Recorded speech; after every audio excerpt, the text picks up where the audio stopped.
Hello everyone, welcome back to Xylem Learning and a heartily welcome to our English class. This is Mohammed Shaju, your English teacher. ഇന്ന് നമ്മൾ discuss ചെയ്യാൻ പോകുന്നത് നാളെയാണ് നമ്മുടെ പരീക്ഷ അല്ലേ, ഇംഗ്ലീഷിൻ്റെ പബ്ലിക് എക്സാമിനേഷൻ ആണ് നാളെ. സോ അതിന് വേണ്ടിയിട്ടുള്ള തയ്യാറെടുപ്പിലാണ് നമ്മൾ. ഈ എക്സ്പ്രസ് റിവിഷനിൽ നമ്മളിന്ന് ഡിസ്കസ് ചെയ്യാൻ പോകുന്ന ആദ്യത്തെ യൂണിറ്റ് എന്ന് പറയുന്നത് തേർഡ് യൂണിറ്റ് ആണ്. Third unit challenges of life എന്ന് പറയുന്ന യൂണിറ്റ് ആണ്. ശേഷം ഫിഫ്ത്ത് യൂണിറ്റിലെ ഫസ്റ്റ് ചാപ്റ്ററും ഞാൻ എന്ത് ചെയ്യും പറയുന്നതാണ്, പോസ്റ്റ് ഏർലി ഫോർ ക്രിസ്മസ്. ശേഷം നാച്ചു സാർ വന്നിട്ട് ബാക്കി ഒരു യൂണിറ്റും കൂടെ എന്ത് ചെയ്യും കൈകാര്യം ചെയ്യുന്നതാണ്. അപ്പോൾ ഇങ്ങനെയാണ് നമ്മുടെ പ്ലാൻ. ഇന്ന് നമ്മൾ കൃത്യമായിട്ട് പഠിക്കാൻ പോകുന്നു. അതിനു മുമ്പേ എനിക്ക് നിങ്ങളോട് എല്ലാവരോടും പറയാനുള്ളത്, പെട്ടെന്ന് തന്നെ നിങ്ങളുടെ സുഹൃത്തുക്കൾക്കൊക്കെ ഷെയർ ചെയ്യുക, അവരെ ഉണർത്തുക, അവരിലേക്ക് എത്തിക്കുക.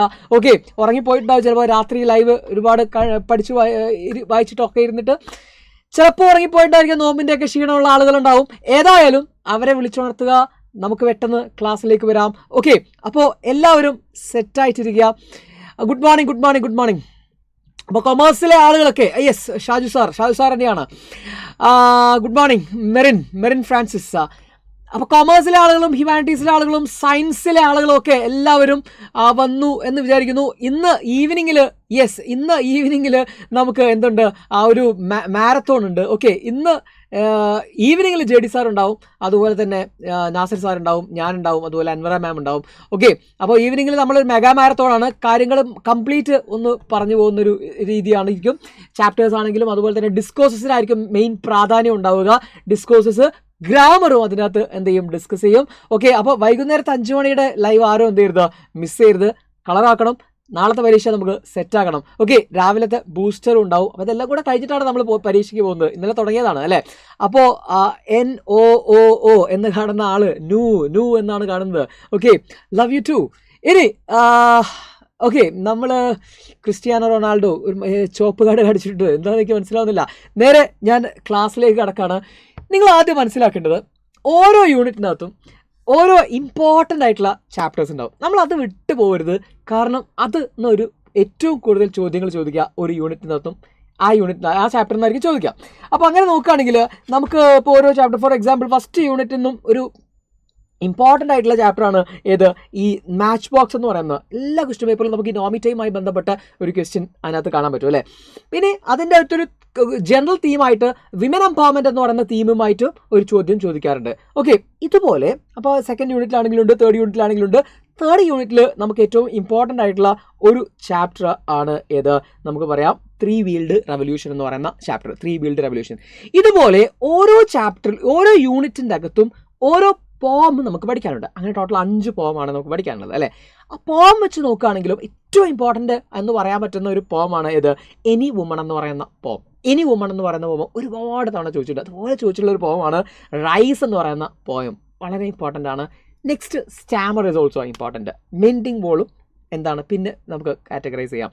അപ്പോൾ മെൻഡിങ് ബോളൊക്കെ നമുക്കൊരു ക്വാർട്ടറിലേക്കും അതുപോലെ ഹാഫുകളിലേക്കൊക്കെ ചോദിക്കാറുള്ളതാണ്. സോ ഫൈനൽ എക്സാമിനേഷന് നമുക്ക് പ്രതീക്ഷിക്കാവുന്ന ഒരു പോമാണ് ഏത്, സ്റ്റാമർ അല്ലെങ്കിൽ ഈ റൈസ് എന്ന് പറയുന്ന പോം. ഇനി woman is also there. Okay, അപ്പോൾ ഇനി നമുക്ക് നോക്കാം.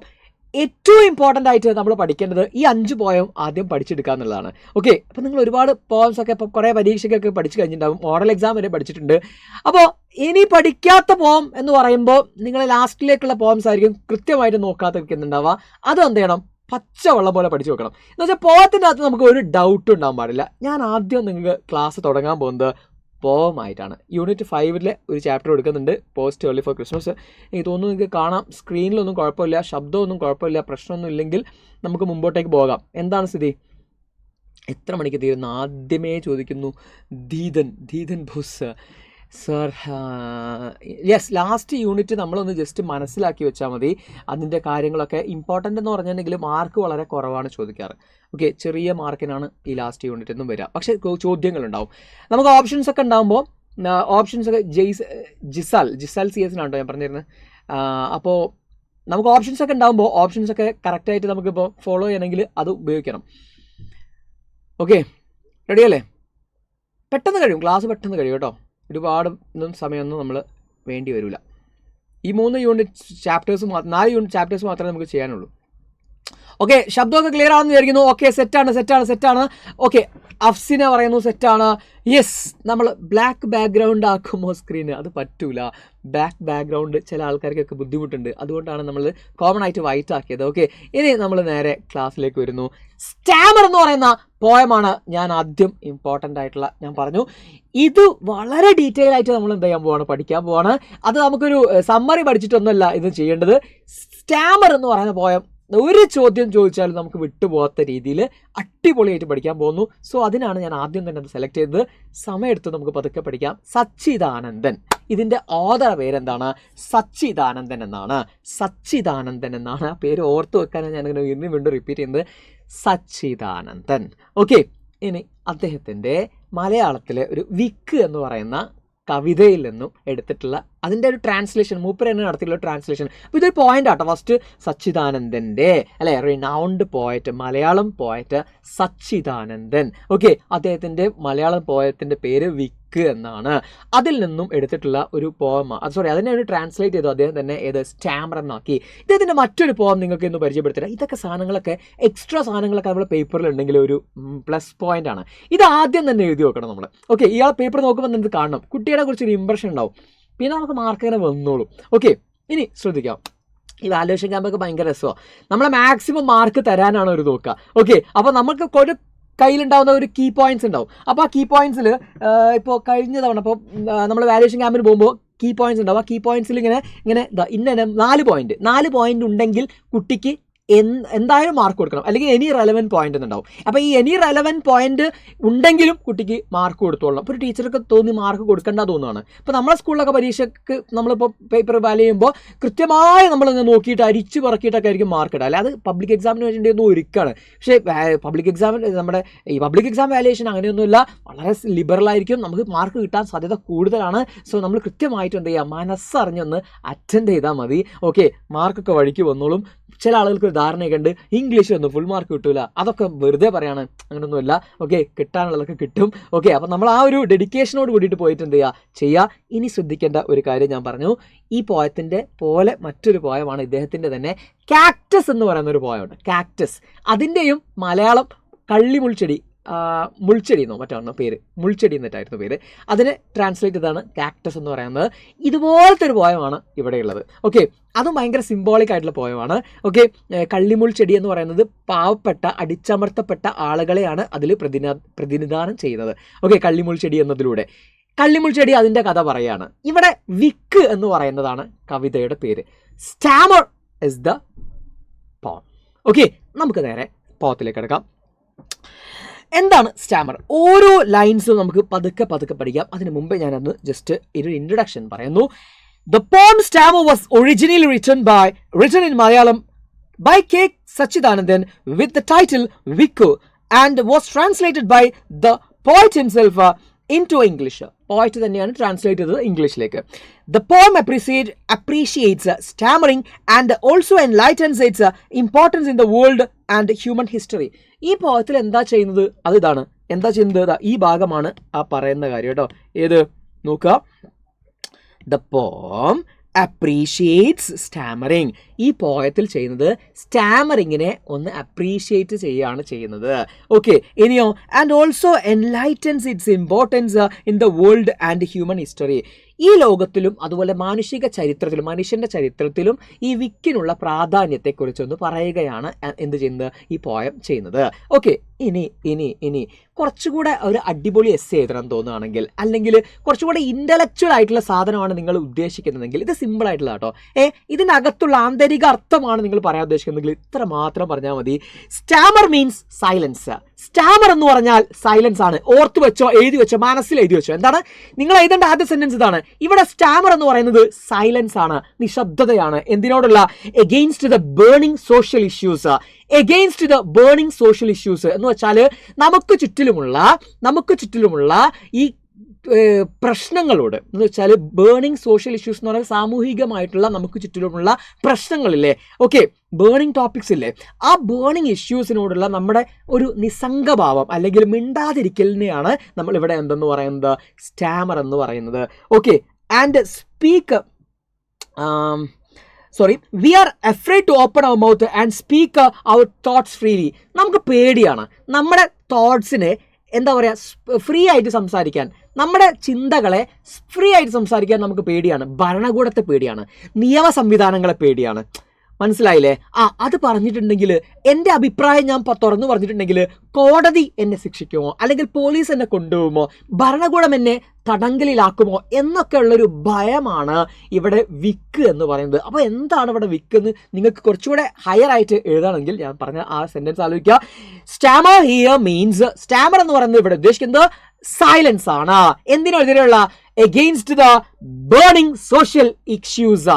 നമുക്ക് ചുറ്റിലുമുള്ള ബേണിംഗ്, കത്തുന്ന സോഷ്യൽ ഇഷ്യൂസ്, സാമൂഹിക പ്രശ്നങ്ങളോടുള്ള നമ്മുടെ നിശബ്ദതയാണ് എന്തെന്ന് പറയുന്നത്, സ്റ്റാമർ എന്ന് പറയുന്നത്. ഒരു ചെറിയ ഉദാഹരണം പറഞ്ഞാൽ, ഇവിടെ ഒരുപാട് പ്രശ്നങ്ങളുണ്ട്, നമ്മളെ ചുറ്റിലും ഒരുപാട് പ്രശ്നങ്ങളുണ്ട്. ഫോർ എക്സാമ്പിൾ, നമുക്ക് ജോലിയില്ല, തൊഴിലില്ലായ്മയാണെങ്കിലും ശമ്പളം കിട്ടുന്നില്ല പല ആൾക്കാർക്കും, അല്ലേ? അതുപോലെ തന്നെ ഇവിടെ വിവേചനങ്ങളുണ്ട്, ഒരുപാട് കുടിവെള്ളമില്ല, ഇങ്ങനത്തെ ഒരുപാട് പ്രശ്നങ്ങളുണ്ട് എന്ന് വിചാരിക്കാം. ഓക്കെ, അപ്പം എന്താണ്, ഫ്യൂവൽസിനൊക്കെ ഭയങ്കര വില കൂടുതലാണ്, ഗ്യാസിന് ഭയങ്കര വിലയാണ്, ജീവിക്കാൻ ഭയങ്കര ബുദ്ധിമുട്ടാണ്, സാധനങ്ങൾക്ക് വില കൂടിക്കൊണ്ടിരിക്കുക. അപ്പോൾ ഇതൊക്കെ ഇഷ്യൂസാണ്. ഇത് നമ്മൾ പറയാണ്, ഒരു പൊളിറ്റീഷ്യൻസ് വോട്ട് ചോദിച്ചു വരുമ്പോൾ അയാളോട് പറയുമ്പോൾ അയാൾ പറയുന്നത് വേറെ എന്തൊക്കെയോ ആണ് പറയുന്നത് എന്ന് വിചാരിക്കാം. എന്ന് വെച്ചാൽ നമുക്ക് കാണാൻ പറ്റാത്ത റിലീജിയനെ കുറിച്ചോ അല്ലെങ്കിൽ കസ്റ്റംസിനെ കുറിച്ചോ അല്ലെങ്കിൽ അത്തരം കാര്യങ്ങൾ ഇങ്ങനെ ബ്ലാ ബ്ലാ ബ്ലാ എന്ന് അയാൾ സംസാരിച്ചുകൊണ്ടിരിക്കുകയാണെങ്കിൽ, is beating around the bush ചെയ്യുകയാണെങ്കിൽ, ദാറ്റ് ഇസ് സ്റ്റാമറിംഗ്. ഇതിനെയാണ് സ്റ്റാമറിംഗ് എന്ന് സച്ചിദാനന്ദൻ ഇവിടെ ഉദ്ദേശിച്ചത്. മനസ്സിലായില്ലേ? ഓക്കെ, വളരെ പൊളിറ്റിക്കൽ ആയിട്ടുള്ള ഒരു പോയമാണിത്. അപ്പോൾ ഇത്രയും കാര്യങ്ങൾ ഓർത്തു വെക്കുക ഇൻട്രൊഡക്ഷൻ ആയിട്ട്. അക്കോർഡിംഗ് ടു ദ പോയറ്റിനെ സംബന്ധിച്ചിടത്തോളം stammering is not a defect but it is a language itself. ഇനി നമുക്ക് അതിൻ്റെ ലിറ്ററൽ മീനിങ്ങിലേക്ക് പോകാം. പോയറ്റ് പറയുന്നു സ്റ്റാമറിംഗ് എന്ന് പറഞ്ഞാൽ അതൊരു ഡിഫക്റ്റ് ഒന്നുമല്ല, അതൊരു അംഗവൈകല്യമൊന്നുമല്ല, പിന്നെ അതെന്താണ്, അതൊരു മോഡ് ഓഫ് ലാംഗ്വേജ് ആണ്, അതൊരു സംസാര രീതിയാണ്. ഇനിയോ, because it is the imperfection that makes A human unique. കാരണം ഇംപെർഫെക്ഷൻസ് ആണ് ഹ്യൂമൻ ബീയിങ്സിനെ യുണീക്ക് ആക്കുന്നത്, ഹ്യൂമൻ ബീയിങ്സിനെ, മനുഷ്യനെ വ്യത്യസ്തനാക്കുന്നത് അല്ലെങ്കിൽ യുണീക്ക് ആക്കുന്നത് എന്താണ്? ഇംപെർഫെക്ഷൻസ് ആണ്. എനിക്കുള്ള പോരായ്മകളാണ് എന്നെ വ്യത്യസ്തനാക്കി മാറ്റുന്നത്, നിങ്ങൾക്കുള്ള പോരായ്മകളാണ് നിങ്ങളെ വ്യത്യസ്തനാക്കി മാറ്റുന്നത്. ഇനി similarly it is the way we stammer we makes language rich in words and meaning. അതുപോലെ സ്റ്റാമർ ചെയ്യുന്ന സമയത്താണ് ഒരുപാട് ഇത്ര ചാപ്റ്റേഴ്സ് എടുക്കും സാർ? 4 ചാപ്റ്റേഴ്സ് എടുക്കാം. Okay, black and white sir, black and വൈറ്റിനോട് പറഞ്ഞത് അല്ലേ? ഓക്കെ, ഇന്ന് 4 ചാപ്റ്റേഴ്സ് എടുക്കുന്നത് കേട്ടോ. ഞാൻ അത് കഴിഞ്ഞാൽ NFK വരും, NFK ബാക്കി ചാപ്റ്റേഴ്സ് എടുക്കും. ഓക്കെ, ഇന്നത്തോട് ചാപ്റ്റേഴ്സിൻ്റെ കഥ കഴിയും രാവിലത്തെ സെഷനോടെ. The poem has been divide into 6 stanzas. അത് ഓർത്ത് വെച്ചോട്ടോ, അതൊക്കെ ഇങ്ങനെ എഴുതി വെക്കുന്നത് നല്ലതാണ്. പോയത്തിൽ എത്ര സ്റ്റാൻസാസ് ഉണ്ട്? 6 സ്റ്റാൻസാസ് ഉണ്ട്. 6 + 1 7 അല്ലേ? 7 7 നമ്മുടെ ക്രിസ്ത്യാനോ റൊണാൾഡോ. അപ്പോൾ 7 അങ്ങനെ ആലോചിച്ച് വെക്കുക. ഇതിനകത്ത് 6 ആണുള്ളത്, 6 എണ്ണേ ഉള്ളൂ. ഓക്കെ, 6 വിത്ത് വേരിയബിൾ ലൈൻസ്. എന്ന് വെച്ചാൽ കൃത്യമായിട്ടുള്ള വരികളൊന്നുമില്ല. ആദ്യത്തെ 2 വരികളാണ്, ആദ്യത്തെ സ്റ്റാൻസിൽ 2 വരികളാണെങ്കിൽ പിന്നത്തിൽ 4 വരി, ഇങ്ങനെയാണ്, വേരിയബിൾ സ്റ്റാൻസിലാണ്. ഓക്കെ, ഇനി there is no particular rhyme scheme in the poem. പ്രത്യേകിച്ച് ഒരു റൈം സ്കീം ഒന്നും പോയത്തിനകത്തില്ല. The word stammer has been repeated several times in the poem. Starmer എന്ന് പറയുന്ന വേർഡ് ഒരുപാട് തവണ ഈ പോയത്തിൽ ആവർത്തിക്കുന്നുണ്ട്. നമുക്ക് നേരെ പോയത്തിലേക്ക് വരാം, ഫസ്റ്റ് സ്റ്റാൻസിലേക്ക് വരാം. ഫസ്റ്റ് സ്റ്റാൻസ് നോക്കുക, 2 ലൈനേ ഉള്ളൂ. ഓക്കെ, എന്താ പറയുന്നത്? A stammer is no handicap. A stammer is no handicap. Stammer എന്ന് പറഞ്ഞാൽ it is not a handicap. അതൊരു ഹാൻഡിക്യാപ്പ് അല്ല, it is a mode of speech. അതൊരു സംസാര രീതിയാണ്. എന്താണ്? Stammer is not a handicap. അത്രേ പറയുന്നുള്ളൂ ഫസ്റ്റ് ലൈനിൽ. It is a mode of speech. Okay, അതൊരു സംസാര രീതിയാണ്. ഇതാണ് ഫസ്റ്റ് പറയുന്നത്. അപ്പോൾ പോയറ്റ് ഫസ്റ്റ് ഒരു ക്വസ്റ്റ്യൻ ഇങ്ങനെ ഉണ്ട്. ഈ ലൈൻസ് കണ്ടിട്ട് നമ്മൾ ചോദിക്കുകയാണ്, what does the poet think of Starmer primarily? Okay, എന്ന് വെച്ചാൽ പ്രാഥമികമായി വിക്കിനെ കുറിച്ച് കവി എന്താണ് ഉദ്ദേശിക്കുന്നത്? അപ്പോൾ നമ്മൾ എന്ത് പറയണം? Poet thinks that stammer is not a handicap, it is a mode of speech. അതൊരു സംസാര രീതിയാണ്. ഇതാണ് പോയറ്റ് ഉദ്ദേശിക്കുന്നത്. അപ്പം മറക്കരുത്, ഫസ്റ്റ് സ്റ്റാൻസയാണ് നമ്മൾ പറയുന്നത്. The poet begins the poem by simple words that stammer is no handicap. Stammer ഒരു ഹാൻഡിക്യാപ്പ് അല്ല, it is a mode of speech. അതൊരു സംസാര രീതിയാണ്. There is no hidden meaning in these lines. ഇതിനകത്ത് പ്രത്യേകിച്ച് അർത്ഥങ്ങളൊന്നുമില്ല, ഹിഡൻ മീനിങ്സ് ഒന്നുമില്ല. The poet says that stammering is not a defect or imperfection but a way which we express our ideas to others. നമ്മൾ മറ്റുള്ളവരോട് നമ്മുടെ ആശയങ്ങൾ പങ്കുവെക്കാൻ വേണ്ടിയിട്ട്, ആശയങ്ങൾ നമ്മൾ എന്താ പറയുക കൺവേ ചെയ്യാൻ വേണ്ടി ഉപയോഗിക്കുന്ന ഒരു മാധ്യമം, ഒരു മീൻസ് ആണ് എന്ത്, സ്റ്റാമറും എന്നാണ് പോയിട്ട് പറയുന്നത്. ക്ലിയർ അല്ലേ? ഇനി യൂണിറ്റ്സ് 4 യൂണിറ്റ്സ് ഓർ 4 ചാപ്റ്റേഴ്സ് ആണോ അതിൻ്റെ സ്റ്റാമർ. 3rd യൂണിറ്റ് ആണ് ഞാൻ ഡിസ്കസ് ചെയ്തുകൊണ്ടിരിക്കുന്നത്. 5th യൂണിറ്റിലെ ഒരു ചാപ്റ്ററും ഡിസ്കസ് ചെയ്യും. ഓക്കെ, സ്റ്റാമർ പറ്റുവാണെങ്കിൽ 2 ചാപ്റ്റേഴ്സ് ഡിസ്കസ് ചെയ്യും. ഓക്കെ, 5th യൂണിറ്റിലെ A stammer is the silence that falls between the word and its meaning. അടുത്ത സ്റ്റാൻസ് എത്തി, രണ്ടാമത്തെ സ്റ്റാൻസ് വളരെ മനസ്സിലാക്കുന്നത് ചോദിക്കില്ല ഫസ്റ്റ് സ്റ്റാൻസ്, കാരണം അത്രയും സിമ്പിൾ ആണ്. അപ്പോൾ അതുകൊണ്ട് ക്ലിയർ ആയിട്ടുണ്ടായിരിക്കുന്നു. സെക്കൻഡ് സ്റ്റാൻസ് അങ്ങനെയല്ല. A stammer is the silence that falls between the word and its meaning. A stammer, ഒരു വിക്ക് എന്ന് പറഞ്ഞാൽ, is the silence, അതൊരു നിശബ്ദതയാണ്. that falls between the word and its meanings. വാക്കുകൾക്കും അർത്ഥങ്ങൾക്കും ഇടയിലുള്ള ഗ്യാപ്പ് പോലെ. മനസ്സിലായില്ല? ഫുട്ബോളിലെ മിഷിഹ എന്ന് പറയുന്ന ഒരാളുണ്ട് എന്ന് ഞാൻ പറയുമ്പോൾ മിഷിഹ എന്ന വാക്ക് നിങ്ങളുടെ മനസ്സിലേക്ക് ഇങ്ങനെ കയറി വരുന്നു. ഫുട്ബോൾ എന്ന് പറയുന്ന വാക്ക് നിങ്ങളുടെ മനസ്സിലേക്ക് ഇങ്ങനെ കയറി വരുന്നു. പെട്ടെന്ന് നിങ്ങളുടെ മുമ്പിലേക്ക് കൈകൾ ഇങ്ങനെ മുകളിലേക്ക് ഉയർത്തി നിൽക്കുന്ന ഒരാളുടെ ചിത്രം വരുന്നു, അല്ലെ? അയാളുടെ പേര് നിങ്ങളുടെ മനസ്സിലേക്ക് വരുന്നു. ഫുട്ബോൾ ഇതിഹാസം എന്നറിയപ്പെടുന്ന ആര്? നമ്മുടെ മെസ്സി, അല്ലെ? സാക്ഷാൽ ലയണൽ മെസ്സി. നോക്ക്, ആ വാക്കും ആ അർത്ഥവും തമ്മിലൊരു ചെറിയ ഗ്യാപ്പ് ഉണ്ടായിരുന്നു. ആ ഗ്യാപ്പിലാണല്ലോ നമ്മൾ ഇത്രയും കാര്യങ്ങൾ ചിന്തിച്ചത്. വളരെ ഫ്രാക്ഷൻ ഓഫ് എ സെക്കൻഡ് ആയിരിക്കും ഈ ഗ്യാപ്പ്. മനസ്സിലായോ? അപ്പൊ എന്താ പറയുന്നത്? സ്റ്റാമർ എന്ന് പറഞ്ഞാൽ ഏതുപോലെയാണ്? Is the silence that falls between a word and its meaning. വാക്കും അർത്ഥത്തിനും ഇടയിൽ നമുക്ക് സംഭവിക്കുന്ന ഒരു ഗ്യാപ്പ് ഇല്ലേ, ആ ഗ്യാപ്പ് ആണ്. അത്രേ ഉള്ളൂ സ്റ്റാമർ എന്ന് പറഞ്ഞാൽ, അത്രേ ഉള്ളൂ. ഇപ്പൊ ഞാൻ പറയാണ് മെസ്സി എന്ന് പറയുമ്പോൾ അവിടെ എടുക്കുന്നത് എന്താണെന്നറിയോ? ആ എടുക്കുന്നത് വിക്കല്ല. ആ വിക്കെന്ന് പറയുന്നത് എന്താണ്? ആ വാക്കുകളും അതിന്റെ അർത്ഥവും നമുക്ക് കിട്ടുന്ന ആ ക്യാച്ച് ചെയ്യുന്ന അർത്ഥമുണ്ടല്ലോ, ആ അർത്ഥത്തിനും ഇടയിലുള്ള ഒരു എന്താണ് ഗ്യാപ്പാണ്, സൈലൻസ് ആണ് ഈ വിക്ക് എന്ന് പറയുന്നത്. PYQ ക്വസ്റ്റ്യൻസ് ഡിസ്കസ് ചെയ്യും. ഓക്കെ, PYQ ഉണ്ട് കേട്ടോ. ജസ്റ്റ് ആസ് ലെയിംനെസ് ഇസ്, ഏതുപോലെയാണ്? ജസ്റ്റ് ആസ് ലെയിംനെസ് ഇസ്, ലെയിംനെസ്സിനെ പോലെയാണ്, മുടന്തിനെ പോലെയാണ്. അപ്പോൾ അതെന്തിന് എക്സാമ്പിൾ ആണ്? സിമിലിക്ക് എക്സാമ്പിൾ ആണ്. ആസോ ലൈക്കോ ഉപയോഗിച്ചിട്ട് നമ്മൾ മറ്റൊരു സാധനത്തിന്, ഒരു വസ്തുവിനെ മറ്റൊരു വസ്തുവായിട്ട് കമ്പയർ ചെയ്യുമ്പോൾ നമുക്കതിനെ എന്ത് വിളിക്കാം? സിമിലി എന്ന് വിളിക്കാം, അല്ലെ? ഇത് സിമിലിക്ക് എക്സാമ്പിൾ ആണ്. ഇനിയോ സിമിലിക്ക് എക്സാമ്പിൾ ആണ്. ഇനിയോ നെക്സ്റ്റ് നോക്കാം. Just as lameness is the silence that falls between the word and the deeds. വാക്കുകളും പ്രവൃത്തിയും അതിനിടയിലുള്ള ഒരു ചെറിയ ഗ്യാപ്പ്, ആ ഗ്യാപ്പാണ് മുടന്ത് എന്ന് പറയുന്നത്. ഇപ്പോൾ സാധാരണ മുടന്തില്ലാത്ത ഒരാളോട് ഞാൻ അപ്പുറത്തെ റൂമിൽ പോയി വരാൻ പറയുമ്പോൾ അയാൾ പോകുന്ന അത്ര വേഗത്തിൽ മറ്റേ ആൾക്ക് പോകാൻ കഴിയില്ല. അവിടെ ഒരു ചെറിയ ഗ്യാപ്പ് ഉണ്ടാവും, അല്ലെ? മുടന്തുള്ള ആൾക്ക് പോകാൻ കഴിയില്ല, കാരണം അവിടെ ചെറിയൊരു ഗ്യാപ്പ് ഉണ്ട്. ഈ ഗ്യാപ്പ് പോലെയാണ് ഈ പറഞ്ഞ വാക്കിനും പ്രവർത്തിക്കും ഇടയിലുള്ള ഒരു ഗ്യാപ്പ് വന്നില്ലേ, ആ ഗ്യാപ്പ് പോലെയാണ് വാക്കുകളുടെയും അതിന്റെ അർത്ഥങ്ങൾക്കും ഇടയിലുള്ള ഗ്യാപ്പ്, വിക്ക് എന്ന് പറയുന്നത്. ഓക്കെ, ഒന്നുകൂടെ ശ്രദ്ധിക്കാം. In the stanza, the poet says that stammer is the silence that falls between the word and its meaning. വാക്കുകളും അർത്ഥത്തിനും ഇടയിലുള്ള ഗ്യാപ്പ്, സൈലൻസ് ആണ് എന്താ ഈ വിക്ക് എന്ന് പറയുന്നത്. ഏതുപോലെ? that is the silence that which comes when we think about the meaning of the word before speaking it is also a stammer. Similarly, lameness is also the silence that falls between the word or deed meanings, that refraining from doing something which we intend to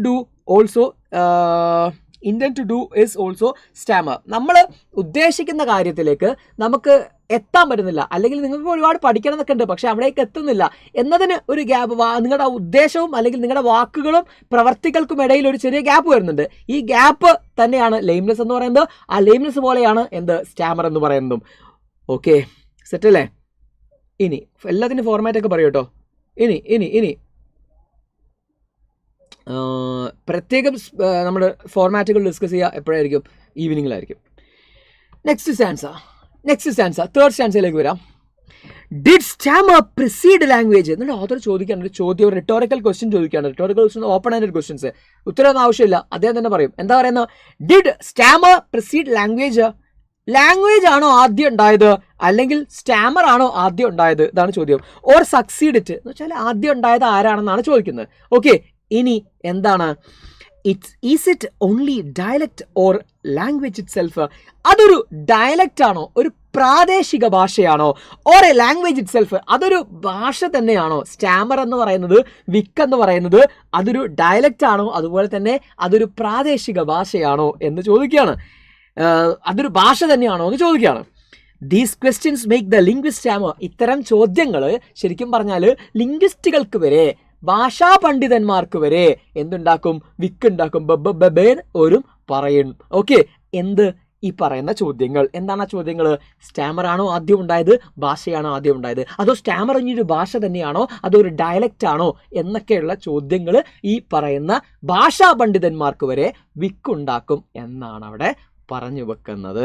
okay, ഞാൻ just ഒന്ന് meaning ഒന്ന് വായിക്കാം. In stanza 3 the poet races A rhetorical questions. ആ rhetorical എന്ന word ഓർത്ത് വെച്ചോ. ഇനി അത് ഓർമ്മയില്ലാത്ത ആൾക്കാർ ഓപ്പൺ എൻഡഡ് ക്വസ്റ്റ്യൻ എന്ന് ഓർത്താലും മതി. ഓപ്പൺ എൻഡഡ് ക്വസ്റ്റ്യൻ എന്ന് ഓർത്ത് വെച്ചാലും മതി. അപ്പോൾ അവിടെ ഒരു ഓപ്പൺ എൻഡഡ് ക്വസ്റ്റ്യൻ ചോദിക്കുകയാണ്. ഈ ലൈൻസ് വന്നിട്ട് നമ്മളോട് ചോദിക്കുകയാണെങ്കിൽ അത് എഴുതി വെക്കണം.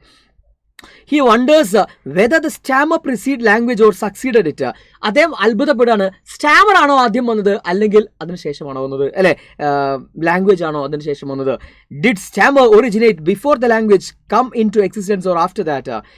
Next he asked whether stammer is only a dialect or a language itself, and such questions make even linguist stammer. ലിംഗ്വിസ്റ്റുകൾക്ക് പോലും, ഭാഷാ പണ്ഡിതന്മാർക്ക് പോലും സ്റ്റാമർ ഉണ്ടാക്കും ഇത്തരം ചോദ്യങ്ങൾ. Hence it is quite confusing for the linguist as well to know about the origin and nature of stammer. അതുകൊണ്ട് തന്നെ ഭാഷാ പണ്ഡിതന്മാർക്ക് പോലും ഈ സ്റ്റാമർ എന്ന് പറയുന്നതിൻ്റെ ഒറിജിനും അതിൻ്റെ നേച്ചറും സ്വഭാവവും ഒക്കെ കണ്ടുപിടിക്കാൻ ബുദ്ധിമുട്ടാണ്. ഏത് തേർഡ് സ്റ്റാൻസ ആണ് നമ്മൾ പറഞ്ഞത്. മൊത്തം എത്ര സ്റ്റാൻസ ഉണ്ട്? 6 സ്റ്റാൻസ അല്ലേ? 6+1 അല്ലേ? അപ്പോൾ 6 സ്റ്റാൻസാസ് ആണുള്ളത്. ക്ലിയർ ആയത് എന്ന് വിചാരിക്കുന്നു, മനസ്സിലാവുണ്ടെന്ന് വിചാരിച്ച് ഞാൻ മുമ്പോട്ടേക്ക് പോകുന്നു. Next, each time we Starmer.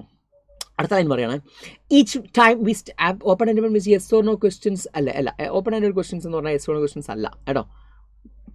Yes or no questions is different. Open എൻഡഡും റിട്ടോറിക്കലും ഒരേ ക്വസ്റ്റ്യൻസ് ആണ്. ഓക്കെ, അപ്പോൾ എന്താ പറയുക നമ്മൾ?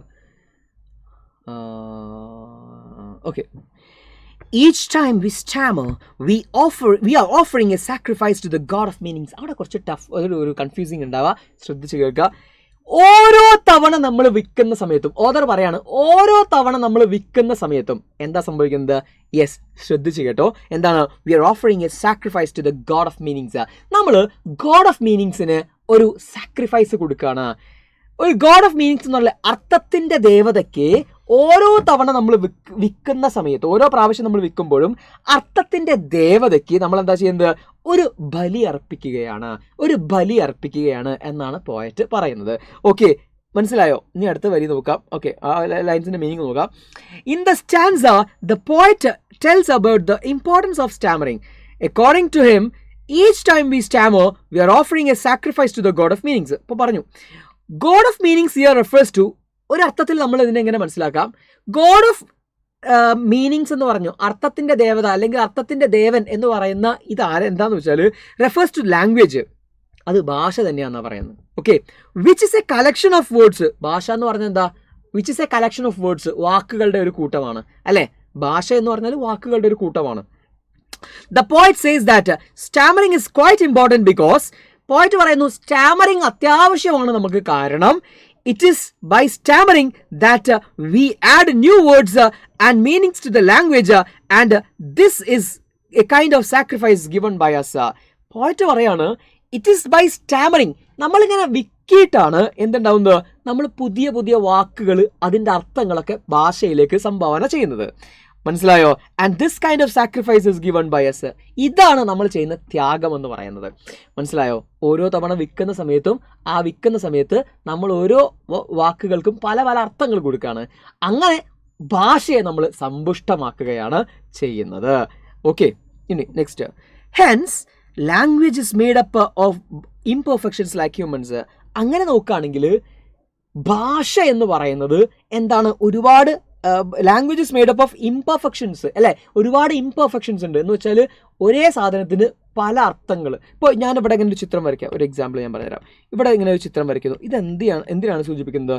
ഇത് സൂര്യനാണ് സൂചിപ്പിക്കുന്നത് നമുക്ക് വേണമെങ്കിൽ പറയാം. അല്ലെങ്കിൽ ഹോട്ട് എന്നപ്പോൾ നമ്മൾ ക്യാമറയിലൊക്കെ കാണുമ്പോൾ ഹോട്ട് എന്നതിനെയാണ് സൂചിപ്പിക്കുന്നതെന്ന് പറയാം. ക്ലൈമറ്റിനെയാണ് സൂചിപ്പിക്കുന്നതെന്ന് പറയാം. വെതർ അല്ലേ, ക്ലൈമറ്റിൻ്റെ വെതറിനെയാണ് സൂചിപ്പിക്കുന്നതെന്ന് പറയാം.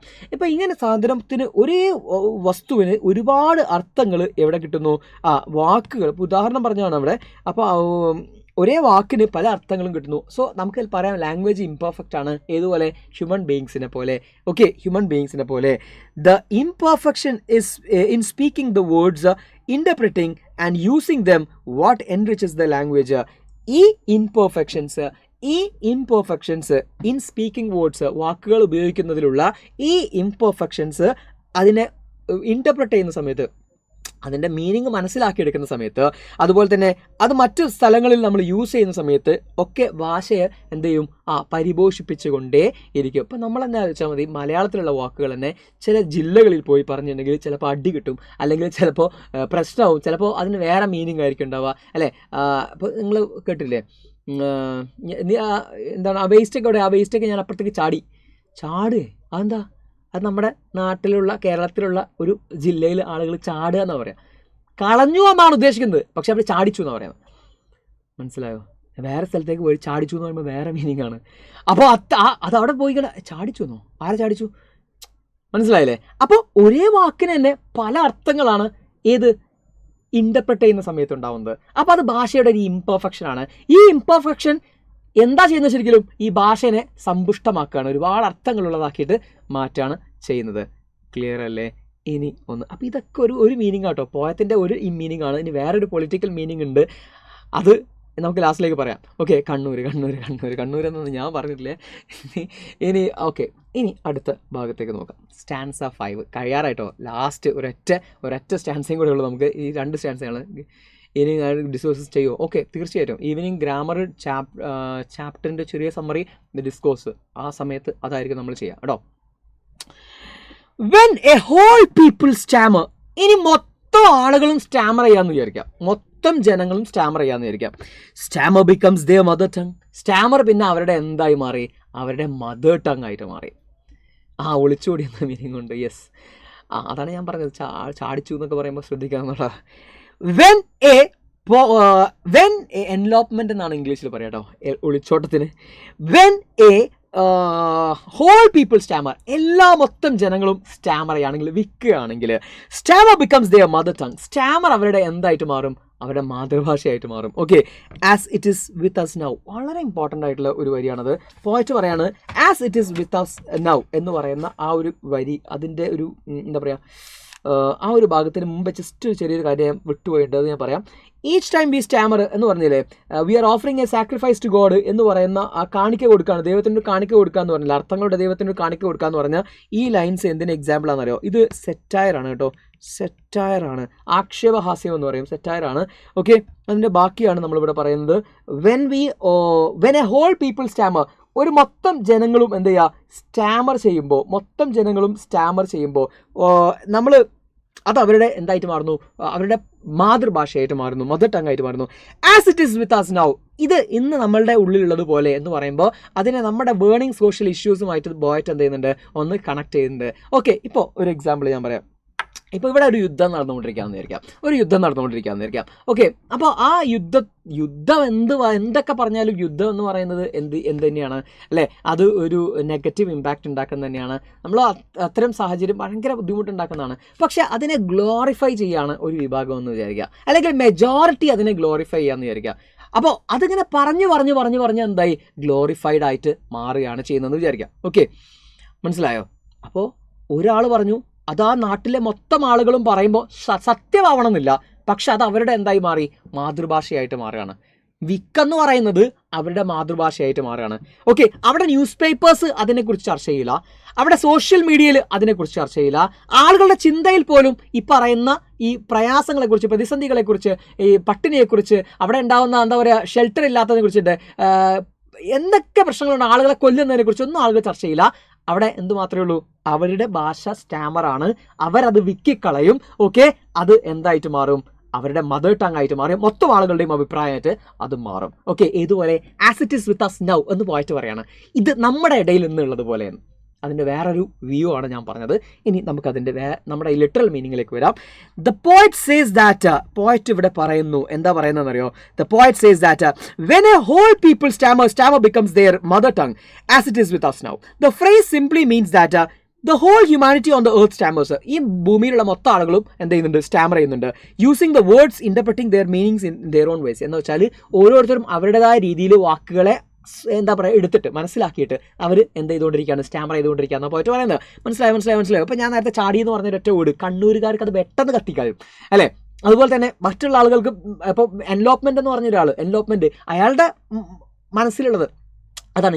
ഞാൻ ചാടിച്ചതാണെന്ന് ഞാൻ പറയുമ്പോൾ പെട്ടെന്ന് നിങ്ങളുടെ മൈൻഡിലേക്ക് എന്താ വരിക? നമുക്കറിയാവുന്ന അർത്ഥങ്ങളല്ലേ, ഇൻ്റർപ്രിട്ടേഷൻ അല്ലേ വരിക. അപ്പോൾ ഈ ലോകത്തിലുള്ള എല്ലാ ആളുകളും എന്ത് ചെയ്തുകൊണ്ടിരിക്കുകയാണ്? ഈ പറയുന്ന പോലെ സ്റ്റാമർ ചെയ്തുകൊണ്ടിരിക്കുക എന്നാണ് ഓതർ പറയുന്നത്. ഓക്കെ, ഇനിയോ എന്ന് വെച്ചാൽ അവരവരുടേതായ രീതിയിൽ ഓരോ വാക്കിനെയും ഇൻ്റർപ്രറ്റ് ചെയ്തുകൊണ്ടിരിക്കുന്നു.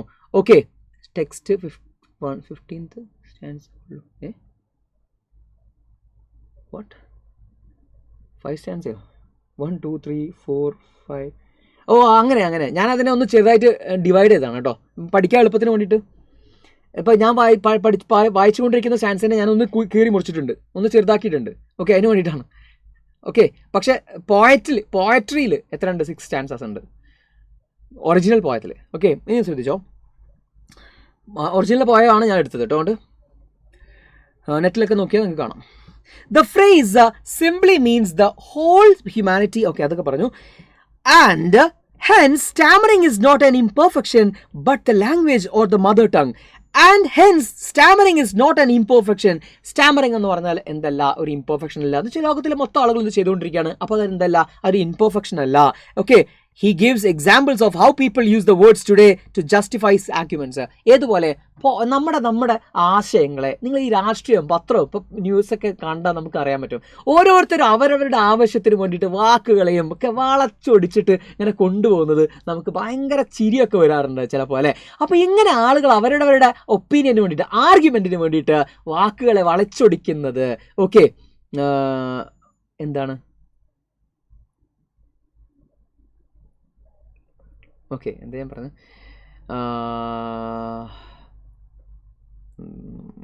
എന്താ പറഞ്ഞത്? He gives examples of how people use the words today to justify his arguments. അദ്ദേഹത്തിൻ്റെ ആർഗ്യുമെൻസിനെ ജസ്റ്റിഫൈ ചെയ്യാൻ വേണ്ടിയിട്ട് ആളുകൾ ഇങ്ങനെ പലതരത്തിലും വാക്കുകളെ വളച്ചൊടിക്കുന്നതാണ് പോയിട്ട് ഉദ്ദേശിക്കുന്നത്.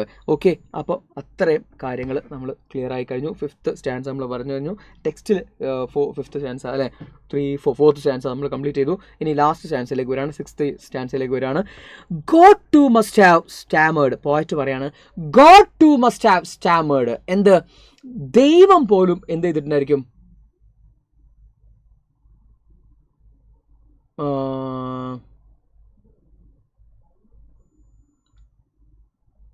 ബൈഹാർട്ട് ഒന്നും പഠിക്കണ്ട, ബൈഹാർട്ട് പഠിക്കാൻ ചോദിക്കുന്നു. ബൈഹാർട്ട് ഒന്നും പഠിക്കണ്ട കേട്ടോ, മനസ്സിലാക്കാം. ജസ്റ്റ് എന്ത് ചെയ്യാം മനസ്സിലാക്കാതെ പോയിട്ട് അടിപൊളിയായിട്ട് എഴുതാം. Ronnie last God too must have stammered. ദൈവം പോലും വിക്കിയിട്ടുണ്ടാവുന്ന, അദ്ദേഹം കുറച്ചൊരു എന്താ പറയുക, ഒരു കുറച്ച് സെൻസിറ്റീവ് ആയിട്ടുള്ള ഒരു ഭാഗത്തേക്കാണ് നമ്മൾ പോകുന്നത്. നമ്മൾ ആ ഒരു അർത്ഥത്തിൽ പരീക്ഷയ്ക്ക് വേണ്ടിയിട്ട് ഇതിനെ മനസ്സിലാക്കിയാൽ മതി.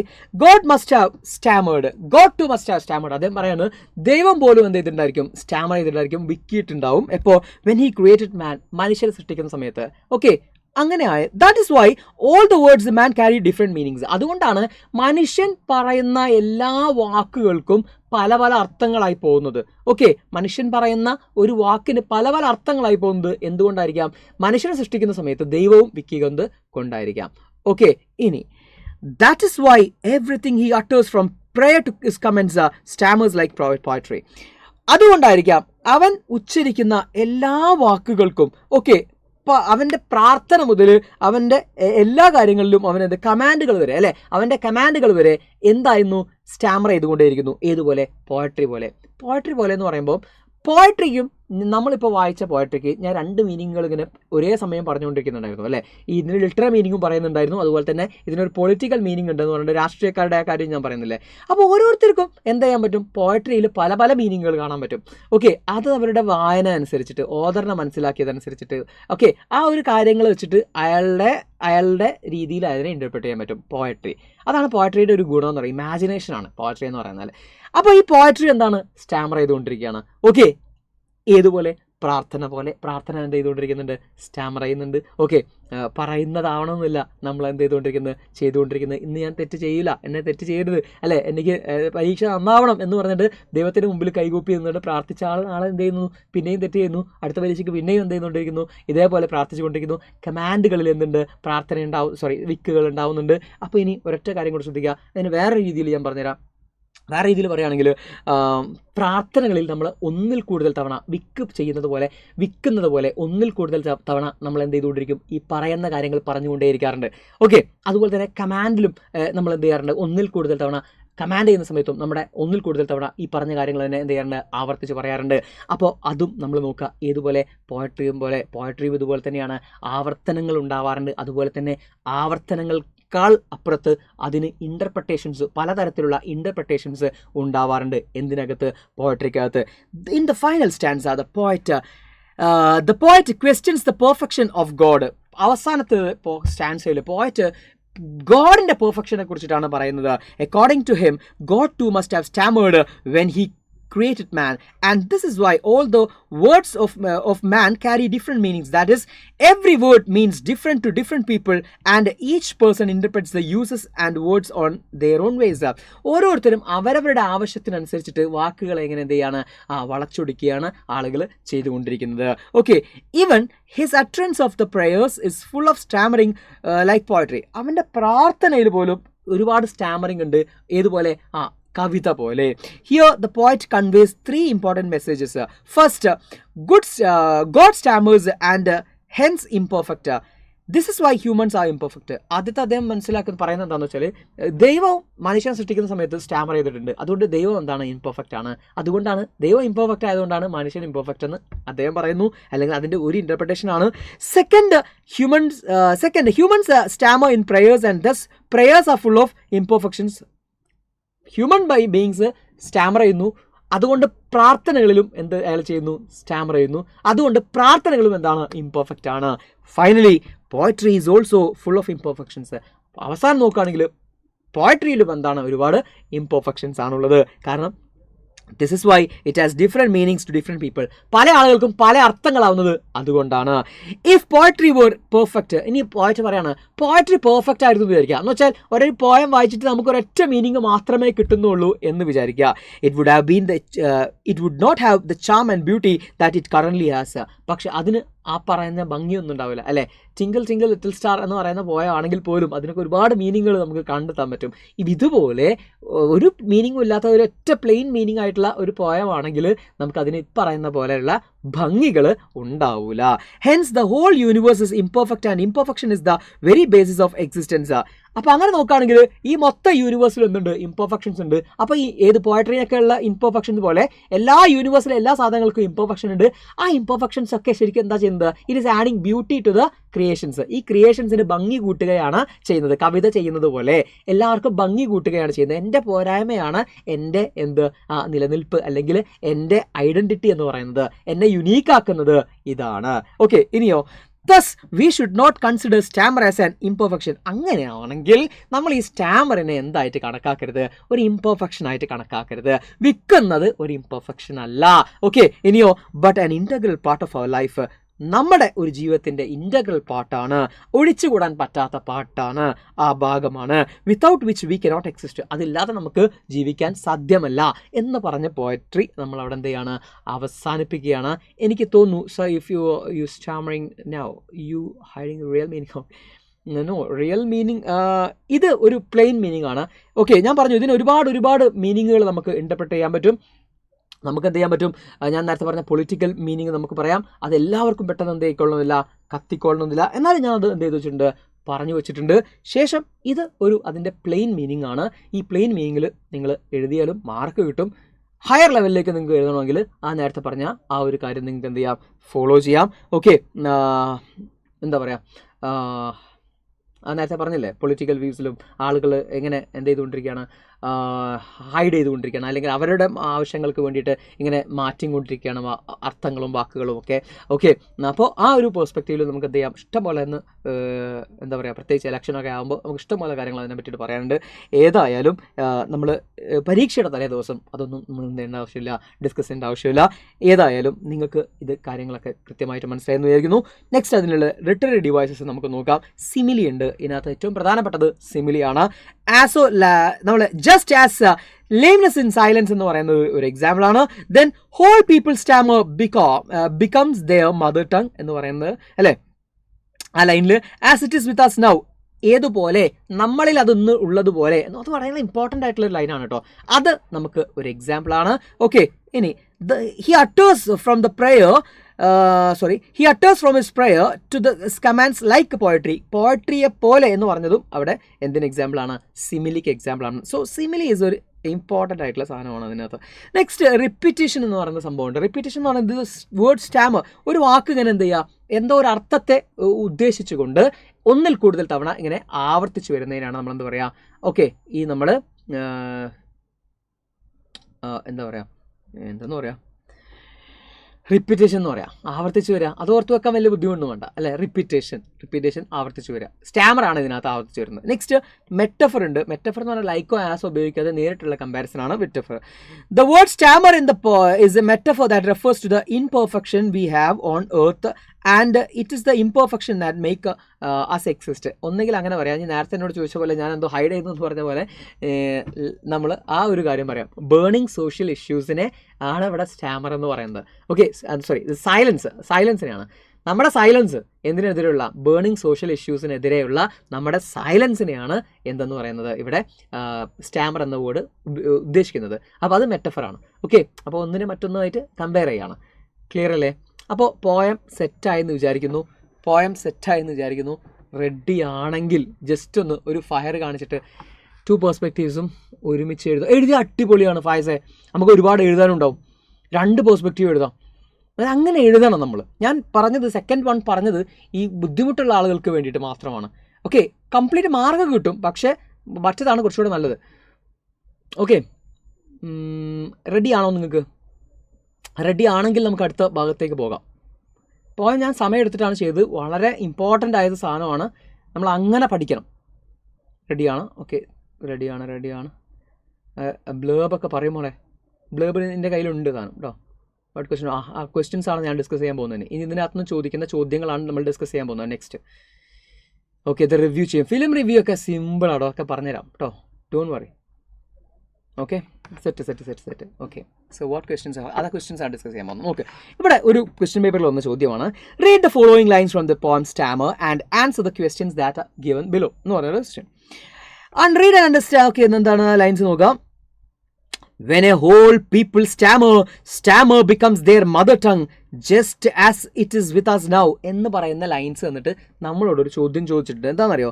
Identify the speaker of these lines. ഈ ഇവിടെയുള്ള സ്പീക്കറിനെ നിങ്ങളൊന്ന് ഐഡൻറ്റിഫൈ ചെയ്യണം എന്നാണ് പറഞ്ഞത്. ആരാണത്? യെസ്, അതിനാണ് ഞാൻ ആദ്യം തുടക്കത്ത് പറഞ്ഞത്, പോയറ്റിൻ്റെ പേര് പഠിച്ചു വെക്കുക. ഇനി നിങ്ങൾ ദ പോയറ്റ് എന്ന് മാത്രം എഴുതിയാലും മാർക്ക് കിട്ടും കേട്ടോ. ദ പോയറ്റ് എന്ന് മാത്രം എഴുതിയാലും മാർക്ക് കിട്ടും. കെ സച്ചിദാനന്ദൻ എന്നും കൂടെ എഴുതിയിട്ടുണ്ടെങ്കിൽ പെർഫെക്റ്റ് ആയി. ഓക്കെ, അപ്പോൾ ഒരിക്കൽ ഒരു വാല്യുവേഷൻ ക്യാമ്പിൽ പോയ സമയത്ത് എന്താ സംഭവിച്ചെന്ന് വെച്ചാൽ 80 മാർക്ക് കിട്ടിയൊരു കുട്ടി. അപ്പോൾ ആ കുട്ടിയുടെ പേപ്പർ പിന്നീട് ഒരുപാട് ആളുകൾ ഇങ്ങനെ ചെക്ക് ചെയ്യുന്ന സമയത്ത് അവരെന്തെങ്കിലുമൊക്കെ മിസ്റ്റേക്ക് ഉണ്ടെങ്കിൽ അപ്പോൾ എന്ത് ചെയ്യും, ആ മാർക്ക് കുറയ്ക്കും. അപ്പോൾ ആ മാർക്ക് കുറയ്ക്കാൻ വേണ്ടിയിട്ട് എന്തെങ്കിലും ഗ്രാമർ മിസ്റ്റേക്ക് ആയിക്കോട്ടെ, അവിടെയൊക്കെയാണ് നമ്മൾ ഈ ഗ്രാമർ മിസ്റ്റേക്കിനൊക്കെ കൂടുതൽ എന്ത് ചെയ്യുക, ഇമ്പോർട്ടൻസ് കൊടുക്കുക. ഓക്കെ, അവിടെ എവിടെയെങ്കിലും കുറയ്ക്കാണ്ടോ എന്ന് നോക്കും. അപ്പോൾ അങ്ങനെ നോക്കുന്ന സമയത്ത് നമുക്ക് ഒരു പാളിച്ച ഇല്ലാതിരിക്കാൻ വേണ്ടി, ഒരു സേഫ് സോണിൽ ഇരിക്കാൻ വേണ്ടിയിട്ടാണ് ഈ പറയുന്ന പോയറ്റ് എന്ന് മാത്രമല്ല നമ്മൾ എന്തും കൂടെ എഴുതാം, കെ സച്ചിദാനന്ദൻ എന്നും കൂടെ എഴുതി വെക്കാം. ഓക്കെ, ഇനി എനി അപ്രോപ്രിയേറ്റ് റെസ്പോൺസ് ഞാൻ ക്വസ്റ്റ്യൻ വായിച്ചില്ല. What attitude of the poet is revealed here. പോയറ്റിൻ്റെ എന്ത് ആറ്റിറ്റ്യൂഡാണ് ഇവിടെ നമുക്ക് കാണാൻ പറ്റുന്നത്? When a whole people stammer becomes their mother tongue just as with us now എന്ന് പറയുന്ന ആ ഒരു വരിയില്ലേ, അത് എന്ത് പോയിന്റിന് എന്ത് ആറ്റിറ്റ്യൂഡാണ് നമുക്ക് മനസ്സിലാക്കാൻ പറ്റുന്നത്? യെസ്, എന്താണ് ഇപ്പോൾ അത് നിങ്ങൾക്ക് എന്തും പറയാം. നിങ്ങളുടെ എന്താ പറയുക, ആ ഒരു മനസ്സിലാക്കിയ രീതി, പോയട്രിയെ മനസ്സിലാക്കിയ രീതിയിൽ നിങ്ങൾക്ക് അവിടെ എന്തും ആൻസർ ആയിട്ട് പറയാം. ഓക്കെ, അദ്ദേഹത്തിൻ്റെ പൊളിറ്റിക്കൽ വ്യൂ ആണ്, അല്ലെങ്കിൽ പ്ലെയിൻ ആയിട്ട് പറയുമ്പോൾ എന്താണ് ഈ പറയുന്ന പോലെ എന്താണ് poetry, stammer is an integral part of life, it is not a handicap എന്നൊക്കെ നിങ്ങൾക്ക് പ്ലെയിൻ ആയിട്ട് പറയാം. അല്ലെങ്കിൽ പൊളിറ്റിക്കൽ വ്യൂ ആണെന്ന് അങ്ങനെയും പറയാം. ആറ്റിറ്റ്യൂഡാണ് ചോദിച്ചത്. What does the poet mean by stammer here?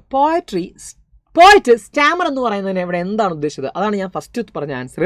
Silence against the burning social issues. ഇതൊരു ഇമ്പോർട്ടൻ്റ് ആണ്. ഇപ്പോൾ നമ്മൾ എന്താ പറയുക, ഈ അപ്രീസിയേഷൻ ഒക്കെ എഴുതുമ്പോൾ തുടക്കത്തിൽ തന്നെ എഴുതേണ്ട സാധനമാണ്. എന്താണ്? Stammer means silence against the burning social issues. We are afraid to open our mouth and speak our thoughts freely.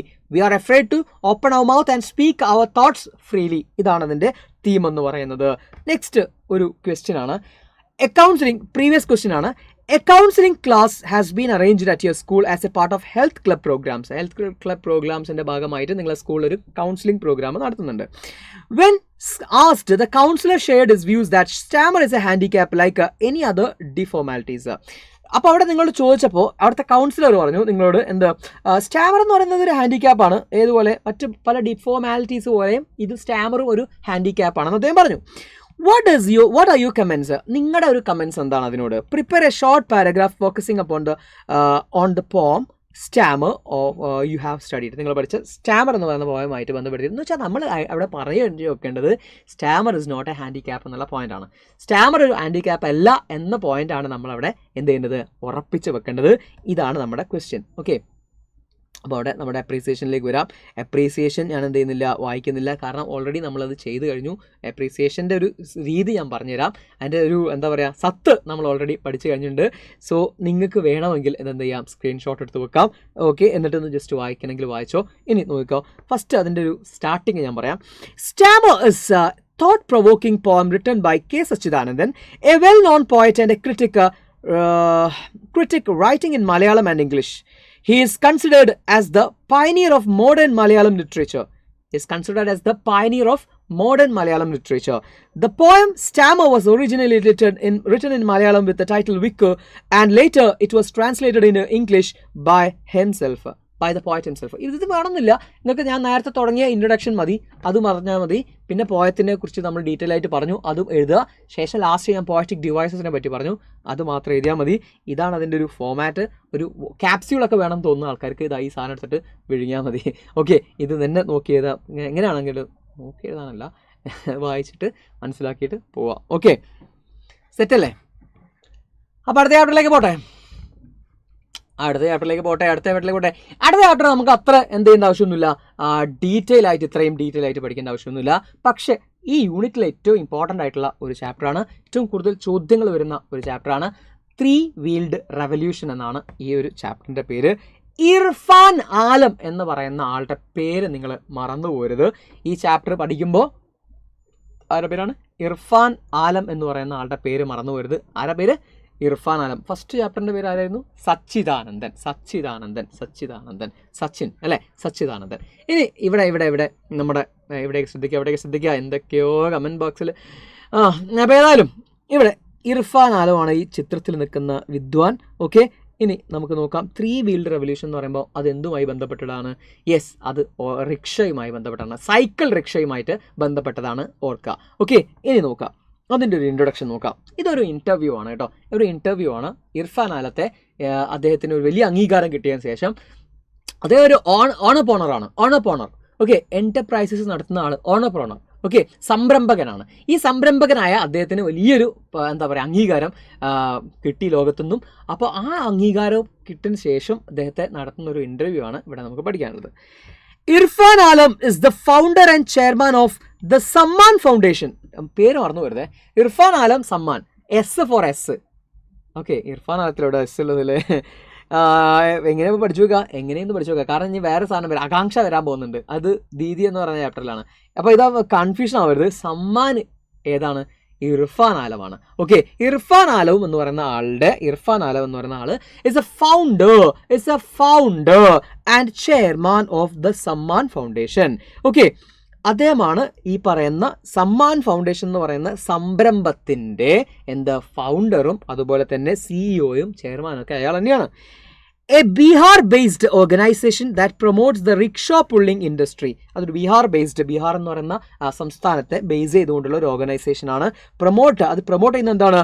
The rickshaw pulling ഇൻഡസ്ട്രീനെയാണ് അത് പ്രൊമോട്ട് ചെയ്യുന്നത്.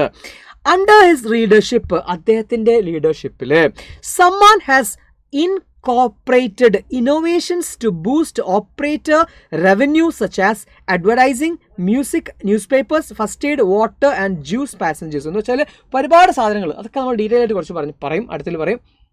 അപ്പോൾ ഒരുപാട് സംഗതികളിലൂടെ ഈ പറയുന്ന ഓപ്പറേറ്റർ എന്ന് സൈക്കിൾ ചവിട്ടുന്ന ആളെയാണ് ഓപ്പറേറ്റർ എന്ന് പറയുന്നത്. അപ്പോൾ നമ്മൾ സ്റ്റോൺ വർക്കർ എന്ന് പറയില്ലേ, സ്റ്റോൺ വർക്കർ എന്ന് പറഞ്ഞാൽ ചില ആൾക്കാർ പറയും സ്റ്റോൺ വർക്കർ എന്നാണ്, വേണ്ട ഒറ്റയ്ക്ക്. ഈ പറയുന്ന പോലെ ഈ ഓപ്പറേറ്റർ ഓപ്പറേറ്റേഴ്സ് എന്ന് വെച്ചാൽ സൈക്കിൾ ചവിട്ടുന്ന ആൾക്ക് ഈ ഒരുപാട് ഗുണങ്ങളുള്ള കാര്യങ്ങൾ ഇയാൾ കൊണ്ടുവന്നു. അവരുടെ ജീവിതത്തിലേക്ക് റവന്യൂ വർദ്ധിപ്പിക്കാൻ വേണ്ടിയിട്ട് കൊണ്ടുവന്നു. അവരുടെ ലൈഫ് കുറച്ചുകൂടെ കളറാക്കാൻ വേണ്ടിയിട്ട് ഒരുപാട് സാധനങ്ങൾ കൊണ്ടുവന്നു. സമ്മാൻ ഫൗണ്ടേഷനിലൂടെ ഇർഫാൻ ആലം. A three-wheeled revolution is an interview given to Sujata Ram Prasad for India Currents in May 2010. 2010 May മാസത്തിൽ ഇന്ത്യ കറണ്ട് എന്ന് പറയുന്ന മാഗസിന് വേണ്ടിയിട്ട് സുജാത രാം പ്രസാദിന് കൊടുത്ത ഒരു ഇൻ്റർവ്യൂ ആണ് ഇവിടെ 3-wheeled revolution എന്ന വേദിയിൽ നമുക്ക് തന്നുള്ളത്. After participating in the entrepreneurship summit in Washington, ലോകത്തിലെ എല്ലാ സംരംഭകരെയും വിളിച്ചിട്ട് എന്ന് വെച്ചാൽ പ്രശസ്തരായ സംരംഭകരെ വിളിച്ചിട്ടുള്ള ഒരു സമ്മിറ്റ് ഉണ്ടായിരുന്നു. അത് വാഷിംഗ്ടണിൽ വെച്ചിട്ടാണ് നടന്നത്. ആ പരിപാടി പങ്കെടുത്തതിന് ശേഷമാണ് അദ്ദേഹത്തിന് ഈ ഇൻ്റർവ്യൂ നടത്തുന്നത്. Irfan Alam has had his idea at the age of 17 while traveling in a rickshaw. Irfan ആലത്തിൻ്റെ ഉള്ളിലേക്ക് ഈ ഒരു ഐഡിയ വന്നത്, ഈ ഒരു ആശയം വന്നത്, ഈ ഒരു ബിസിനസ് ചെയ്യാമെന്ന് തോന്നിയത് 17ാമത്തെ വയസ്സിൽ അദ്ദേഹം ഒരു റിക്ഷയിൽ യാത്ര ചെയ്യുന്ന സമയത്താണ്. The revolution that began with a profit of 8 rupees now earns a net profit of 8 lakh rupees and revenues of 50 lakh rupees. അപ്പോൾ ഓദർ പറയുന്നുണ്ട്, അദ്ദേഹം ആദ്യമായിട്ട് ഇങ്ങനെ പോകുന്ന സമയത്ത് അദ്ദേഹത്തിന് തോന്നിയ ഒരു ആശയം ഈ സൈക്കിൾ റിക്ഷാ പുള്ളേഴ്സിന് കുറച്ച് വെള്ളത്തിൻ്റെ ബോട്ടിൽ കൊണ്ട് കൊടുക്കാം. എന്നിട്ട് അദ്ദേഹത്തിന് ദാഹിച്ചു. അപ്പോൾ അത് ദാഹിച്ചപ്പോൾ അവരോട് വെള്ളം ഉണ്ടോ എന്ന് ചോദിച്ചപ്പോൾ ആ റിക്ഷാക്കാരൻ്റെ കയ്യിൽ വെള്ളമില്ല, അയാളുടെ കയ്യിൽ അത് വെള്ളം വാങ്ങിക്കാനുള്ള പൈസയില്ല. അപ്പോൾ ഈ ഇർഫാൻ ആലത്തിനുള്ളൊരു ബുദ്ധി തോന്നി, നാളെ ഞാൻ ഇയാൾക്കൊരു 8 ബോട്ടിൽ വെള്ളം കൊണ്ട് കൊടുക്കാം അല്ലേ. അങ്ങനെ 8 ബോട്ടിൽ വെള്ളം കൊണ്ട് കൊടുക്കുമ്പോൾ ഇയാൾക്ക് 2 രൂപ ലാഭത്തിന് അത് വിൽക്കാം. അങ്ങനെ 1 രൂപ അയാൾക്കും 1 രൂപ എനിക്കും, അങ്ങനെ ടോട്ടൽ 8 രൂപ മൂപ്പർക്ക് ലാഭം കിട്ടുകയാണ് ചെയ്യുന്നത്. അതാണ് ഫസ്റ്റ് കച്ചവടം. ഓക്കെ, അങ്ങനെ ആശയം ഉണ്ടായിക്കഴിഞ്ഞാൽ അത് ആലോചിച്ച് മനസ്സിൽ വെക്കല്ല വേണ്ടത്, അത് പെട്ടെന്ന് പ്രാക്ടിക്കൽ ആക്കുകയാണ് വേണ്ടത്. മനസ്സിലായില്ലേ? ഇതാണ് അദ്ദേഹം ചെയ്ത് തുടക്കത്തിൽ. ആ ആള് 8 രൂപ പ്രോഫിറ്റ് ഉണ്ടാക്കിയ ആള് ഇന്ന് എത്രയാണ് ഉണ്ടാക്കുന്നത്? 8 lakh rupees ആണ് ഒരു മാസത്തെ അദ്ദേഹത്തിൻ്റെ വരുമാനം. അതുപോലെ തന്നെ 50 ലക്ഷം രൂപയാണ് അദ്ദേഹത്തിൻ്റെ വരുമാനം, മൊത്തത്തിലുള്ള ടേൺ ഓവർ എന്ന് പറയുന്നത്. ഓക്കെ, 50 ലക്ഷം രൂപ, അതിൽ 8 lakh rupees ആണ് വരുമാനം, ലാഭം, profit. He was keen on researching the rickshaw sector through his college days in Pondicherry, where he pursued a degree of Masters of Foreign Trade എന്ന് പറയുന്ന ഡിഗ്രി ചെയ്തുകൊണ്ടിരിക്കുന്ന സമയത്ത് പോണ്ടിച്ചേരിയിൽ അദ്ദേഹം പല ചെയ്തുകൊണ്ടിരിക്കുകയായിരുന്നു, ലൈബ്രറികളിലൊക്കെ റിസർച്ച് ചെയ്തുകൊണ്ടിരിക്കുകയായിരുന്നു അദ്ദേഹം. എന്തിനെ കുറിച്ചിട്ട്? ഈ സെക്ടറിനെ കുറിച്ചിട്ട്. എന്ന് വെച്ചാൽ പഠിക്കുന്ന സമയത്തും അദ്ദേഹത്തിൻ്റെ മനസ്സെവിടെയായിരുന്നു? ഈ സംരംഭത്തിൽ തന്നെ ആയിരുന്നു. അങ്ങനെ ഇരിക്കെ 2006 in 2006 business Baazigar, an Indian television show, initiated an honor hunt and invited emerging business ideas. അങ്ങനെ നിൽക്കുന്ന സമയത്താണ് ബിസിനസ് ബാസിഗർ എന്ന് പറയുന്ന ഓർമ്മയില്ലേ? നമ്മുടെ ബാസിഗർ, ഷാറുഖ് ഖാൻ്റെ ബാസിഗർ അല്ല, ബിസിനസ് ബാസിഗർ എന്ന് പറയുന്ന ഒരു റിയാലിറ്റി ഷോ എവിടെ നടക്കുകയാണ്? TV-യിൽ നടക്കുകയാണ്. ഈ റിയാലിറ്റി ഷോ എന്താണ് ചെയ്യുന്നത്? ഇന്ത്യൻ ബിസിനസ്മാൻസിന് അല്ലെങ്കിൽ എമേർജിങ് ആയിട്ടുള്ള എമേർജിങ് ബിസിനസ് ഐഡിയാസ് ഉള്ള ആളുകളെ, യുവാക്കളെ പ്രോത്സാഹിപ്പിക്കുക എന്ന ഉദ്ദേശത്തോട് കൂടിയിട്ട് അവരൊരു ബിസിനസ് ബാസിഗർ എന്ന് പറയുന്ന ഒരു വലിയ റിയാലിറ്റി ഷോ നടത്തി. അതിനകത്ത് ഇവൻ പങ്കെടുക്കുകയാണ്. 2006 സംഭവം. Alam's plan was to systematise the rickshaw industry. Alam അദ്ദേഹത്തിൻ്റെ ആവശ്യം അല്ലെങ്കിൽ അദ്ദേഹത്തിൻ്റെ ആ ഒരു പ്ലാൻ അവർക്ക് അയച്ചു കൊടുത്തു. എന്താണ്? ഈ റിക്ഷ ഇൻഡസ്ട്രീനെ ഒന്ന് കളറാക്കുക. Okay, ആലംസ് plan was to systemise ഈ റിക്ഷ പുള്ളേഴ്സ് എല്ലാം ഇങ്ങനെ ഒരു ഓർഡർ ഒന്നും ഇല്ലാതെ അവർ എന്തൊക്കെയോ രീതിയിൽ അങ്ങനെ ജീവിച്ചുകൊണ്ടിരിക്കുകയാണ്. അങ്ങനെയല്ല, അവർക്കൊരു സിസ്റ്റമൈസ് ആക്കണം. അവരൊന്ന് സിസ്റ്റമൈസ് ആക്കുക. പിന്നെയോ ഈ ഇൻഡസ്ട്രീനെ സിസ്റ്റമൈസ് ആക്കുക and turn into a successful business. അങ്ങനെ അതുവഴി എൻ്റെ ബിസിനസ്സിനെ അത് സക്സസ്ഫുൾ ആക്കുകയും ചെയ്യാം. ഓക്കെ, ഇനി rickshaw were to be rebuild. അതിനുള്ള ആദ്യത്തെ അദ്ദേഹത്തിൻ്റെ ഐഡിയ അതാണ്. റിക്ഷാസ് ഇങ്ങനെ പോരാ, ഒന്ന് റീബിൽഡ് ചെയ്യണം. അതിന് കുറച്ച് എന്താ പറയുക, കുറച്ച് നമ്മൾ മോഡിഫിക്കേഷൻസ് ഒക്കെ വരുത്തണം. എന്നിട്ടോ so that the areas on the vehicles could be sold for marketing and branding. അങ്ങനെയാണെങ്കിൽ അതിലുള്ള ഏരിയാസ്, ഇപ്പം നമ്മൾ വണ്ടിയൊക്കെ മോഡിഫൈ ചെയ്യാറില്ലേ, MVD വരും അല്ലേ, അപ്പോൾ അവിടെ MVD ഇല്ലേക്കും. ഏതായാലും ഈ റിക്ഷാസ് അവർ മോഡിഫൈ ചെയ്യുന്ന സമയത്ത് ആ മോഡിഫൈ ചെയ്ത ബൈക്കല്ല റിക്ഷാസിൻ്റെ മേലെ അവർക്ക് അഡ്വർടൈസ്മെൻറ്റ്സ് നടത്താം, പരസ്യങ്ങൾ വെക്കാം. നിങ്ങൾ കണ്ടില്ലേ KSRTCൻ്റെ ബാക്കിലൊക്കെ പരസ്യം കണ്ടില്ലേ? അപ്പോൾ ഇതുപോലെ പരസ്യങ്ങൾ വെക്കാൻ പറ്റും. Okay, sold for marketing and branding. ബ്രാൻഡിങ്ങിനും മാർക്കറ്റിങ്ങിനും ഒക്കെ അത് ഉപയോഗിക്കാം. Furthermore, അതിനപ്പുറത്തേക്ക് he stated that additional cash may be generated by the selling passengers communities like water, biscuits, newspapers, etc. അതിനപ്പുറത്തേക്ക് കുറച്ചുകൂടെ പൈസ അവർക്ക് ഉണ്ടാക്കാൻ പറ്റും. എങ്ങനെ? ഈ പറയുന്ന എന്താ നമ്മൾ പറഞ്ഞത്, അടുക്കുന്ന കമൻറ്റ് ബോക്സിലേക്ക് നോക്കിയാൽ എല്ലാം കൂടി പോയി പോകും. എന്തൊക്കെയോ ആണ് അവിടെ നടക്കുന്നത് അല്ലേ. ഈ എന്താ പറയുക, പാമ്പിൻ്റെ വായിൽ അകപ്പെട്ടിട്ടുള്ള തവളയുടെ പോലെയാണ് ഇപ്പോൾ നമ്മുടെ അവസ്ഥ. നാളെ പരീക്ഷയാണ് അല്ല, എന്തായിരിക്കും ഒന്നും അറിയില്ല. എന്നാൽ ഇപ്പോഴും നമ്മൾ എന്തുകൊണ്ടിരിക്കുകയാണ്, ആ തവളയുടെ അവസ്ഥയാണ്. ഈ ലോക കാര്യങ്ങളിലാണ് മുഴുകിയിരിക്കുന്നത്. വാട്ടർ, ബിസ്ക്കറ്റ്, ന്യൂസ് പേപ്പേഴ്സൊക്കെ വിറ്റിട്ട് പൈസ ഉണ്ടാക്കുക. ആ പൈസയും കൂടെ ഇവന്മാർക്ക് കിട്ടും. ഇതൊരു ഐഡിയ ആണ്. നമുക്കൊരു ക്വസ്റ്റ്യൻ ഉണ്ട് കേട്ടോ, ഇവിടെ ശ്രദ്ധിക്കണം. He one the show and was given ₹150 lakhs in the startup capital. അപ്പോൾ അദ്ദേഹം ആ ഷോയിൽ വിജയിച്ചു. അദ്ദേഹത്തിന് എത്ര പൈസ കിട്ടി? 150 ലക്ഷം രൂപ അദ്ദേഹത്തിന് ഒരു സ്റ്റാർട്ടപ്പ് തുടങ്ങാൻ വേണ്ടിയിട്ട്, ഈ പറഞ്ഞ പരിപാടി സ്റ്റാർട്ടപ്പ് തുടങ്ങാൻ വേണ്ടിയിട്ട് ഒരു ഇനീഷ്യലായിട്ടുള്ള ഒരു സമ്മായിട്ട് അദ്ദേഹത്തിന് കൊടുക്കുകയാണ് ചെയ്യുന്നത്. ഓക്കെ, ഇനിയോ he wanted to run Samman as a non-profit organization, but the organizers of the TV show did not agree to this model, so he refused the seed money. അങ്ങനെ നിൽക്കുന്ന സമയത്ത് ഇദ്ദേഹം നമ്മുടെ ഈ പറയുന്ന ടാറ്റയിലൊക്കെ പോലെയായിരുന്നു. ടാറ്റ എടോ ഞാൻ വളർന്നാൽ പോരാ, ഇന്ത്യയും എൻ്റെ കൂടെ വളരണം എന്ന് ആഗ്രഹിച്ചൊരു വ്യക്തിയാണ് ടാറ്റ എന്ന്, രത്നം ടാറ്റ എന്ന് പറയുന്ന ആൾ അല്ലേ. അപ്പോൾ ഇതുപോലെ ഇവൻ പറഞ്ഞു, ഇതെനിക്കൊരു നോൺ പ്രോഫിറ്റ് ആയിട്ടുള്ള, എന്ന് വെച്ചാൽ ലാഭം മാത്രം ഫോക്കസ് ചെയ്തിട്ടുള്ള ഒരു പരിപാടി ആക്കാൻ എനിക്ക് താല്പര്യമില്ല. ഓക്കെ, ഇവന്മാരും വളരട്ടെ. ഈ ഒരു ആശയം മുമ്പോട്ടേക്ക് വെച്ചപ്പോൾ അദ്ദേഹം പറഞ്ഞു, ഈ TV ഓർഗനൈസേഴ്സ് പറഞ്ഞു, 150 ലക്ഷം ഞങ്ങളുടെയാണ് അല്ലേ, ഞങ്ങൾക്ക് അങ്ങനെ സംഭാവന ചെയ്യാൻ താല്പര്യമില്ല, അല്ലെങ്കിൽ ജനങ്ങൾക്ക് വേണ്ടിയിട്ട് ചെയ്യാൻ താല്പര്യമില്ല. സോ അദ്ദേഹം പറഞ്ഞു, എനിക്ക് നിങ്ങളുടെ സീഡ് മണി വേണ്ട. ഓക്കെ, ഞാൻ എൻ്റെ ആശയത്തൊന്നും പുറത്തേക്ക് പോകുന്നില്ല. മനസ്സിലായില്ലേ? ഇനി it became a social concern when he learned more about the lives of rickshaw drivers and their hardships. ഈ റിക്ഷ ഡ്രൈവേഴ്സിൻ്റെ ജീവിതത്തെക്കുറിച്ചും അവരുടെ ഹാർഡ്ഷിപ്സിനെ പറ്റിയൊക്കെ പഠിച്ചപ്പോൾ അദ്ദേഹത്തിന് മനസ്സിലായി ഇതെൻ്റെ സോഷ്യൽ കൺസേൺ ആണ്, ഇതെൻ്റെ ഒരു സാമൂഹികമായിട്ടുള്ള പ്രതിബദ്ധതയാണെന്ന് അദ്ദേഹത്തിന് മനസ്സിലായി. ഓക്കെ, അങ്ങനെയാണ് ആ തീരുമാനത്തിലേക്ക് എത്തുന്നത്. ഒരു നോൺ പ്രോഫിറ്റ് ഓർഗനൈസേഷൻ ആക്കണം തീരുമാനിക്കുന്നത്. As A great believer of CK Prahaladans theory that firms may succeed by focusing on the bottom of the pyramid, Samman was formed in 2007 with the family and friends being investors. Prahladan എന്ന് പറഞ്ഞ ആളിതാണ് കേട്ടോ. One of the world's most influential business thinker ആണ് ആര്? പ്രഹ്ലാദൻ എന്ന് പറഞ്ഞ ആൾ. ആരാന്ന് ആലോചിക്കേണ്ട, CK Prahladan എന്ന പേര് മാത്രം നിങ്ങൾ ആലോചിച്ചാൽ മതി. ഇവിടെ ഇപ്പോൾ ഈ CK പ്രഹ്ലാദൻ പറഞ്ഞൊരു കാര്യം ഇതാണ്. ബിസിനസ് ഒക്കെ താല്പര്യമുള്ള ആൾക്കാരുണ്ടാവും നിങ്ങളുടെ ഇടയിലൊക്കെ, റിസർച്ച് ചെയ്യുന്ന ആൾക്കാരുണ്ടാവും, ചെയ്തുകൊണ്ടിരിക്കുന്ന ആൾക്കാരുണ്ടാവും അല്ലേ, അടുത്ത വർഷം ചെയ്ത് തുടങ്ങണമെന്ന് ആഗ്രഹിക്കുന്ന ആൾക്കാരുണ്ടാവും. അപ്പോൾ അവർക്കൊക്കെ മനസ്സിലാക്കാൻ വേണ്ടിയിട്ട് CK പ്രഹ്ലാദൻ പറഞ്ഞെന്താണെന്ന് അറിയോ, നിങ്ങളെപ്പോഴും ബിസിനസ് വിജയിക്കണമെങ്കിൽ എവിടെ ഫോക്കസ് ചെയ്യണം? അടിത്തട്ടിൽ, സമൂഹത്തിലെ അടിത്തട്ടിലുള്ള ആളുകളെ നിങ്ങൾ ടാർഗറ്റ് ചെയ്യണം അല്ലെങ്കിൽ ഫോക്കസ് ചെയ്യണം. അങ്ങനെയെങ്കിൽ അതുകൊണ്ടാണ് ആ ഒരു വാക്കിൽ നിന്ന് ഇൻസ്പയർഡ് ആയിട്ട് ഇദ്ദേഹം എന്ത് ചെയ്യാണ്, നമ്മുടെ ഈ പറഞ്ഞ കുട്ടി ഇർഫാൻ ആലം 2007 സമ്മാൻ എന്ന് പറയുന്ന ആ ഒരു ഫൗണ്ടേഷൻ ഫോം ചെയ്തു. ഓക്കെ, ഇനിയോ അദ്ദേഹത്തിൻ്റെ സുഹൃത്തുക്കളും അതുപോലെ തന്നെ ഫാമിലിയും ആയിരുന്നു ഇൻവെസ്റ്റേഴ്സ്. ഓക്കെ, സീഡ് മണി മറ്റൊരു കൊടുത്തില്ലല്ലോ, അപ്പോൾ investors ഇവരെയായിരുന്നു.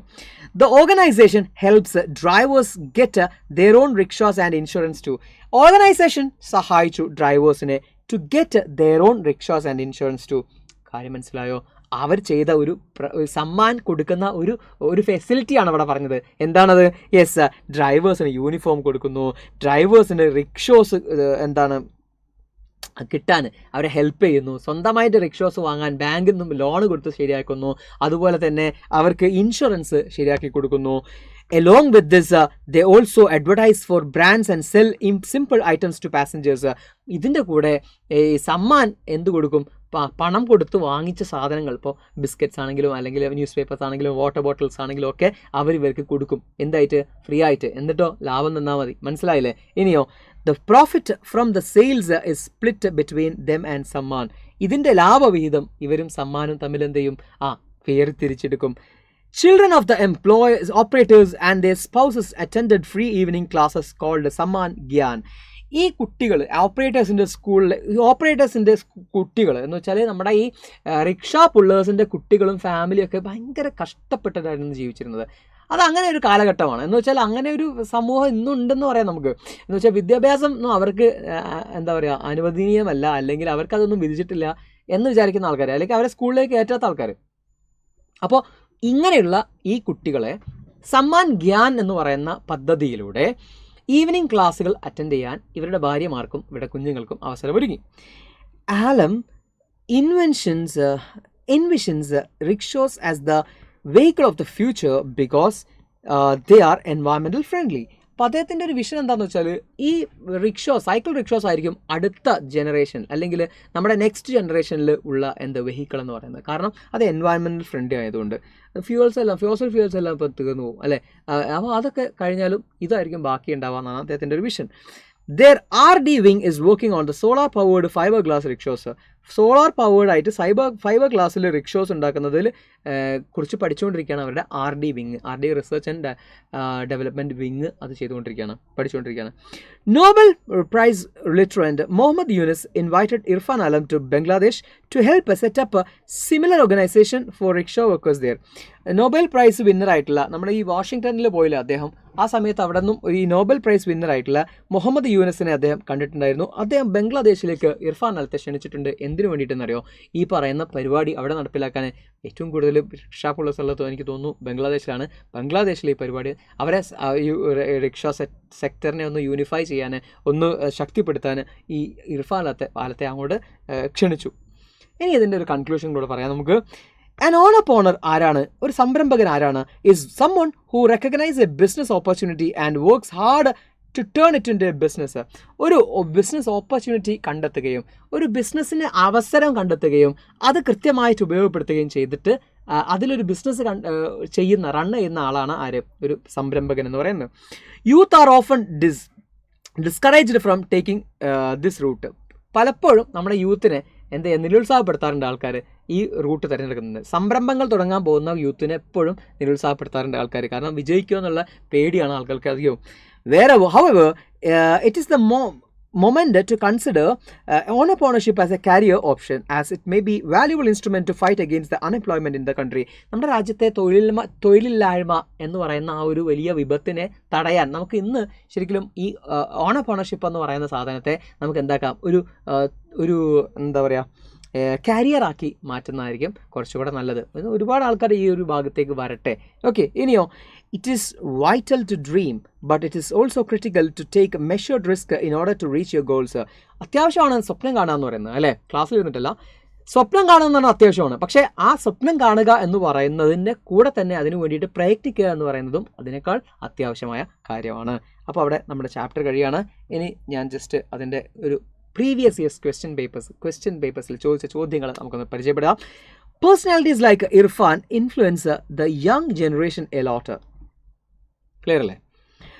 Being inspired by Irfan ആലത്തെ കണ്ടിട്ട് ഇൻസ്പയർഡ് ആയിട്ട് നിങ്ങൾ your friend has ventured a startup in your nearby town and there is a vacant post of managing director in the company. Imagine that you have the required qualification for the post. Prepare an application with a resume citing your personal details like qualification, experience, etc. സംഭവം മനസ്സിലായില്ലേ? ചോദ്യം ഈ ചാപ്റ്ററിനാണ് ചോദിച്ചത്, പക്ഷേ എന്താണ് നമ്മുടെ job ആപ്ലിക്കേഷനും അതുപോലെ റെസ്യൂമാണ് ചോദിച്ചിട്ടുള്ളത്. അവിടെ ശ്രദ്ധിക്കേണ്ട കുറച്ച് കാര്യങ്ങൾ ഞാൻ പറഞ്ഞുതരാം, ശ്രദ്ധിച്ചോ. അവിടെ ഈ പറയുന്നതാണ് നമ്മുടെ വാല്യുവേഷൻ ക്യാമ്പിൽ പോയി കഴിഞ്ഞാൽ ഒരു തരുന്ന ഈ കീൽ ഇതൊക്കെ ഉണ്ടാവുക. എന്തൊക്കെയാണ്? Scoring indicators, comprehensiveness of content എന്ന് പറഞ്ഞാൽ 2 മാർക്കാണ് അതിന്. കണ്ടന്റ് ഇട്ടോ നോക്കും. പ്രോപ്പർ സീക്വൻസിങ് ഓഫ് ഐഡിയാസ് ഉണ്ടെങ്കിൽ കൃത്യമായിട്ട് ഐഡിയാസ് സീക്വൻസ് ചെയ്തിട്ടുണ്ടെങ്കിൽ 2 mark. Appropriate format of letter and resume, correct format ഉണ്ട് ലെറ്ററിൻ്റെയും റെസ്യൂമിൻ്റെ ഉണ്ടെങ്കിൽ 3 മാർക്ക്. ക്വാളിറ്റി ഓഫ് ലാംഗ്വേജ് അവിടെ 1 മാർക്കുള്ളൂ. എന്ന് വെച്ചാൽ ഗ്രാമർ തെറ്റിപ്പോകും അല്ലെങ്കിൽ സ്പെല്ലിംഗ് മിസ്റ്റേക്ക് ആവുമെന്നൊക്കെ വിചാരിച്ചിട്ട് ബേജാറായിട്ട് എഴുതാതിരിക്കരുത്. 1 മാർക്ക് അതിന് പോവുകയാണെങ്കിൽ തന്നെ ഉണ്ടാവുള്ളൂ. ഒരു 3 എണ്ണം. ഇപ്പോൾ ഞാൻ CBSEയുടെ നമ്മൾ എന്താ പറയുക +2 CBSEയുടെ വാല്യൂഷൻ ക്യാമ്പിന് പോയപ്പോൾ നമ്മളവിടെ കണ്ട ഒരു കാര്യം എന്താണെന്ന് വെച്ചാൽ അവർ പറയുന്നത് എന്താണെന്ന് വെച്ചാൽ ഇതിൻ്റെ ഫോർമാറ്റിൽ നമ്മൾ മാക്സിമം ശ്രദ്ധിക്കണം ഫോർമാറ്റ് എഴുതുമ്പോൾ. അപ്പോൾ ആദ്യം എന്താ നമ്മൾ ഫോർമാറ്റ് എഴുതുമ്പോൾ ആദ്യം എന്താ ശ്രദ്ധിക്കേണ്ടത്? ആദ്യം നമ്മൾ ഇതൊരു ഒഫീഷ്യൽ ലെറ്ററാണ് അല്ലേ, ഒഫീഷ്യൽ ലെറ്ററാണ്. അപ്പോൾ ഒഫീഷ്യൽ ലെറ്ററിൽ നമ്മൾ എന്താണ് എഴുതുക? ആദ്യം യെസ് ഫ്രം അഡ്രസ്സാണ് എഴുതേണ്ടത്, ശരിക്കും മാർജിന് നേരെ ആണ് എഴുതേണ്ടത് അല്ലേ. ശേഷം ഒരു വരി വിട്ടിട്ട് നമ്മൾ ഡേറ്റ് എഴുതണം.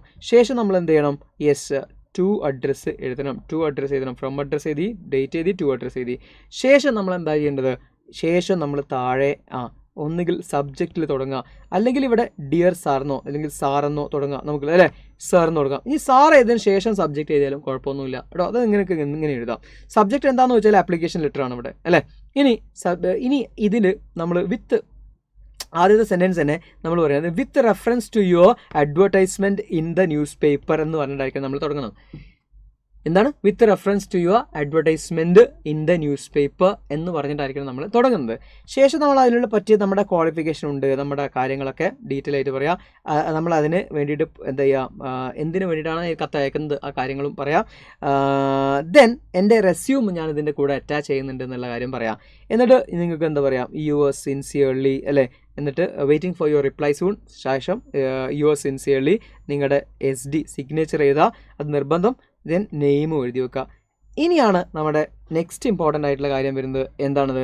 യെസ് നമ്മുടെ റെസ്യൂമെ വരുന്നത്. റെസ്യൂമേൽ അവർ ശ്രദ്ധിക്കുന്ന മെയിൻ ആയിട്ടുള്ള സാധനം. ഇപ്പോൾ നമ്മൾ റെസ്യൂമേൽ പേര് ചെയ്തു, അഡ്രസ്സ് എഴുതുന്നു, അതുപോലെ തന്നെ ഫോൺ നമ്പർ, അതുപോലെ തന്നെ എന്താണ് ഇമെയിൽ ID. ശേഷം നമ്മുടെ ക്വാളിഫിക്കേഷൻസ് ഇമ്പോർട്ടൻ്റ് ആണ്. ഓക്കെ, ക്വാളിഫിക്കേഷൻസ് നോക്കുന്നുണ്ട്. 3 കാര്യങ്ങൾ നോക്കാം. ഒന്ന് ക്വാളിഫിക്കേഷൻ ഉണ്ടോ, എക്സ്പീരിയൻസ് എഴുതിയിട്ടുണ്ടോ. CBSEയിൽ ക്വാളിഫിക്കേഷൻ വേണം, എക്സ്പീരിയൻസ് വേണം, അതുപോലെ റെഫറൻസ് എന്നൊരു സാധനം കൂടെ നമ്മൾ എഴുതിയത് നല്ലതാണ്. റെഫറൻസ് എന്ന് പറയും. എന്ന് വെച്ചാൽ ഇപ്പോൾ റെഫറൻസ് എന്ന് പറഞ്ഞിട്ട് നിങ്ങളിങ്ങനെ നിങ്ങളുടെ ഹൈസ്കൂളിലെ പ്രിൻസിപ്പളുടെ പേര്, കോളേജിലെ പ്രിൻസിപ്പളുടെ പേര്, അതൊക്കെ എഴുതി വെക്കുന്നത് നല്ലതാണ്. ഓക്കെ, ലാസ്റ്റ് ഒരു ഡിക്ലറേഷൻ കൊടുക്കുക. എന്താണ് ഡിക്ലറേഷൻ? ഇത് ഞാൻ ഡീറ്റെയിൽ ആയിട്ട് എപ്പം പറയും, നമ്മുടെ വൈകുന്നേരങ്ങളിലെ ക്ലാസ്സിൽ പറയും കേട്ടോ. ഞാൻ ജസ്റ്റ് ഒന്ന് പറഞ്ഞുള്ളൂ, ബേജാറാവണ്ട. അപ്പോൾ ഈ സാധനമാണ് ഒരു റഫ് വ്യൂ നിങ്ങൾക്ക് തന്നതാണ്. ഇങ്ങനെ ഒരു ക്വസ്റ്റ്യൻ ചോദിച്ചിട്ടുണ്ട് ഈ ചാപ്റ്ററുമായി ബന്ധപ്പെട്ടിട്ട്. സോ അത്രയും മതി. നെക്സ്റ്റ് ക്വസ്റ്റ്യൻ നോക്കാം. Read the following sentence from A 3-wheeled revolution. There are several other benefits on which we cannot put a monetary value. Rickshaw pullers now have a sense of belongings and empowerment. Now attempt the questions given below. ഇതാ ചാപ്റ്ററിൽ നിന്ന് തന്ന ചില sentence ആണ്. Who makes these statements? ആരാണ് ഇവിടെ ഈ statement പറയുന്നത്? യെസ്, ഒബ്വിയസ്ലി ഇത് ചാപ്റ്റർ ആണ്. യെസ്, 3-wheeled revolution ആകുമ്പോൾ അത് ആരാ? ഇർഫാൻ ആലം തന്നെയാണ്. 1 മാർക്ക്.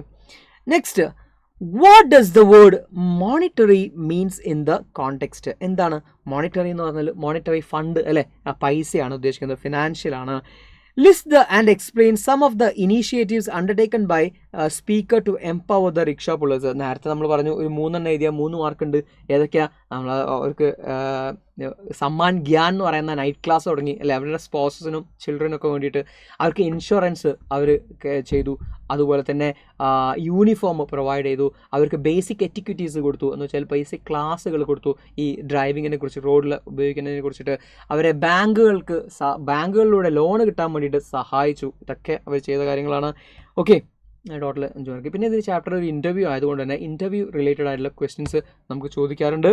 സോ അത് ഡീറ്റെയിൽ ആയിട്ട് നമുക്ക് എന്ത് ചെയ്യാം, നോക്കാം. 2 types ഓഫ് ഇൻ്റർവ്യൂസ് ആണുള്ളത്. ഏതൊക്കെയാണ്? ഒന്ന് interview with a famous personality, interview with character in your lesson. 2 ടൈപ്പിൽ ഇൻ്റർവ്യൂ ചോദിക്കും. ഒന്ന് നമുക്കറിയാവുന്ന ഒരു ഫേമസ് ആയിട്ടുള്ള പേഴ്സണാലിറ്റിയെ നമ്മൾ ഇൻ്റർവ്യൂ ചെയ്യാൻ പറയും, അല്ലെങ്കിൽ നമ്മളെ ഏതെങ്കിലും ചാപ്റ്ററിലെ ക്യാരക്ടറിനെ ഇൻ്റർവ്യൂ ചെയ്യാൻ പറയും. 2 വന്നാലും നമ്മൾ ഇങ്ങനെ എഴുതിയാൽ മതി. ഒരു ചോദ്യം നോക്കുക. You are asked to interview a famous personality, right 4 questions and 4 possible answers. Response നമ്മൾ എഴുതണം. ഓക്കെ, അപ്പോൾ നോക്കുക. ഒന്ന്, what is the secret of your success? എല്ലാവരും ചോദിക്കാൻ പോകുന്നത് വളരെ സിമ്പിൾ ആയിട്ടുള്ള 2-3 ചോദ്യങ്ങൾ ഞാൻ പരിചയപ്പെടുത്താണ്. ഈ ഒരു എന്താ പറയുക, എന്തായാലും മാർക്ക് കിട്ടാൻ വേണ്ടിയിട്ടുള്ളൊരു question. Hard work is the secret of my success എന്ന് പറയാം. Who is your role model? My mother is my role model. What is your future plan? It is in the workshop. അതിൻ്റെ answer നോക്ക്, it is in the workshop എന്ന് പറയാം. Next one, what is your message? Work hard you will win. ഈ 4ാമത്തെ ചോദ്യം ഒഴിവാക്കിയിട്ട് ഇപ്പോൾ നിങ്ങളോട് ചാപ്റ്ററിൽ ഏതെങ്കിലും ഒരാളെ ചോദിക്കുകയാണെങ്കിൽ 4ാമത്തെ ചോദ്യത്തിന് മാത്രം നമ്മളൊന്ന് മാറ്റിയാൽ മതി.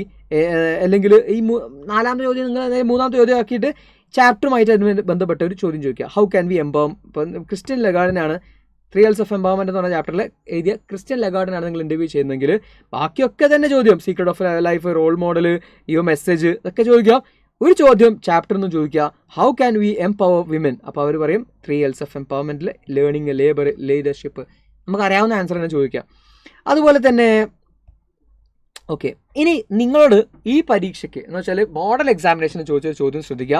2024 ഇപ്പം കഴിഞ്ഞ മോഡൽ എക്സാമിന് നിങ്ങളോട് ചോദിച്ച ചോദ്യം, Beena Kannan, the owner of Shima Tea, is a popular owner poem.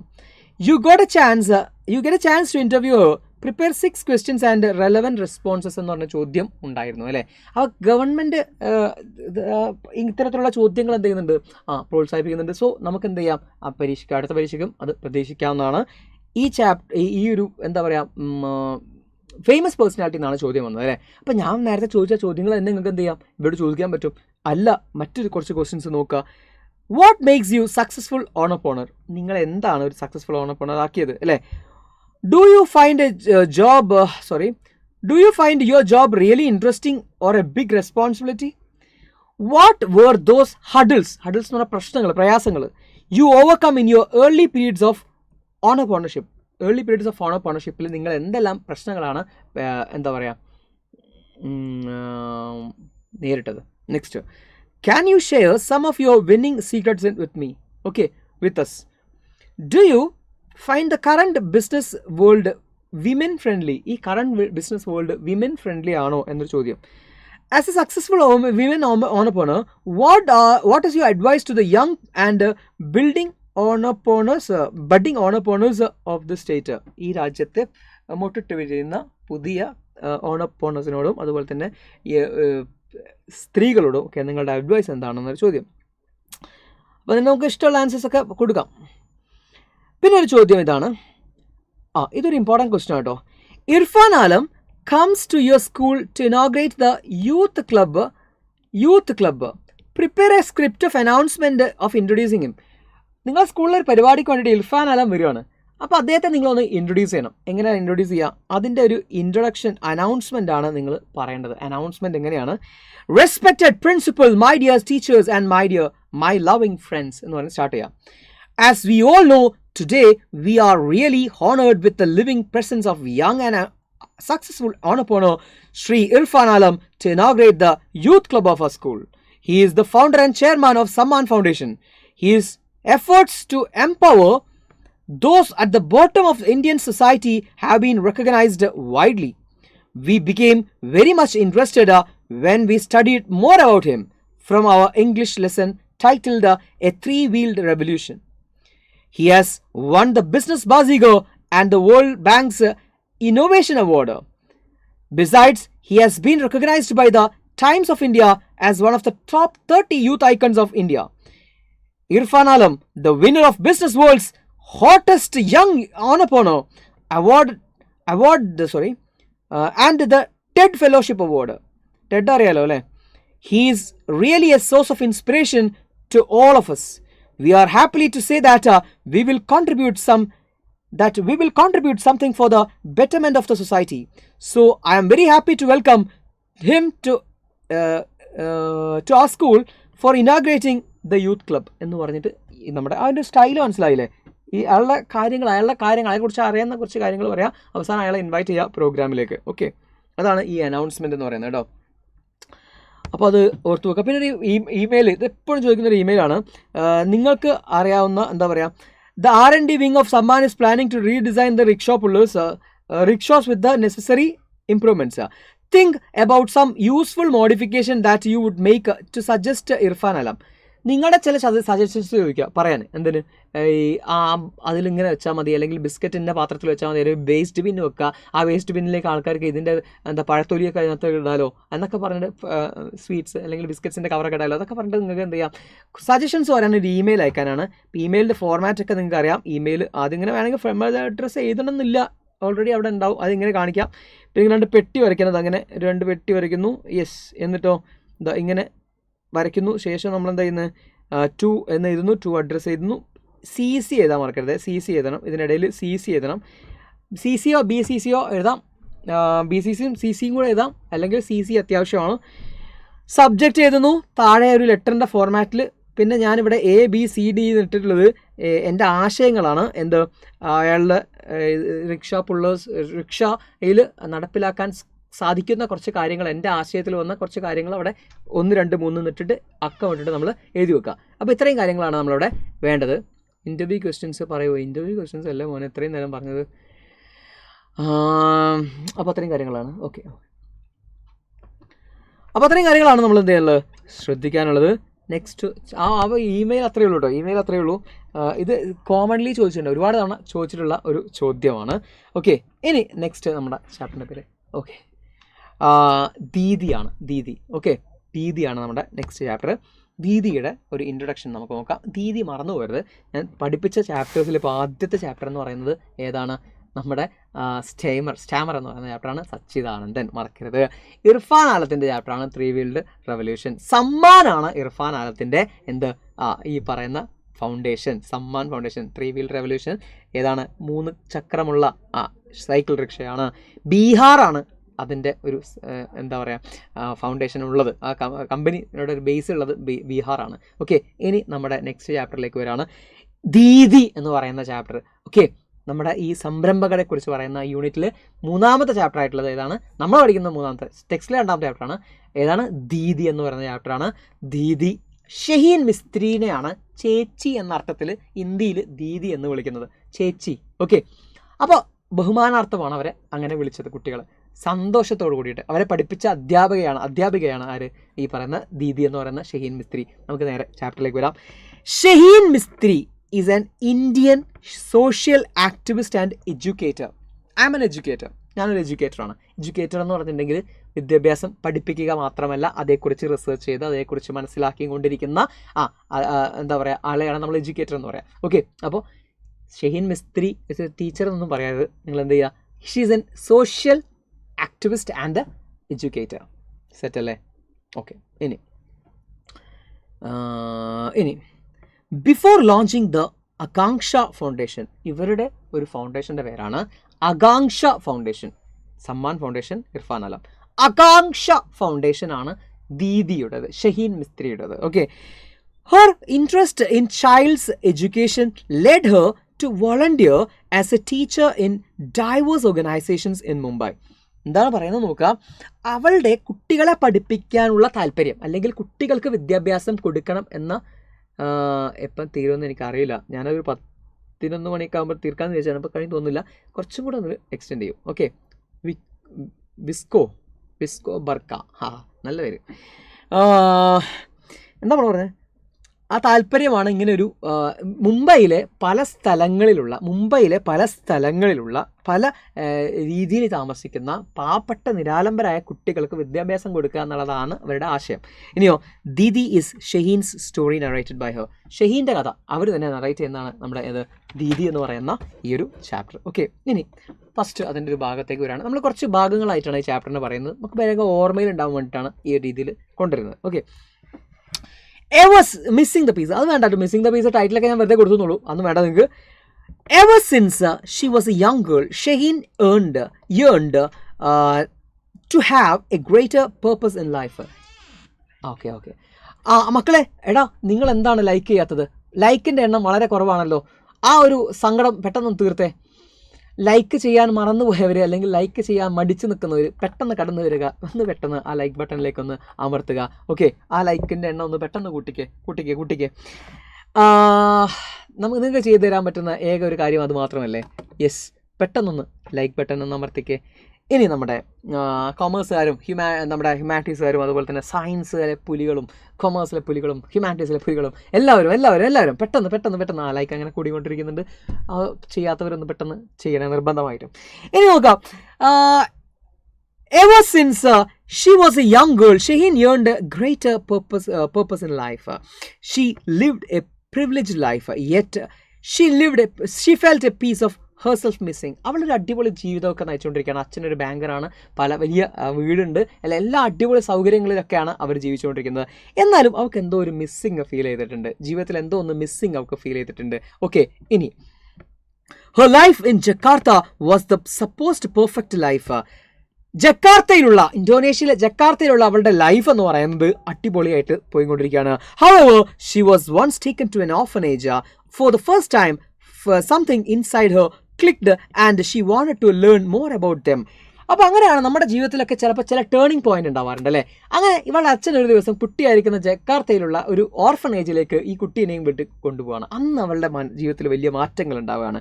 Okay, അവൾക്ക് ഒരുപാട് കാര്യങ്ങൾ പഠിച്ച് എടുക്കണം, അല്ലെങ്കിൽ ജീവിതത്തെക്കുറിച്ച് മനസ്സിലാക്കണം എന്നൊക്കെ അവൾ തോന്നുന്നത് അങ്ങനെയാണ്. ബുദ്ധന് അതുപോലെ തന്നെയാണ്. ഒരു യാത്രയിലാണ് അദ്ദേഹത്തിന് കൊട്ടാരത്തിൽ നിന്ന് അദ്ദേഹം സിദ്ധാർത്ഥനായിക്കൊണ്ട് നടക്കുന്ന സമയത്താണ് ഒരു ദിവസം അല്ലേ ഒരു യോഗിയെ കാണുന്നു, ഒരു എന്താണ് മൃതി എന്ന് വെച്ചാൽ മരിച്ചു കൊണ്ടിട്ട് ആളുകൾ കൊണ്ടുപോകുന്ന ഒരു മനുഷ്യരെ കാണുന്നു. ഈ 3 പേരെ കണ്ടപ്പോഴാണ് ബുദ്ധന് മാറ്റങ്ങൾ ഉണ്ടാകുന്നത്, സിദ്ധാർത്ഥന് മാറ്റങ്ങൾ ഉണ്ടാകുന്നത്. ഇതുപോലെ നമ്മളൊക്കെ എന്താ പറയുക, നിങ്ങൾക്ക് മാറ്റങ്ങൾ ഉണ്ടാവണമെങ്കിൽ ഇത്തരത്തിലുള്ള കാഴ്ചകൾ നിങ്ങൾ കാണണം അല്ലേ. അറ്റ്ലീസ്റ്റ് നമ്മൾ തൊട്ടടുത്തുള്ള ഒരു മെഡിക്കൽ കോളേജിൽ പോയിട്ട് ഒന്ന് കാഴ്ചകളൊക്കെ ഒന്ന് കാണാം, ക്യാൻസർ വാർഡുകളൊക്കെ പോയി വേദന അനുഭവിക്കുന്നവരെ കാണുക. ഇങ്ങനെയൊക്കെ ആകുമ്പോൾ നമ്മുടെ ലൈഫിൽ നമ്മൾ ചില തീരുമാനങ്ങൾ എടുക്കും അല്ലേ. ആ തീരുമാനങ്ങളെയാണ് ഇവിടെ നമ്മുടെ കുട്ടിയായിരിക്കുന്ന ഷഹീൻ മിസ്ത്രിയുടെ ഉള്ളിലേക്ക് വരുന്നത്. അവൾക്ക് ആ മിസ്സിങ് അങ്ങോട്ട് പോയി, ജീവിതത്തിൽ എന്തോ ഒരു മിസ്സിങ് ഉണ്ടെന്ന് പറഞ്ഞാൽ അത് കിട്ടി. എന്താണ്? When she visited India for vacations അവൾ ഇന്ത്യയിൽ വരുന്ന സമയത്ത് the destitute children would അവിടെ ഒരു സ്പെല്ലിംഗ് മിസ്റ്റേക്ക് ആണ്. her interest and curiosity, and she spent most of her time volunteering at some or the other institutions or orphanage. അവിടെയുള്ള എന്താ പറയുക, മാർജിനലൈസ്ഡ് ആയിട്ടുള്ള അല്ലെങ്കിൽ ഡൗൺ ട്രോഡൻ ആയിട്ടുള്ള അടിച്ചമർത്തപ്പെട്ടിട്ടുള്ള ഈ കുട്ടികൾ അവളുടെ ശ്രദ്ധ ആകർഷിച്ചു. അവളെപ്പോഴും സമയം സ്പെൻഡ് ചെയ്തത് ഏതെങ്കിലും ഒരു ഓർഗനൈസേഷനിലോ അല്ലെങ്കിൽ വോളണ്ടിയർ ആയിട്ടൊക്കെ പോകും, അല്ലെങ്കിൽ ഏതെങ്കിലും ഓർഫനേജിൽ വോളണ്ടിയർ ആയിട്ട് പോകാറുണ്ട്, അല്ലെങ്കിൽ ഈ പറഞ്ഞ ബ്ലൈൻഡ് സ്കൂളിലൊക്കെ അവൾ പോകാറുണ്ട്, അവിടെ പരിചരിക്കാനൊക്കെ പോകാറുണ്ടായിരുന്നു ഈ കുട്ടി ഇന്ത്യയിൽ വെക്കേഷന് വരുന്ന സമയത്ത്. It was through these summer experiences in India that she began to see inequality. ഈ വെക്കേഷൻ സമയത്താണ് അവൾ ഇന്ത്യയിൽ ഇനീക്വാലിറ്റീസ് കണ്ടത്. ഓക്കെ, ഇനീക്വാലിറ്റീസ് കണ്ടത് അവൾ എന്ന് വെച്ചാൽ ഒരു സമ്പന്നരുടെ മക്കളൊക്കെ സ്കൂളിലേക്ക് പോയിക്കൊണ്ടിരിക്കുന്നു, പാവപ്പെട്ടവരുടെ മക്കളൊക്കെ അവിടെ തെരുവിൽ ഭിക്ഷ യാചിച്ചുകൊണ്ടിരിക്കുന്നു. Inequality. In the summer of 1989, Shaheen made the revolutionary decision to stay in Mumbai. 1989 അവളൊരു വലിയ വിപ്ലവകരമായിട്ടുള്ള തീരുമാനമെടുക്കുന്നു. ഇനി ഞാൻ വെക്കേഷന് കഴിഞ്ഞിട്ട് ഇവിടുന്ന് പോകുന്നില്ല, ഇവിടെ തന്നെ പഠിക്കാൻ പോവാണ്, ഇന്ത്യയിൽ തന്നെ നിൽക്കാൻ പോവാണെന്ന് തീരുമാനിച്ചു. She enrolled herself in saint Xavier's college and began her new journey. ആ പേരൊന്ന് ഓർത്ത് വെച്ചോ, സെന്റ് സേവിയേഴ്സ് കോളേജിൽ അവളെ എൻറോൾ ചെയ്തു. അവളുടെ ജേർണി തുടങ്ങി, പുതിയ ജേർണി തുടങ്ങി. ഓക്കെ, ഇനി after college she would explore the sprawling low income communities area. അവൾ കോളേജിന് ശേഷം ആ പറയുന്ന എന്താ പറയുക ലോ ഇൻകംകാരുള്ള ചില ചേരി പ്രദേശങ്ങളിലൊക്കെ ഇങ്ങനെ ചുറ്റി കറങ്ങുക അവൾ. ഓക്കെ, ആ ചേരി പ്രദേശങ്ങളിലൊക്കെ ആളുകളെ ജീവിതം കണ്ടുപഠിക്കാൻ വേണ്ടിയിട്ട് അവൾ പോകാറുണ്ട്. It was then she came across a girl, Sandhya, who lovingly welcomed her in a tiny house. അവളുടെ ആ സമയത്താണ് അവൾ സന്ധ്യ എന്ന് പറയുന്ന ഒരു പെൺകുട്ടിയെ പരിചയപ്പെടുന്നു. അവളുടെ ചെറിയ വീട്ടിലേക്ക് അവളെ സന്ധ്യ ക്ഷണിച്ചു. Okay, both 18 years yet completely different with regards to language still formed a beautiful connection. രണ്ടുപേരും 18 വയസ്സുകാരികളാണ്, പക്ഷേ രണ്ടുപേർക്കും ഭാഷകൾ പരസ്പരം അറിയില്ല. എന്ന് വെച്ചാൽ ഷഹീന് ഹിന്ദി അറിയില്ല, അതുപോലെ തന്നെ സന്ധ്യക്കാണെങ്കിൽ ഇംഗ്ലീഷും അറിയില്ല. പക്ഷെ അവർക്ക് ഭയങ്കര ഒരു കണക്ഷൻ കിട്ടി, ഭയങ്കര ഒരു ഫ്രണ്ട്സ് ആയിട്ട് അവർ മാറി. Here Shaheen found a first batch of students who she would teach for a few English words or songs.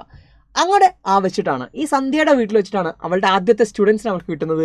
ആദ്യമായിട്ട് കുറച്ച് കുട്ടികൾക്ക് ഇംഗ്ലീഷ് വാക്കുകളോ പാട്ടുകളോ ഒക്കെ അവൾ പഠിപ്പിച്ചു കൊടുക്കുന്നത് അവിടെ വെച്ചിട്ടാണ്. They lovingly called her Didi ആ കുട്ടിക്ക് ഇത് കിട്ടിയപ്പോൾ ഭയങ്കര സന്തോഷമായി. അവളെ വിളിച്ചത് സന്തോഷത്തോടുകൂടി സ്നേഹത്തോടു കൂടി വിളിച്ച പേരാണ് ദീദി എന്ന്. And it was if Shaheen had found as if Shaheen had found herself a new identity, that missing piece of herself. നേരത്തെ പറഞ്ഞില്ലായിരുന്നു അവരുടെ ഉള്ളൊരു മിസ്സിംഗ് പീസ് ഉണ്ടായിരുന്നു. ആ missing piece identity, self exploration അവൾ നടത്തി. അവളെ തന്നെ കണ്ടെത്തിയതാണ് ദീദി എന്ന് പറയുന്ന അവളുടെ ഉള്ളിലുള്ള അവൾ. ആകാംക്ഷ എന്ന് പറയുന്ന കമ്പനി എങ്ങനെയാണ് ഫോം ചെയ്യുന്നതെന്ന് പറയുന്നത്. The notion behind Akanksha was simple. India had people who could teach. ഇന്ത്യയിൽ പഠിപ്പിക്കാനുള്ള ആളുകളുണ്ട്. Spaces that could be changed into class റൂമുകളാക്കി മാറ്റാനുള്ള സ്ഥാപനങ്ങളുണ്ട്. And funding to educate all the children of India. ഇന്ത്യയിലെ എല്ലാ കുട്ടികളെയും പഠിപ്പിക്കാനുള്ള ഫണ്ടും ഉണ്ട്. ഇനി ഇതൊക്കെ തമ്മിൽ കണക്ട് ചെയ്യാണ് വേണ്ടത്, അതിനുള്ള ആൾക്കാരാണ് വേണ്ടത് അല്ലേ. The children required a space free from the distractions of neighbourhood. അയൽപക്കത്തിലുള്ള ഡിസ്ട്രാക്ഷൻസ് ഇല്ലാത്ത ഒരു നല്ല ഇടത്തിൽ കുട്ടികൾക്ക് പഠിക്കണം. As a result the search for the Akanksha Center began. She approached 20 schools in the city and asked if they could use one of their classrooms as 3 hours every evening. എല്ലാ വൈകുന്നേരങ്ങളിലും 3 മണിക്കൂർ നിങ്ങളുടെ സ്കൂളിലെ ക്ലാസ് റൂം ഞങ്ങൾക്ക് തരുമെന്ന് പല സ്കൂളുകളിലും കയറിയിട്ട് 20 സ്കൂളുകളിൽ കയറിയിട്ട് അവൾ ചോദിച്ചു. For most ridiculous of reasons they all declined. പല വിചിത്രമായ കാരണങ്ങൾ പറഞ്ഞിട്ട്, പൊട്ട കാരണങ്ങൾ പറഞ്ഞിട്ട് സ്കൂളുകാർ കൊടുത്തില്ല. 3 മണിക്കൂർ ഒരു ക്ലാസ് കൊടുത്തില്ല. Finally the principal of Colaba's Holy Name School consented to provide a classroom. അങ്ങനെ ഒരു സ്കൂളിലെ കൊലാബയിലുള്ള ഹോളി നെയിം സ്കൂൾ എന്ന് പറയുന്ന സ്കൂളിലെ പ്രിൻസിപ്പൾ ഒരു ക്ലാസ് റൂം കൊടുക്കാൻ തീരുമാനിച്ചു. ദാറ്റ് ബിക്കെയിം ദ ഫസ്റ്റ് ആകാംക്ഷ സെൻറ്റർ. അതാണ് ആദ്യത്തെ ആകാംക്ഷ സെൻറ്റർ ആയിട്ട് മാറുന്നത്. She enlisted the help of St. Xavier's volunteers and devised a basic framework for what they would teach. അവളുടെ ബാക്കിയുള്ള കോളേജിലെ മേറ്റ്സിനെ കുട്ടികളെ സംഘടിപ്പിച്ചിട്ട് അവരെയും പഠിപ്പിക്കാൻ കൊണ്ടുവന്നു ഇവിടേക്ക്. അവളൊരു ചെറിയ ഫ്രെയിം വർക്ക് നടത്തി. സിലബസിൻ്റെ ഒരു എന്ത് പഠിപ്പിക്കണം എന്നതിന് ഫ്രെയിം വർക്ക് നടത്തി. In 1991 ആകാംക്ഷ became legally entitled. എന്ന് വെച്ചാൽ അതിന് നിയമപരമായിട്ട് അതിനെ രജിസ്റ്റർ ചെയ്തു. Over the years, program grew naturally. Then, Akanksha has grown from a single class of 15 children. 15 കുട്ടികളുള്ള ഒരു ക്ലാസ് റൂമെന്നും ആകാംക്ഷ എത്രയും സെൻറ്ററായിട്ട് മാറി. 58 centers and 6 schools serving over 3,500 children. 3,500ഓളം കുട്ടികൾ പഠിക്കുന്ന 58 സെൻറ്റേഴ്സ് ഉള്ള വലിയൊരു സ്ഥാപനമായിട്ട് ആകാംക്ഷ മാറുകയാണ്. ഓക്കെ, ഇതിൻ്റെ കൺക്ലൂഷൻ നമുക്ക് നോക്കാം. There are those who are willing to go to any length to achieve their goals. അല്ലേ, അവരവരുടെ ഗോൾസ് അച്ചീവ് ചെയ്യാൻ വേണ്ടിയിട്ട് ഏത് അറ്റം വരെ പോകുന്ന ആളുകളുണ്ട്. For them success entails more than just money or popularity. അവരെ സംബന്ധിച്ചിടത്തോളം സക്സസ് എന്ന് പറയുന്നത് വെറും പൈസ ഉണ്ടാക്കലോ അല്ലെങ്കിൽ പോപ്പുലാരിറ്റിയോ മാത്രമല്ല. It entails something more. Many young people are involve in social entrepreneurships enterprises which require great deal of dedication and hard work. They strive to make a difference by reaching out to the community in their own way, unique way. Success for them is a happiness for themselves and others എന്ന് പറഞ്ഞ് നമുക്കതിനെ അവസാനിപ്പിക്കാം. Okay, ഇങ്ങനെ ഇതിനകത്ത് നിന്ന് ചോദിച്ചിട്ടുള്ള ചോദ്യങ്ങളുണ്ട്, നമുക്ക് ഈവനിങ്ങിൽ ഡിസ്കസ് ചെയ്യാം. ഓക്കെ, നെക്സ്റ്റ് ചാപ്റ്ററിലേക്ക് നമുക്ക് പോകാം. ലാസ്റ്റ് ചാപ്റ്ററിലേക്ക് വരാം. പോസ്റ്റ് ഏർലി ഫോർ ക്രിസ്മസ് എന്നാണ് നമ്മുടെ ലാസ്റ്റ് ചാപ്റ്ററിൻ്റെ പേര്. It's A one act play ആണ്. അത് ഓർത്ത് വെക്കണം. 1 act play ആണ്. യൂണിറ്റ് 5 ആട്ടത്. യൂണിറ്റ് 5 ആണ്. യൂണിറ്റ് 5-ലെ 1 act play ആണ്. എന്താ, RH വുഡ് ആണ് ഇത് എഴുതിയത്. പേര് മറക്കരുത്, RH വുഡ് ആണ് ഇത് എഴുതിയിട്ടുള്ളത്. ഇനി നേരെ ചാപ്റ്ററിലേക്ക് വരുന്നു. It is A 1 act play. ആ പേര് മറന്നു പോരുത്. 1 act play ഒരു നാടകമാണ്. Which depicts the humorous incidents in a village post office. ഒരു വില്ലേജ് പോസ്റ്റ് ഓഫീസിൽ നടക്കുന്ന രസകരമായിട്ടുള്ള കുറച്ച് സംഭവങ്ങളാണ് ഇതിനകത്ത് എഴുതിയിരിക്കുന്നത്. This story takes place in a Christmas season. ഒരു ക്രിസ്മസ് സീസണിലാണ് കഥ നടക്കുന്നത്. The theme of the play is centred on a parcel booked for a foreigner in the post office.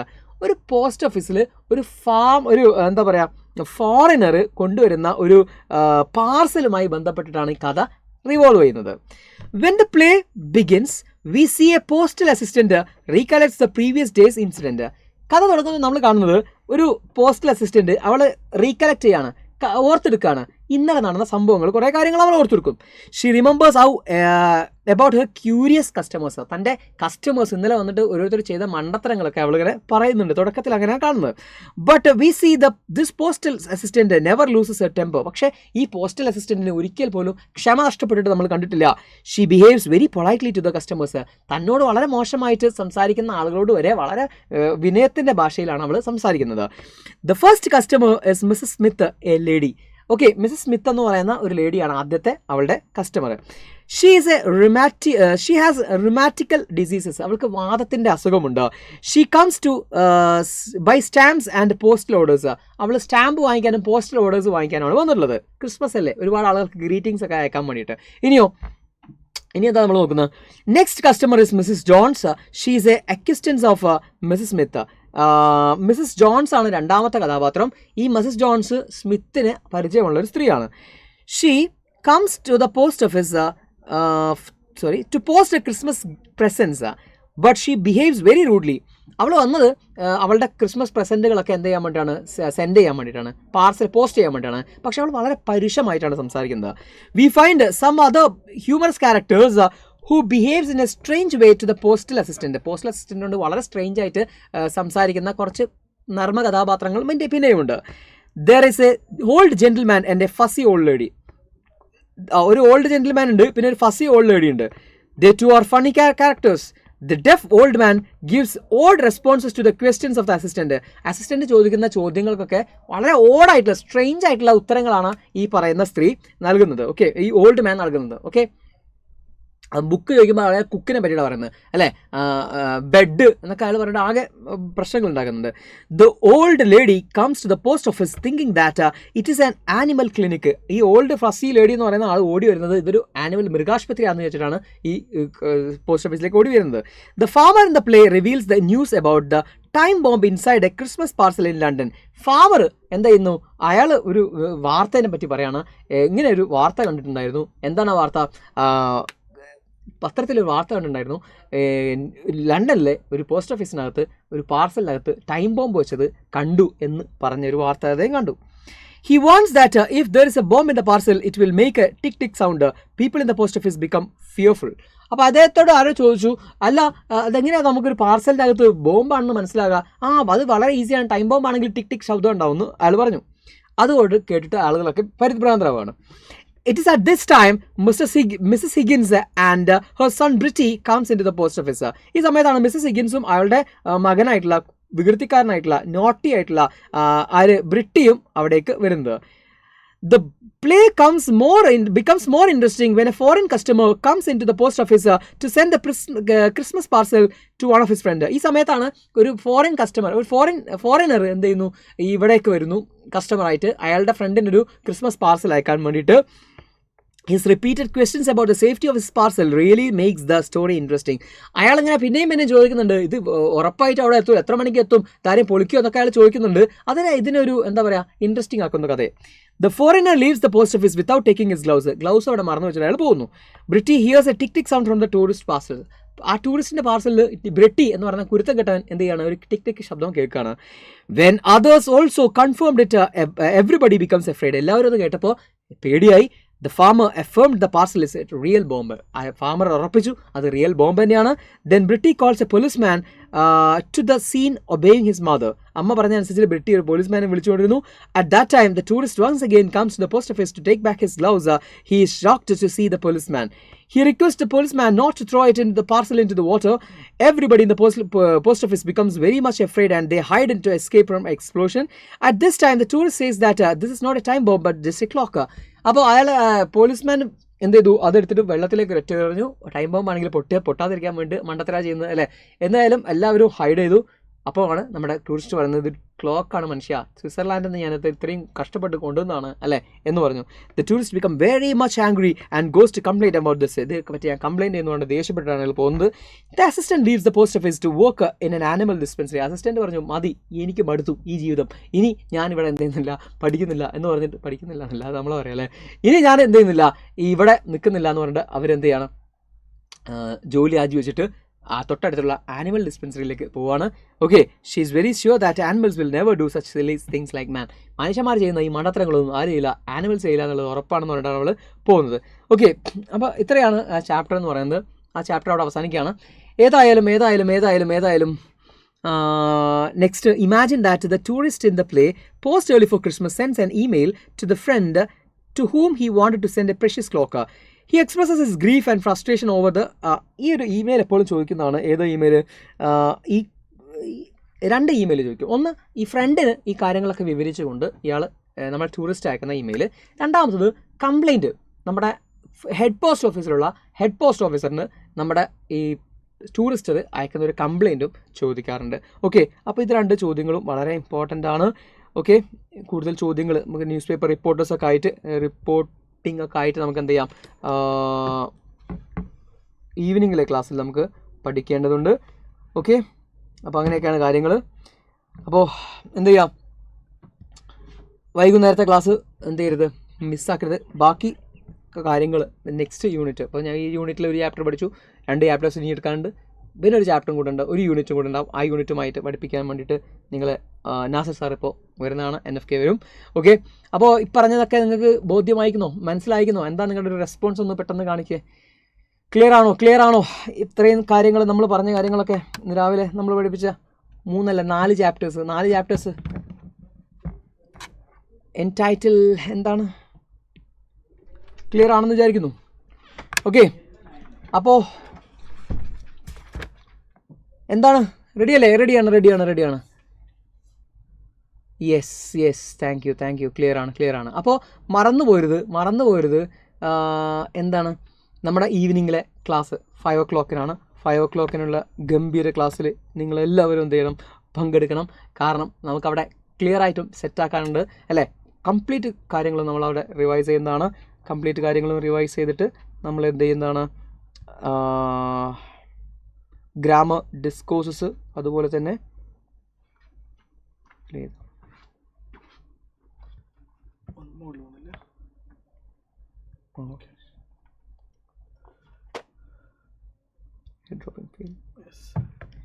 Okay, അപ്പോൾ ബാക്കി കാര്യങ്ങൾ പഠിപ്പിക്കാൻ വേണ്ടിയിട്ട് നിങ്ങളുടെ പ്രിയപ്പെട്ട NFK സാർ വന്നിട്ടുണ്ട്. Okay, thank you sir. Hello every one, good morning. Okay, അപ്പോൾ നമ്മൾ കണ്ടിന്യൂ ചെയ്യാണ്. നമുക്ക് കുറച്ച് ചാപ്റ്റേഴ്സ് കൂടെ വളരെ കൃത്യമായിട്ട് പഠിച്ചു പോകാനുണ്ട് വൈകുന്നേരത്തെ മെഗാ മാരത്തണിന് മുമ്പ്. കാരണം മെഗാ മാരത്തണിൽ നമ്മൾ പ്രധാനമായിട്ടും കോൺസെൻട്രേറ്റ് ചെയ്യാൻ പോകുന്നത് തീർച്ചയായിട്ടും ഡിസ്കോഴ്സുകളും ദെൻ കുറച്ച് ഗ്രാമർ ടോപ്പിക്കുകളൊക്കെയാണ്. എന്നാൽ ഇന്ന് ഈ ഒറ്റ ലൈവിൽ നമുക്ക് കുറച്ച് കാര്യങ്ങൾ കൂടെ ഡിസ്കസ് ചെയ്യാനുണ്ട്. സോ എല്ലാവരും റെഡി ആയിട്ടിരിക്കുക. സോ റെഡിയാണോ നിങ്ങൾ? റെഡി ആണെങ്കിൽ കമൻറ്റ് ബോക്സിൽ റെഡിയാണ് എന്നൊന്ന് പറയാം. മാൻ, ഒരൊറ്റ സംശയം, ഒരൊറ്റ കാര്യം, ഒരൊറ്റ കൺഫ്യൂഷൻ എനിക്കുണ്ട്. സോ ഇത്രയും നേരം നിങ്ങൾ ലൈവ് കണ്ടിട്ടും നമ്മുടെ ലൈവ് കൗണ്ട് ഇപ്പോഴും ലൈവിൻ്റെ ലൈക്ക് കൗണ്ട് എന്ന് പറയുന്നത് ഇപ്പോഴും 3700 മാത്രമാണ്. നിങ്ങളൊന്ന് വിചാരിച്ചു കഴിഞ്ഞാൽ ഇപ്പം എന്ത് ചെയ്യാൻ പറ്റും, 5000 5K അല്ലെ ലൈക്സ് ആക്കാൻ വേണ്ടി പറ്റും. Yes, hello every one, good morning. Yes, നോമ്പൊക്കെ ആയിട്ട് നിങ്ങളൊക്കെ അടിപൊളിയായിട്ടിരിക്കുകയാണെന്ന് എനിക്കറിയാം, ഞാനും അടിപൊളിയായിട്ടിരിക്കുന്നുണ്ട്. പക്ഷെ what to do, we have an examination tomorrow, so it is very imperative, very important that we should prepare for the examination with full heart അല്ലേ. So ഗംഭീരമായിട്ട് നമുക്ക് എക്സാമിന് വേണ്ടി പ്രിപ്പയർ ചെയ്യണം. അപ്പം അതിലൊന്നും യാതൊരു കൺഫ്യൂഷൻ ഉണ്ടാവാൻ പാടില്ല. ലൈക്ക് ചെയ്യാത്ത ആളുകളൊക്കെ എന്ത് ചെയ്യുക, ഒന്ന് ലൈക്ക് ചെയ്യുക. ഇപ്പം തന്നെ ആ ലൈക്ക് കൗണ്ട് 4000 ആക്കുക. 5000 നിങ്ങൾ ആക്കിക്കോളൂ, സമയം എടുത്ത് ആയിക്കോളൂ. നമ്മൾ ഒരുപാട് സമയം ഞാൻ പോക്കില്ല, കാരണം നമുക്ക് ഒരുപാട് കാര്യങ്ങൾ പഠിച്ചു തീർക്കാനുണ്ട്. ഞാനിന്ന് ആദ്യം ഡിസ്കസ് ചെയ്യാൻ പോകുന്ന ചാപ്റ്റർ എന്ന് പറയുന്നത് when a sapling is planted എന്നാണ്. When a sapling is planted എന്നുള്ള ഒരു സ്പീച്ചാണ്. നിങ്ങൾക്ക് ഓക്കെ, റെഡിയാണ്. ഓക്കെ, ആ ലൈക്ക് ബട്ടൺ ഒന്ന് പ്രസ് ചെയ്യൂ സാർ, ആ ലൈക്ക് ബട്ടൺ ഒന്ന് പ്രസ് ചെയ്യൂ. പ്രശ്നം തീർന്നില്ലേ? ആ ലൈക്ക് ബട്ടൺ ഒന്ന് ചെറുതായിട്ട് പ്രസ് ചെയ്ത് നോക്കി, എന്ത് അത്ഭുതമാണ് സംഭവിക്കാൻ പോകുന്നത് നോക്കിയേ. യെസ്, ഓക്കെ, റെഡിയാടാ, താങ്ക് യു. അപ്പോൾ നോക്കിക്കോളൂ, when a sapling is planted എന്നുള്ളത് ഒരു സ്പീച്ചാണ്. Okay, and we are going to discuss that speech in detail, so please be attentive throughout the class. Ready? ശരി, നോക്കിക്കോളൂ. നിങ്ങൾ ആദ്യം മനസ്സിലാക്കി വെക്കേണ്ട കാര്യം, ഇതിനെക്കുറിച്ചുള്ളൊരു ബേസിക് ആയിട്ട് നിങ്ങൾക്ക് ഉണ്ട് എന്ന് തന്നെയാണ് ഞാൻ വിശ്വസിക്കുന്നത്. When a sapling is planted is Wangari Maathai's. ആരാണ്? വാൻകാരി മത്തായിയുടെ എന്താണ്, നോബൽ പ്രൈസ് അക്സെപ്റ്റൻസ് സ്പീച്ചാണ്. വാൻകാരി മത്തായിക്ക് 2004 നോബൽ പ്രൈസ് കിട്ടിയ സമയത്ത് നോബൽ പ്രൈസ് റിസീവ് ചെയ്തുകൊണ്ട് വാൻകാരി മതായി കൊടുത്ത സ്പീച്ചാണ് ഏത്? When a sapling is planted എന്നുള്ളത്. When a sapling is planted എന്നുള്ളത്. ആൻഡ് വാൻകാരി മതായി ആരാണ്? Okay, when a sapling is planted എന്നുള്ള സ്പീച്ചിൻ്റെ പേരാണ് 2004 നോബൽ അക്സെപ്റ്റൻസ് സ്പീച്ചാണ് വാൻകാരി മതായിയുടെ. And who is Wangari Maathai? Wangari Maathai is a Kenyan environmental and political activist. സാമൂഹിക പ്രവർത്തകയാണ്, പിന്നെ എന്താണ്, പരിസ്ഥിതി പ്രവർത്തക കൂടിയാണ്. എൻവയോൺമെൻറ്റൽ ആൻഡ് പൊളിറ്റിക്കൽ ആക്ടിവിസ്റ്റ് ആണ്. She founded the green belt movement. പുള്ളിക്കാരത്തി സ്ഥാപിച്ച ഒരു മൂവ്മെൻറ്റിൻ്റെ, ഒരു പ്രസ്ഥാനത്തിൻ്റെ പേരാണ് ഗ്രീൻ ബെൽറ്റ് മൂവ്മെൻറ്റ് എന്ന് പറയുന്നത്. And environmental organisation which focused, spelling തെറ്റ്, okay, which focused on planting of trees. എന്തൊക്കെയാണ് ഗ്രീൻ ബെൽറ്റ് മൂവ്മെൻറ്റിൻ്റെ പ്രധാനപ്പെട്ട അജണ്ടകൾ? Planting of trees, environmental conservation and women's rights. ഈ 3 കാര്യങ്ങളാണ്. ഏതൊക്കെയാണ്? മരങ്ങൾ നടുക, കൺസേർവ് ചെയ്യുക, പിന്നെന്താണ്, സ്ത്രീകളുടെ റൈറ്റ്സ്, സ്ത്രീകളുടെ അവകാശങ്ങൾ. പ്രകൃതിയെക്കുറിച്ച് മാത്രമല്ല ഇവർ കൺസേൺഡ് ആയിട്ടുള്ളത്, ഇവർ സ്ത്രീകളെക്കുറിച്ച് കൂടെ കൺസേൺഡ് ആയിരുന്നു ഈ ഗ്രീൻ ബെൽറ്റ് മൂവ്മെൻറ്റ് എന്ന് പറയുന്നത്. സോ ഈ 2 കാര്യങ്ങളും ക്ലബ് ചെയ്തുകൊണ്ടാണ് നമ്മൾ ഈ ചാപ്റ്ററിൽ എല്ലാ കാര്യങ്ങളും പറയുന്നത്. വിമൺ ആൻഡ് നേച്ചർ, സ്ത്രീ ആൻഡ് പ്രകൃതി എന്നുള്ളൊരു കോൺസെപ്റ്റിലാണ് നമ്മൾ ഈ കാര്യങ്ങൾ മുഴുവൻ പോകുന്നത്. ശ്രദ്ധിച്ചിരിക്കും. She dedicated the Nobel Prize to the women and children of Kenya as it would encourage them to take up leadership. വാൻകാരി Maathai തനിക്ക് കിട്ടിയ നോബൽ പ്രൈസ് ആർക്കാണ് ഡെഡിക്കേറ്റ് ചെയ്യുന്നത്? To the women and children of Kenya. കെനിയയിലെ സ്ത്രീകൾക്കും കുട്ടികൾക്കും വേണ്ടിയാണ്. Because it would encourage them to take up leadership. കാരണം അതവർക്ക് ലീഡർഷിപ്പ് ടേക്കപ്പ് ചെയ്യാനുള്ള എൻകറേജ്മെൻറ്റ് കൊടുക്കുമെന്ന് പുള്ളിക്കാരത്തി വിശ്വസിച്ചു. There are various environmental damages that our mother earth is facing. ഇനി മുതലാണ് നമ്മൾ കാര്യം പറഞ്ഞു പോകാൻ പോകുന്നത്. ഈ ചാപ്റ്ററിൽ ഒരു എസ്സേ ടൈപ്പ്, അല്ലെങ്കിൽ ഒരു എഡിറ്റോറിയൽ ടൈപ്പ്, അല്ലെങ്കിൽ ഒരു സ്പീച്ച് ക്വസ്റ്റ്യൻസ് ഒക്കെ വരാൻ സാധ്യതയുണ്ട്. അവിടെ ഒക്കെ നിങ്ങൾക്ക് വേണ്ട പോയിൻറ്റ്സ് ആണ് ഞാനിവിടെ വളരെ കൃത്യമായിട്ട് പറയുന്നത്. ഞാൻ പറയുമ്പോൾ തന്നെ പഠിച്ചു പോവുക. സ്ക്രീൻഷോട്ട് എടുത്ത് വെക്കണം എന്നില്ല, എഴുതി ചുമ്മാ നോട്ട് എടുത്ത് വെച്ചാൽ അത്രയും നല്ലതാണ്. നോക്കിക്കോളൂ. There are various environmental damages that our mother earth is facing.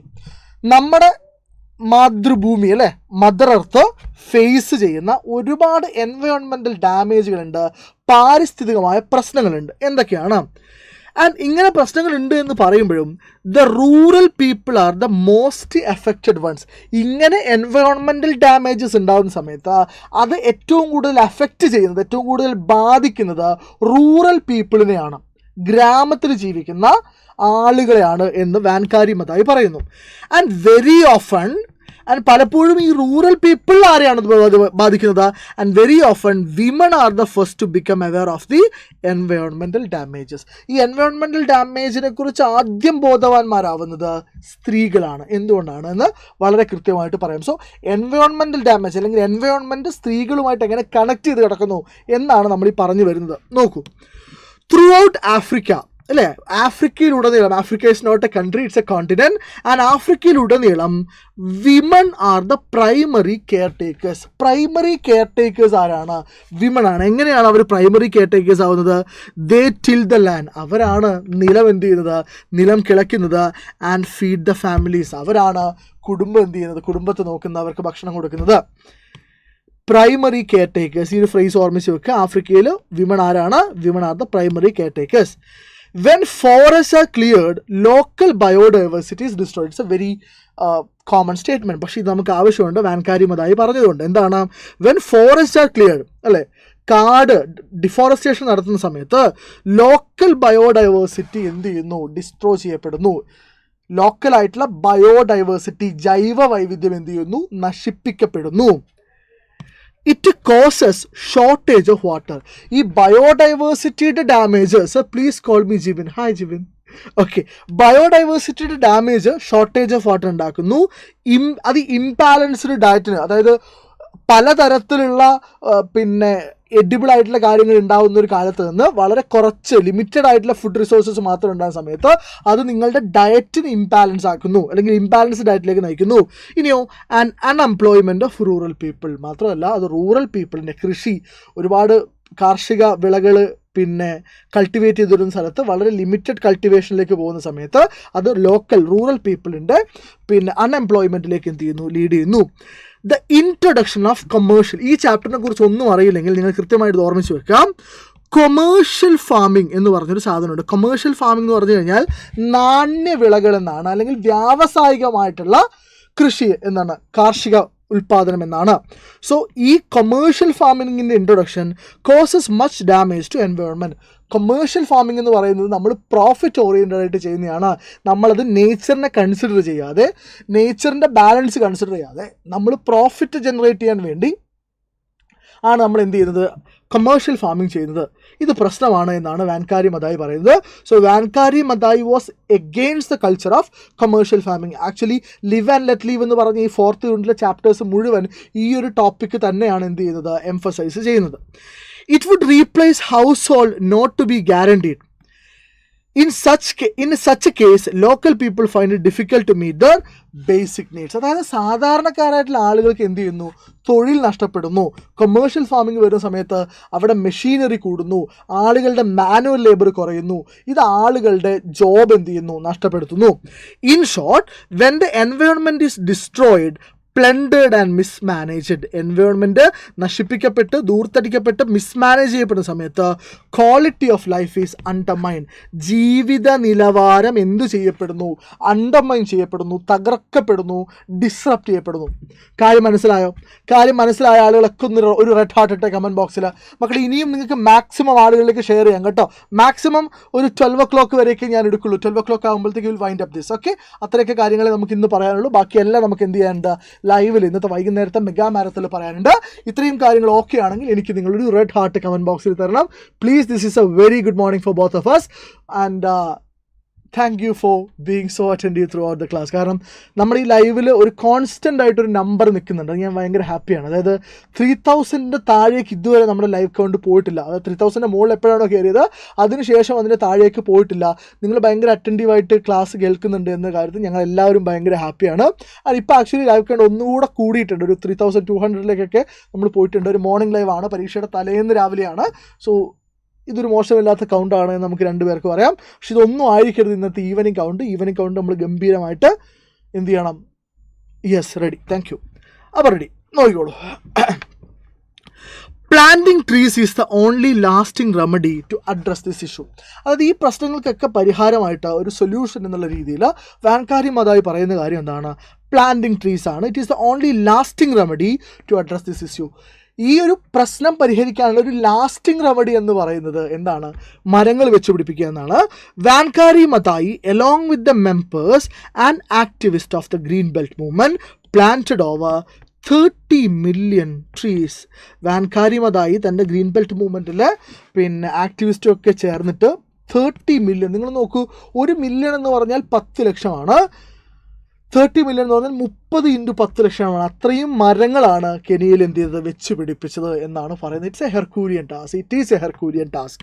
And നോക്കൂ, this created employment and improved soil and watersheds. Okay, so ഇതെന്താണ് സംഭവിച്ചത്? ദിസ് ക്രിയേറ്റഡ് എംപ്ലോയ്മെൻറ്റ്, അത് ഇത്രയും മരങ്ങൾ വെച്ച് പിടിപ്പിക്കുക, അത് കൾട്ടിവേറ്റ് ചെയ്യുക എന്നൊക്കെ ഉള്ളത് ഒരുപാട് ജോബ് ഓപ്പർച്യൂണിറ്റി കൊടുക്കുന്ന ഒരു കാര്യമാണ്. അത് എംപ്ലോയ്മെൻറ്റ് എന്ത് ചെയ്തു, ക്രിയേറ്റ് ചെയ്തു. And improved soil and water ഷെഡ്സും സോയിലും ഒക്കെ എന്ത് ചെയ്തു, അതിൻ്റെയൊക്കെ ക്വാളിറ്റി അത് ഇംപ്രൂവ് ചെയ്തു. The work was difficult initially. തുടക്കത്തിൽ ഈ വർക്ക് ഭയങ്കര ബുദ്ധിമുട്ടായിരുന്നു. 30 million ചെടികൾ നടുക എന്നുള്ളത് it was a difficult task. But later people became aware of the problems caused by environmental degradation and the injustice of the international economic arrangement. ഒന്നും മനസ്സിലായിട്ടില്ല, ഒന്നുകൂടെ കേട്ടോ. Initially the work was difficult. പക്ഷെ പിന്നീട് ആളുകൾ എന്തിനെക്കുറിച്ച് ബോധവാന്മാരായി? എന്തിനെക്കുറിച്ചാണ്? എൻവയോൺമെൻറ്റൽ ഡീഗ്രഡേഷനെ കുറിച്ച്. അതായത് പരിസ്ഥിതി തകർന്നുകൊണ്ടിരിക്കുകയാണ്, ഡീഗ്രഡേഷൻ നടന്നുകൊണ്ടിരിക്കുകയാണ് എന്ന് ആളുകൾക്ക് ബോധ്യമായി, അല്ലെങ്കിൽ ആളുകളെ ബോധ്യപ്പെടുത്തി. പിന്നെയോ the injustice of the international economic arrangements. അതായത് ഇൻ്റർനാഷണൽ എക്കണോമിക് അറേഞ്ച്മെൻറ്റ്സ് എന്ന് പറയുന്നത് പ്രോഫിറ്റ് ഓറിയൻറ്റഡ് ആണെന്നും അത് നേച്ചറിന് ഇമ്പോർട്ടൻസ് കൊടുക്കാതെയുള്ള ഒരു സിസ്റ്റമാണ് എന്നും ആളുകൾ എന്ത് ചെയ്യാൻ തുടങ്ങി, തിരിച്ചറിയാൻ തുടങ്ങി. So people started working towards this goal. ഇനി നോക്കൂ. Then they joined her with genuine interest. അങ്ങനെ അവർ വളരെ ജെന്യുവിൻ ഇൻട്രസ്റ്റോട് കൂടെ വാൻകാരി മദായുടെ കൂടെ ജോയിൻ ചെയ്തു. It is high time for the humanity to stop threatening its life support system. അല്ലേ, നമ്മുടെ ലൈഫ് സപ്പോർട്ടിംഗ് സിസ്റ്റം എന്ന് പറഞ്ഞാൽ ആരാണ്? നേച്ചറാണ്. സോ നേച്ചറിനെ ത്രെറ്റൻ ചെയ്യുക എന്നുള്ളത് നിർത്തേണ്ട സമയം അതിക്രമിച്ചിരിക്കുന്നു. But we are not bothered about that. We are not bothered about the consequences as well. Man should take initiatives to heal the wounds of mother. ഇതൊക്കെ cliché സെൻറ്റൻസുകളാണ്. മനുഷ്യൻ എന്ത് ചെയ്യണം? മദർ എർത്തിൻ്റെ വൂൺസുകൾ ഹീൽ ചെയ്യാനുള്ള ഇനീഷ്യേറ്റീവ്സ് എടുക്കണം. ഇതൊക്കെ നിങ്ങൾക്കൊരു എസ്സേയിലോ സ്പീച്ചിലൊക്കെ ഉപയോഗിക്കാൻ പറ്റുന്ന സെൻറ്റൻസുകളാണ്. There can be no development without sustainable management of the environment. നിങ്ങൾക്ക് ഡെവലപ്മെൻ്റ് ആവാം, പക്ഷേ ഡെവലപ്മെൻറ്റിൻ്റെ കൂടെ എന്തുകൂടെ വേണം? സസ്റ്റൈനബിൾ ആയിട്ടുള്ള എൻവയോൺമെൻറ്റൽ മാനേജ്മെൻറ്റ് കൂടെ വേണം. എൻവയോൺമെൻറ്റ് ആയിരിക്കണം നിങ്ങളുടെ പ്രൈമറി കൺസേൺ എന്ന് പറയുന്നത്. എൻവയോൺമെൻറ്റ് ആയിരിക്കണം നിങ്ങളുടെ പ്രൈമറി കൺസേൺ എന്ന് പറയുന്നത്. So the development should go in hand with sustainable environment. Okay, sustainable management of environment in A democratic and peaceful space. നോക്കൂ, the world leaders should expand democratic space and should ensure fair societies. Then the last point, the young generation should take up the responsibility of bringing back the biodiversity of the past. കഴിഞ്ഞ കാലത്തിൻ്റെ ജൈവ വൈവിധ്യം, biodiversity തിരിച്ചു കൊണ്ടുവരാൻ പുതിയ തലമുറ, young generation എന്ത് ചെയ്യണം? ഇനീഷ്യേറ്റീവ് എടുക്കണം. ഓക്കെ, മുൻകൈ എടുക്കണം. Then only our children will be able to enjoy the world of beauty and wonder in the future. അപ്പം മാത്രമേ ഇന്നത്തെ ഈ മനോഹരമായ ഭൂമി നമ്മുടെ യങ്ങർ ജനറേഷനും എന്ത് ചെയ്യാൻ പറ്റൂ? എക്സ്പീരിയൻസ് ചെയ്യാനും എൻജോയ് ചെയ്യാനൊക്കെ പറ്റൂ. അപ്പോൾ ഇത്രയും കാര്യങ്ങൾ നിങ്ങൾ നിർബന്ധമായിട്ടും എവിടെ പഠിച്ചു വെക്കണം? When a sapling is planted എന്ന് പറഞ്ഞ ചാപ്റ്ററിൽ ഓർമ്മിച്ച് വെക്കണം. Sir, call me Bimal Vijayan. Hello Bimal Vijayan, how are you doing? Hope you are having a wonderful day. Okay, നാളത്തെ പരീക്ഷയും അടിപൊളിയായിട്ട് എഴുതണം. യെസ്, ഇനി നമ്മൾ എന്ത് ചെയ്യണം? ഇത്രയും കാര്യങ്ങൾ ഓക്കെ ആണെങ്കിൽ എനിക്കൊരു തംസപ്പ് തരണം. ഓക്കെ, ഒരു തംസപ്പ് തന്നു കഴിഞ്ഞാൽ ഞാൻ ഹാപ്പി ആയിട്ട് മുന്നോട്ട് പോയിക്കോളാം. അടുത്തത് നമ്മൾ പറയാൻ പോകുന്നത് റൈസ് ആണ്. ഇറ്റ്സ് എ ബ്യൂട്ടിഫുൾ പോം. ഓക്കെ, എനിക്ക് ഭയങ്കര ഇഷ്ടമാണ് ഈ ചാപ്റ്റർ. റൈസ് എഴുതിയിട്ടുള്ളത് നമുക്കൊക്കെ സുപരിചിതനായിട്ടുള്ള മലയാളിയായിട്ടുള്ള ചെമ്മനം ചാക്കോ ആണ്. അയ്യപ്പ പണിക്കരാണ് ഇത് ട്രാൻസ്ലേറ്റ് ചെയ്തത്. So the next we are going to discuss a poem, rice by Chemmanam Chacko. സിമ്പിളാണ്, വളരെ സിമ്പിളാണ്. കേട്ടിരുന്നു കഴിഞ്ഞാൽ 10 മിനിറ്റ് കൊണ്ട് പഠിച്ചു തീർക്കാവുന്ന ഒരു ചാപ്റ്ററേ ഉള്ളൂ. എൻ്റെ കൂടെ വന്നു കഴിഞ്ഞാൽ ഹാപ്പി ആയിട്ടിരിക്കുക, ഹാപ്പി ആയിട്ട് പഠിക്കുക. നോക്കൂ, ദ പോം റൈസ്. ഒന്നുമില്ല, നിങ്ങൾ ഈ പോം ആദ്യം ഇതുവരെ വായിച്ചിട്ടില്ലെങ്കിൽ, തൊട്ട് നോക്കാൻ നിങ്ങൾക്ക് ഇതുവരെ തോന്നിയിട്ടില്ലെങ്കിൽ, വളരെ സിമ്പിളായിട്ടുള്ളൊരു പോമാണ് എന്ന് മനസ്സിലാക്കി വെക്കുക. ഈ പോകത്തിൽ ഒന്നുമില്ല. നേരത്തെ നമ്മൾ പറഞ്ഞ ഈ കൊമേഴ്ഷ്യൽ ഫാമിങ്ങിൻ്റെ പ്രശ്നങ്ങളെക്കുറിച്ച്, അല്ലെങ്കിൽ കുറച്ചുകൂടെ നൊസ്റ്റാൾജിക് ആയിട്ടൊരു പാസ്റ്റിനെ കുറിച്ചുള്ള ഒരു പോമാണ്. ശ്രദ്ധിച്ചോളൂ. The poem rice is written by Chemmanam Chacko. എഴുതിയ ആളുടെ പേരെന്താണ്? ചെമ്മനം ചാക്കോ ആണ്. The famous Malayalam poet. അതൊരു പ്രസിദ്ധനായ മലയാളം പോയറ്റാണ്. അത് ട്രാൻസ്ലേറ്റ് ചെയ്ത ആരാണ്? ഡോക്ടർ കെ അയ്യപ്പ പണിക്കരാണ്. ഡോക്ടർ കെ അയ്യപ്പ പണിക്കരാണ്. നോക്കൂ, ഈ പോയത്തിൽ എന്താണ് സംഭവിക്കുന്നത്? ഞാനത് കൃത്യമായി പറയാം. The poet criticises the farmers and the authorities for giving up the household crops and food crops for commercial crops. ഇതാണ് കാര്യം. അതായത് നമ്മൾ പണ്ട് ഒരുപാട് കാര്യങ്ങൾ കൃഷി ചെയ്തിട്ടുണ്ടായിരുന്നു. അതായത് നെല്ല്, ഗോതമ്പ്, അതുപോലെ പച്ചക്കറികൾ, ഇങ്ങനെ ഒരുപാട് ഹൗസ് ഹോൾഡ് ആയിട്ടുള്ളതും ഫുഡ് ക്രോപ്സും നമ്മൾ എന്ത് ചെയ്തിട്ടുണ്ടായിരുന്നു? നമ്മൾ കൾട്ടിവേറ്റ് ചെയ്തിട്ടുണ്ടായിരുന്നു. എന്നാൽ ഒരു പോയിന്റ് കഴിഞ്ഞപ്പോൾ കേരളത്തിൽ ഉൾപ്പെടെ എന്തിന് ഇമ്പോർട്ടൻസ് വന്നു? കൊമേഴ്ഷ്യൽ ക്രോപ്സ്, അതായത് നാണ്യവിളകൾക്ക് ഇമ്പോർട്ടൻസ് വന്നു. കൊമേഴ്ഷ്യൽ ക്രോപ്സ് എന്ന് പറഞ്ഞാൽ നമ്മൾ ഈ റബ്ബർ, അടയ്ക്ക പോലെയുള്ള കാര്യങ്ങളെയാണ് നമ്മൾ കൊമേഴ്ഷ്യൽ ക്രോപ്സ് എന്ന് പറയാം. അപ്പോൾ അത്രയും കാലം നമ്മൾ ഫുഡ് ക്രോപ്സും ഹൗസ് ഹോൾഡ് ക്രോപ്സൊക്കെ കൾട്ടിവേറ്റ് ചെയ്തിരുന്ന നമ്മൾ കൂടുതൽ എന്താ പറയുക, പ്രോഫിറ്റിന് വേണ്ടി നമ്മളതൊക്കെ മാറ്റി വെച്ചു. അതൊക്കെ നമുക്കിപ്പോൾ അരി വരുന്നത് നമ്മുടെ അന്യ സംസ്ഥാനങ്ങളിൽ നിന്ന്. നമ്മളൊന്നും സ്വന്തമായിട്ട് എന്ത് ചെയ്യുന്നില്ല? കൾട്ടിവേറ്റ് ചെയ്യുന്നില്ല. അങ്ങനെ നമ്മൾ ഹൗസ് ഹോൾഡ് ക്രോപ്സും ഫുഡ് ക്രോപ്സിനും പകരം നമ്മൾ കൊമേഴ്ഷ്യൽ ക്രോപ്സിന് എന്ത് ചെയ്ത് കൊടുത്തു? ഇമ്പോർട്ടൻസ് കൊടുത്തതിൻ്റെ കുറിച്ചാണ് നമ്മൾ എന്ത് ചെയ്യുന്നത്? ഈ പോയത്തിൽ ഡിസ്കസ് ചെയ്യുന്നത്. Get that in your skull. നോക്കിക്കോളൂ. The poet criticise. പോയറ്റ് എന്ത് ചെയ്യുന്നു? നല്ല രീതിയിലല്ല, അതിനെ ക്രിട്ടിസൈസ് ചെയ്യണം. The farmers and the authorities. ആരൊക്കെയാണ്? കർഷകരും നമ്മുടെ അതോറിറ്റീസും നമ്മുടെ ഉന്നത അധികാരികളും. അവരെന്ത് ഗിവപ്പ് ചെയ്തു? എന്തുപേക്ഷിച്ചു? ഹൗസ് ഹോൾഡ് ക്രോപ്സും ഫുഡ് ക്രോപ്സും ഉപേക്ഷിച്ചിട്ട് എന്തിന് ഇമ്പോർട്ടൻസ് കൊടുത്തു? കൊമേഴ്ഷ്യൽ ക്രോപ്സിന് ഇമ്പോർട്ടൻസ് കൊടുത്തു. ഇതാണ് കാര്യം. നമുക്ക് കാര്യങ്ങൾ പറഞ്ഞു പോവാം. The poem has 2 parts. ഈ കവിതയ്ക്ക് 2 പാർട്ടുണ്ട്. നിങ്ങൾക്ക് ടെക്സ്റ്റ് ബുക്ക് തുറന്നു വെച്ചാൽ കുറച്ചുകൂടി എളുപ്പത്തിൽ മനസ്സിലാക്കാൻ. ഞാൻ ആ ടെക്സ്റ്റ് ബുക്ക് പേജ് നമ്പർ എനിക്ക് ഓർമ്മയില്ല. പേജ് നമ്പർ ഒന്ന് കമൻറ്റ് ചെയ്യാവോ? എത്രാമത്തെ പേജിലാണ് ദ റൈസ് എന്ന് പറയുന്ന ചാപ്റ്റർ ഉള്ളതെന്ന് കമൻറ്റ് ചെയ്ത് കഴിഞ്ഞാൽ ബാക്കിയുള്ളവർക്ക് കൂടെ എന്ത് ചെയ്യാം? അതൊന്ന് തുറന്ന് നോക്കാം. The poem has 2 parts. ഈ പോയത്തിന് 2 പാർട്ടുണ്ട്. The first part is the expectation of the poet. ആദ്യത്തെ പാർട്ട് എന്താണ്? ആദ്യത്തെ പാർട്ട് എന്ന് പറയുന്നത് കവിയുടെ പ്രതീക്ഷയാണ്. എന്തിനെക്കുറിച്ച്? ആസ് എ വില്ലേജർ, ഒരു വില്ലേജർ എന്ന രീതിയിൽ പുറത്തുനിന്ന് പഠിക്കാൻ പോയി തിരിച്ചു വരുന്ന സമയത്ത് കവിക്ക് page number 115, page number 115, 115 page നിങ്ങളുടെ ടെക്സ്റ്റ് ബുക്കിൽ നിന്നാണ് ഷബാൻ സർ പറയുന്നത്. മിന്നൽ ഷോട്ടും അതുൽ ബിനോയും ഒക്കെ അത് പറയുന്നുണ്ട്. So please do open your textbook if possible. The first part is the expectation of the poet as a villager. പിന്നെന്താണ് the second part? The second part presents actually what he witnessed when he reached home. എന്നാൽ രണ്ടാമത്തെ പാഠം വീട്ടിലെത്തിയതിനു ശേഷം ശരിക്കും എന്താണ് സാക്ഷ്യം വഹിച്ചത്, witness ചെയ്തത് എന്നാണ് പറയുന്നത്. The village and the life of the people were totally changed. അല്ലേ, ആ ഗ്രാമവും ആ ഗ്രാമത്തിലെ ആളുകളുടെ ജീവിതമൊക്കെ മാറിയിട്ടുണ്ടായിരുന്നു. ഇതൊക്കെ ഇപ്പോൾ പെട്ടെന്ന് പറയുമ്പോൾ നിങ്ങൾക്ക് ചിലപ്പോൾ കണക്ട് ചെയ്യാൻ പറ്റണമെന്നില്ല, കാരണം നിങ്ങൾ ടെക്സ്റ്റ് ബുക്ക് ഇതുവരെ വായിച്ചിട്ടുണ്ടാവില്ല കുറച്ച് പേരെങ്കിലും. അപ്പോൾ അവർക്ക് എന്ത് ചെയ്യും, മുതൽ അങ്ങോട്ട് കേൾക്കാം. നോക്കൂ. The poet starts the poem by portraying his nostalgic feeling about his own village. ഈ പോം സ്റ്റാർട്ട് ചെയ്യുന്നത് തൻ്റെ ഗ്രാമത്തെക്കുറിച്ചുള്ള ഓർമ്മകൾ, നൊസ്റ്റാൾജിക് ഫീലിംഗ് വെച്ചിട്ടാണ്. He returns home after 4 years of research work in North India. North ഇന്ത്യയിൽ, വടക്കേ ഇന്ത്യയിൽ 4 വർഷത്തെ റിസർച്ച് വർക്ക് കഴിഞ്ഞ് നാട്ടിലേക്ക് തിരിച്ചു വരികയാണ് കവി. അപ്പോൾ നാട്ടിലേക്ക് തിരിച്ചു വരുമ്പോൾ 4 വർഷം മുമ്പുള്ള ഓർമ്മകളൊക്കെ കവിയുടെ മനസ്സിലുണ്ട്. ആ നൊസ്റ്റാൾജിക് ഫീലിംഗ് വെച്ചിട്ടാണ് ഈ പോം സ്റ്റാർട്ട് ചെയ്യുന്നത്. നിങ്ങൾക്ക് ആ പോത്തിൻ്റെ ആദ്യത്തെ സ്റ്റാൻസ വായിച്ചത് മനസ്സിലാവും. ഇനി നോക്കൂ. He earn his doctoral degree from north India. അല്ലേ, PhD, അതാണ് ഡോക്ടറൽ ഡിഗ്രി, നോർത്ത് ഇന്ത്യ എന്നാണ് നേടിയത്. ഓൺ മേക്കിംഗ്, എന്തിനെക്കുറിച്ചാണ് ഇത്? കുറച്ച് സർക്കാസ്റ്റിക് ആണ്. On making toys with husk. തവിട് കൊണ്ട്, ഹസ്ക് എന്ന് പറഞ്ഞാൽ എന്താ, തവിട് കൊണ്ട് ടോയ്സ്, കളിപ്പാട്ടങ്ങൾ ഉണ്ടാക്കുന്നതിലാണ് PhD വർക്ക് നേടിയിട്ടുള്ളത്. During his stay in North India, അല്ലേ, അദ്ദേഹത്തിൻ്റെ നോർത്ത് ഇന്ത്യയിലെ ജീവിത താമസ കാലയളവിൽ he was bored by eating chapatis everyday. എല്ലാ ദിവസവും ചപ്പാത്തി കഴിച്ചിട്ട് നമ്മുടെ കവിക്ക് എന്ത് ചെയ്യുന്നുണ്ട്, നമ്മുടെ പ്രൊട്ടഗോണിസ്റ്റിന് എന്ത് ചെയ്യുന്നുണ്ട്, ബോറടിക്കുന്നുണ്ട്. Hence he was eager to eat rice from his own home. അതുകൊണ്ട് തന്നെ സ്വന്തം വീട്ടിൽ നിന്ന് ചോറ് കഴിക്കാൻ അദ്ദേഹത്തിന് ഭയങ്കര താല്പര്യം ഉണ്ടായിരുന്നു. ഇതൊക്കെ പ്രതീക്ഷിച്ചുകൊണ്ടാണ് നാട്ടിലേക്ക് വരുന്നത്. നോക്കൂ. The poet is reminded of paddy cultivation. Poet എന്തിനെക്കുറിച്ച് ഓർമ്മ വരുന്നു? പോയറ്റിന് പാഡി കൾട്ടിവേഷനെ കുറിച്ച്. എന്താ പാഡി കൾട്ടിവേഷൻ എന്ന് പറഞ്ഞാൽ നെൽകൃഷിയെക്കുറിച്ച് ഓർമ്മ വരുന്നു. He recollects his father walking through the field. അദ്ദേഹം റീകളക്ട് ചെയ്യുന്നു. റീകളക്ട് ചെയ്യാന്ന് വെച്ചാൽ ഓർക്കുന്നു എന്നാണ്, അല്ലേ. റീകളക്ട്സ് എന്ന് പറഞ്ഞാൽ എന്താണ്? റിമംപേഴ്സ് എന്നാണ്. എന്താണ് ഓർക്കുന്നത്? Remembers his father walking through the field. അവൻ്റെ അച്ഛൻ പാടവരമ്പിലൂടെ ഇങ്ങനെ നടന്നു വരുന്നത്.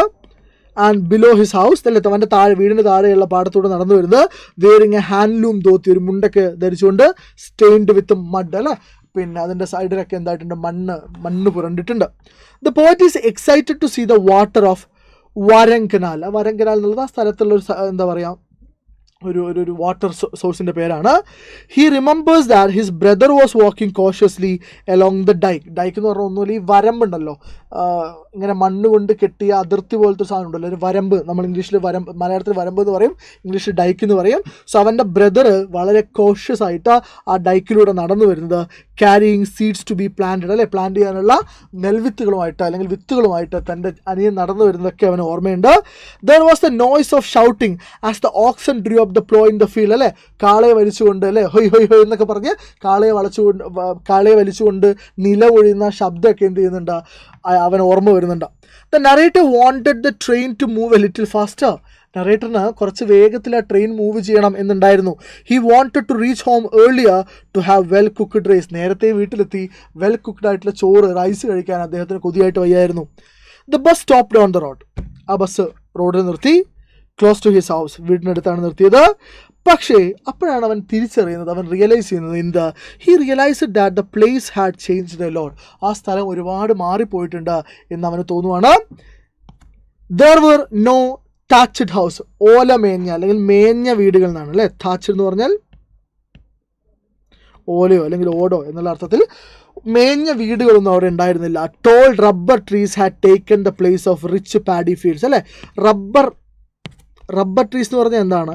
റബ്ബർ ട്രീസ് എന്ന് പറഞ്ഞാൽ ഒരു നാണ്യവിളയാണ് അല്ലെങ്കിൽ കൊമേഴ്ഷ്യൽ കൊമേഴ്ഷ്യൽ ക്രോപ്പാണ് കേട്ടോ. അപ്പോൾ വലിയ റിച്ച് ആയിട്ടുള്ള പാഡി ഫീൽഡ്സ് ഉണ്ടല്ലോ, നെൽവയലുകളുണ്ടല്ലോ, അതിൻ്റെയൊക്കെ സ്ഥലത്ത് ഇപ്പം എന്താ കാണുന്നത്? ടോൾ വലിയ റബ്ബർ മരങ്ങളാണ് കാണുന്നത്. Nobody was busy with paddy cultivation. ആരും നെൽകൃഷിയിലൊന്നും വ്യാപൃതരായി ബിസി ആയിട്ടില്ലെന്ന് അദ്ദേഹം കണ്ടില്ല. There were no shouts of ploughing, അല്ലേ, പ്ലോയിങ് അല്ലെ, പ്ലോ ചെയ്യുന്നതിൻ്റെ ഒച്ചവിളികളൊന്നും എന്ത് ചെയ്യുന്നില്ല, കേൾക്കുന്നുണ്ടായിരുന്നില്ല. The whole field was planted with arecanut palms, അല്ലെ, മറ്റൊരു നമ്മൾ അടയ്ക്കാമരങ്ങൾ, അല്ലേ, മറ്റൊരു കൊമേഴ്ഷ്യൽ ക്രോപ്പാണെന്ത്, അടയ്ക്കാമരങ്ങൾ. സോ അടയ്ക്കാമരങ്ങൾ പിന്നെ ഹോൾ മുഴുവൻ ഫീൽഡിൽ എന്ത് ചെയ്തിട്ടുണ്ട്, പ്ലാൻ ചെയ്തിട്ടുണ്ട്. He couldn't make out the way to his house. തൻ്റെ വീട്ടിലേക്കുള്ള വഴി പോലും അദ്ദേഹത്തിന് എന്ത് ചെയ്തിട്ടുണ്ടാവില്ല, മനസ്സിലാവുന്നുണ്ടായിരുന്നില്ല. കാരണം ആ ലാൻഡ് മുഴുവൻ എന്ത് ചെയ്തിട്ടുണ്ട്, മാറിയിട്ടുണ്ട്, ട്രാൻസ്ഫോം ചെയ്തിട്ടുണ്ട്, ഡ്രാസ്റ്റിക്കലി ചേഞ്ച് ചെയ്തിട്ടുണ്ട്. ആസ് ഹി റീച്ച്ഡ് ഹോം, വീട്ടിലെത്തിയതിനു ശേഷം he realised that all farmers had stop cultivating paddy. എല്ലാ ഫാമേഴ്സും, എല്ലാ കൃഷിക്കാരും പാഡി, നെൽകൃഷി നിർത്തിയതായിട്ട് അദ്ദേഹത്തിന് മനസ്സിലായി. They had started planting rubber because it provided more money. അവരൊക്കെ റബ്ബർ പ്ലാന്റ് ചെയ്യാൻ തുടങ്ങി, കാരണം അത് കുറച്ചുകൂടെ പ്രോഫിറ്റബിൾ ആണ്. അതുകൊണ്ട് അവർ ഫുഡ് ക്രോപ്സും പിന്നെ ഹൗസ് ഹോൾഡ് ക്രോപ്സും ഒക്കെ എന്ത് ചെയ്തിട്ടുണ്ട്, അവർ അതിൻ്റെ കൾട്ടിവേഷനൊക്കെ സ്റ്റോപ്പ് ചെയ്തിട്ടുണ്ട്.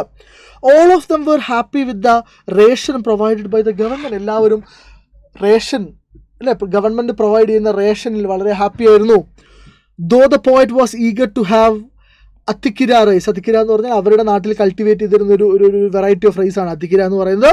But he had to have the rice bought from the ration shop. പക്ഷെ അദ്ദേഹത്തിന് റേഷൻ ഷോപ്പിലുള്ള അരി കഴിക്കേണ്ടി വന്നു. Food crops were replaced by commercial crops. Food crops എന്തിനാൽ റീപ്ലേസ് ചെയ്യപ്പെട്ടിരിക്കുന്നു? Commercial crops. Farmers had given up cultivating their favourite food crops of rice like Athikkira, Modan and Vellaran, ഇതൊക്കെ rice varieties ആണ്. ഇതൊക്കെ അവർ നിർത്തിയിട്ടുണ്ട്. Now they depend on the ration rice and wheat. ഇപ്പോൾ അവർ ration റൈസിനും വീറ്റിലുമാണ് എന്ത് ചെയ്യുന്നത്, ഡിപ്പെൻഡ് ചെയ്യുന്നത്. ഒന്നുമില്ല, നിങ്ങൾക്ക് കാര്യം മനസ്സിലായിട്ടുണ്ടെന്ന് എനിക്കറിയാം. Now he has a doubt as Kerala gets a rice from the centre. ശ്രദ്ധിച്ചോളാം, this is sarcasm. Now he has a doubt. അപ്പോൾ ഇദ്ദേഹത്തിനൊരു ഡൗട്ട് ഉണ്ട്. As Kerala gets rice from the centre. ഇപ്പോൾ കേരളത്തിന് റൈസ് എവിടെ നിന്നാണ് കിട്ടുന്നത്? സെൻറ്ററിന്ന്. Sir please call me Jibin. Hi Jibin, I did call you earlier. Dabbar. Community full. Okay, another community will be created at the earliest. Don't worry about that. Jungle Rummy. Right. So, ഇപ്പോൾ കേരളത്തിന് സെൻറ്ററിൽ എന്ത് കിട്ടുന്നത്? Rice കിട്ടുന്നുണ്ട്. അപ്പോൾ ഇയാൾ ചോദിക്കുകയാണ്, rice കിട്ടുന്ന സമയത്ത് അതിൻ്റെ കൂടെ എന്തുണ്ട്? ഹസ്ക് കൂടെ ഉണ്ടാവും, തവിട് കൂടെ ഉണ്ടാവും. അപ്പോൾ അയാൾ ചോദിക്കുകയാണ്, can it get some husk too from the centre for him to make toys. So തനിക്ക് കളിപ്പാട്ടങ്ങൾ ഉണ്ടാക്കാൻ കുറച്ച് തവിട് കൂടെ കിട്ടുമോ എന്നുള്ള, അതും കൂടെ ഇമ്പോർട്ട് ചെയ്യാം എന്നുള്ള രീതിയിലാണ് ഇവിടെ ഒരു സർക്കാസ്റ്റിക് കമൻറ്റോട് കൂടിയാണ് ഈ കവിത, റൈസ് എന്ന് പറഞ്ഞ കവിത അവസാനിക്കുന്നത്. നിങ്ങൾക്ക് കാര്യം മനസ്സിലായോ? ഓക്കെ ആണോ? നമുക്ക് അടുത്തൊരു ചാപ്റ്റർ, വളരെ പ്രധാനപ്പെട്ട ഒരു ചാപ്റ്ററിലേക്ക് പോകാമെങ്കിൽ നിങ്ങൾക്ക് ഒരു തംസപ്പ് തന്നു കഴിഞ്ഞാൽ ഓക്കെ ആണോ? Give A thumbs up in the comment box. Okay, നമുക്ക് വളരെ പ്രധാനപ്പെട്ട ഒരു ചാപ്റ്ററിലേക്ക് വളരെ സ്പീഡിൽ പോകേണ്ടതുണ്ട്. ഓക്കെ, അതിന് മുമ്പ് നമുക്ക് ഈ പോത്തിനെ കുറിച്ച് കുറച്ച് കാര്യങ്ങളൂടെ പറയാം. നിങ്ങൾ ഈ 3200 പേരും തംസപ്പെട്ട് തീരുമ്പോഴേക്ക്. So this is Chemman and Chacko. By the way, ഒന്നുമില്ല, വളരെ സിമ്പിളായിട്ടുള്ള കുറച്ച് കാര്യങ്ങളാണ്, ഒന്ന് ഓർമ്മിച്ച് വെക്കുക. അതായത് ഇതൊന്നൊരു അപ്രിസിയേഷൻ ലെവൽ ക്വസ്റ്റ്യൻ വന്നു കഴിഞ്ഞാൽ നിങ്ങൾക്ക് ഓർമ്മ ഉണ്ടായിരിക്കേണ്ട കാര്യങ്ങളാണ്. The poem is divided into 2 parts. ഈ പോം 2 ഭാഗങ്ങളായിട്ടാണ് ഡിവൈഡ് ചെയ്തിട്ടുള്ളത്. The first part is expectations. ആദ്യത്തെ പാർട്ട് കവിയുടെ പ്രതീക്ഷകളാണ്. ആൻഡ് രണ്ടാമത്തെ പാർട്ട് എന്താണ്? രണ്ടാമത്തെ പാർട്ട് റിയാലിറ്റിയാണ്. രണ്ടാമത്തെ പാർട്ട് യാഥാർത്ഥ്യമാണ്. Through the poem, though the poem is divided into stanzas, it doesn't follow a regular number of lines. Stanzas ആയിട്ട് ഡിവൈഡ് ചെയ്തിട്ടുണ്ടെങ്കിലും എല്ലാ സ്റ്റാൻസയിലും ഈക്വൽ നമ്പർ ഓഫ് ലൈൻസ് അല്ല. It makes use of lot of images related to paddy cultivation. അതായത് നെൽകൃഷിയുമായി ബന്ധപ്പെട്ട ഒരുപാട് images ഈ കവിതയിലുടനീളം കവി എന്ത് ചെയ്യുന്നുണ്ട്? ചെമ്മനം ചാക്കോ എംപ്ലോയ് ചെയ്യുന്നുണ്ട്. വിഷ്വൽ ഇമേജസ്, ഒരുപാട് വിഷ്വൽ ഇമേജസ് ഉണ്ട്. ഏതൊക്കെയാണ്? പ്ലോയിങ്, നിലമുഴുക, farming, walking along the dyke, വരമ്പത്തൂടെ നടക്കുക, ക്യാരിയിങ് സീസ് അല്ല, ക്യാരിയിങ് സീഡ്സ് എക്സെട്ര, ഇതൊക്കെ വിഷ്വൽ ഇമേജ് ആണ്. ഇനി ഓഡിറ്ററി ഇമേജും ഉണ്ട് ഒരുപാട്. Bustle of workers, shouting talks and etcetera, ഇതൊക്കെ വിഷ്വൽ ഇമേജസ് ആണ്. ഇനിയോ satire is another feature of the poem. അല്ലേ, സറ്റയർ എന്ന് പറയുന്നത് ആക്ഷേപഹാസ്യം എന്നുള്ളത് ഈ പോത്തിലെ ഒരു വളരെ പ്രധാനപ്പെട്ട ഫീച്ചറാണെന്ന് ഓർമ്മിച്ച് വെക്കുക. Throughout the poem the other satirises the farmers for shifting from food crops to cash crops. Cash crops എന്ന് പറഞ്ഞാൽ എന്താണ്? നമ്മൾ നേരത്തെ പറഞ്ഞ ആ ഒരു ടേം തന്നെയാണ്. ഓക്കെ, എന്തായിരുന്നു term, I am sorry, commercial crops. Okay, sorry, commercial crops. Okay, അപ്പോൾ ഈ കവിതയിലുടനീളം പോയറ്റ് സെറ്റാറൈസ് ചെയ്ത് എന്ത് ചെയ്യുന്നത്, ആക്ഷേപഹാസ്യത്തിലൂടെ ആരെക്കുറിച്ച് പറയുന്നുണ്ട്, ഫാമേഴ്സ്, അതായത് ഫുഡ് ക്രോപ്സിൽ നിന്ന് ക്യാഷ് ക്രോപ്സിലേക്ക്, കൊമേഴ്ഷ്യൽ ക്രോപ്സിലേക്ക് ഷിഫ്റ്റ് ചെയ്ത ഫാമേഴ്സിനെ എന്ത് ചെയ്യുന്നുണ്ട്, റിഡിക്യൂൾ ചെയ്യുന്ന രീതിയിൽ സംസാരിക്കുന്നുണ്ട്. The words used in the poem are apt and simple. ഈ പോത്തിൽ നിങ്ങൾക്ക് അറിയാം, നിങ്ങളുടെ മുമ്പിൽ ടെക്സ്റ്റ് ബുക്ക് ഉണ്ടെങ്കിൽ പേജ് നമ്പർ 115 വളരെ സിമ്പിളായിട്ടുള്ള ലാംഗ്വേജ് ആണ്. സോ ഈ പോത്തിൽ ഉപയോഗിച്ചിരിക്കുന്ന ഭാഷ എന്താണ്, വളരെ അനുയോജ്യമാണ്, സിമ്പിളാണ്. As a whole the poem is an excellent work. ഇങ്ങനെ ഒരു കമൻറ്റ് കൂടെ പാസ്സായി കഴിഞ്ഞാൽ ആ പ്രശ്നം തീർന്നു. ആൻഡ് ഇനി നമ്മൾ ഡിസ്കസ് ചെയ്യാൻ പോകുന്നത് വളരെ പ്രധാനപ്പെട്ട ഒരു പോമാണ്, ഒരു ചാപ്റ്ററാണ്, ഡേഞ്ചേഴ്സ് ഓഫ് ഡ്രഗ് അബ്യൂസ്. നമുക്ക് സ്റ്റാർട്ട് ചെയ്യാം. റെഡി ആണല്ലോ? ഓക്കെ, ഡേഞ്ചേഴ്സ് ഓഫ് ഡ്രഗ് അബ്യൂസിലേക്ക് വരുന്ന സമയത്ത് ആളുകളുടെ എണ്ണം വീണ്ടും കൂടിയിട്ടുണ്ട്. നമ്മൾ വീണ്ടും 3200 തിരിച്ചു വന്നു. ഇനി ആരെങ്കിലും ഈ ലൈവിന് ലൈക്ക് ചെയ്യാൻ വന്നാൽ, ആരെങ്കിലും ഈ ലൈവിന് ലൈക്ക് ചെയ്യാൻ ബാക്കിയുണ്ടെങ്കിൽ അവർ കൂടെ ഒന്ന് ലൈക്ക് ബട്ടൺ പ്രസ് ചെയ്യുക. ഇപ്പം തന്നെ നമുക്ക് 5K ലൈക്സ് ആക്കാം. മക്കളെ ലൈക്ക് ചെയ്യാൻ ബാക്കിയുള്ള ആളുകളൊക്കെ ഒന്ന് ലൈക്ക് ചെയ്തേ. ഓക്കെ, ശ്രദ്ധിച്ചോളാം. ഈ ചാപ്റ്റർ കൂടെയാണ് നമ്മൾ ഇന്നത്തെ ഈ ലൈവിൽ, ഈ മോർണിംഗ് ലൈവിൽ നമ്മൾ ഡിസ്കസ് ചെയ്യാൻ പോകുന്നത്. ഡേഞ്ചേഴ്സ് ഓഫ് ഡ്രഗ് അബ്യൂസ് എന്ന് പറഞ്ഞൊരു ചാപ്റ്ററിൻ്റെ ഒരു പ്രത്യേകതയുണ്ട്. ഇത് ഭയങ്കര ബോറിംഗ് ആയിട്ടുള്ള, ഇൻ എ സെൻസ് ഭയങ്കര ബോറിംഗ് ആയിട്ടുള്ള, കുറച്ചുകൂടെ എന്താണ്, ഫാക്റ്റ് ഓറിയൻറ്റഡ് ആയിട്ടുള്ള ഒരു ചാപ്റ്ററാണ്. This is not literature, by the way. This is a medical journal actually. Okay, അപ്പോൾ ഈ സാധനം എന്ത് ചെയ്യണം, ഈ സാധനം വളരെ കൃത്യമായിട്ട് ഓർഡറിൽ പഠിച്ചു പോകണം. എങ്ങനെയാണ് ഓർഡറിൽ പഠിച്ചു പോകേണ്ടത്? ഓർഡറിൽ പഠിച്ചു പോകണമെങ്കിൽ ഞാൻ ഈ പറയുന്ന പാറ്റേണിൽ ഇത് ഓർമ്മിച്ച് വെച്ചാൽ മാത്രം മതി. വളരെ സിമ്പിളാണ്, നോക്കിക്കോളൂ. എത്ര സ്ലൈഡ്സ് ഉണ്ട്? 1, 2, 3, 4 കഴിഞ്ഞു. 4 സ്ലൈഡ്സ് ഉണ്ടെങ്കിൽ നമ്മുടെ പരിപാടി കഴിഞ്ഞു. പക്ഷെ ഓരോന്നും വളരെ കൃത്യമായിട്ട് ഞാൻ പറയും, നോക്കിക്കോളൂ. Dangers of Drug Abuse is an article written by Dr. Hardin Blair Jones, a famous American physician. വളരെ പ്രസിദ്ധനായ അമേരിക്കൻ ഫിസിഷ്യൻ ആയിട്ടുള്ള, ഡോക്ടർ ആയിട്ടുള്ള ഡോക്ടർ ഹാർഡിൻ ബ്ലെയർ ജോൺസ്, ആളുടെ പേരൊന്നും ഓർമ്മിച്ച് വെക്കണമെന്നില്ല. ഡോക്ടർ ഹാർഡിൻ ബ്ലെയർ ജോൺസ് എഴുതിയിട്ടുള്ള ഒരു ആർട്ടിക്കിളാണ്, ഒരു എസ്സേ ആണ് എന്ത് നമുക്ക് പഠിക്കാനുള്ള dangers of drug abuse. Okay ആണല്ലോ? റെഡി ആണല്ലോ? ഇനി നോക്കൂ.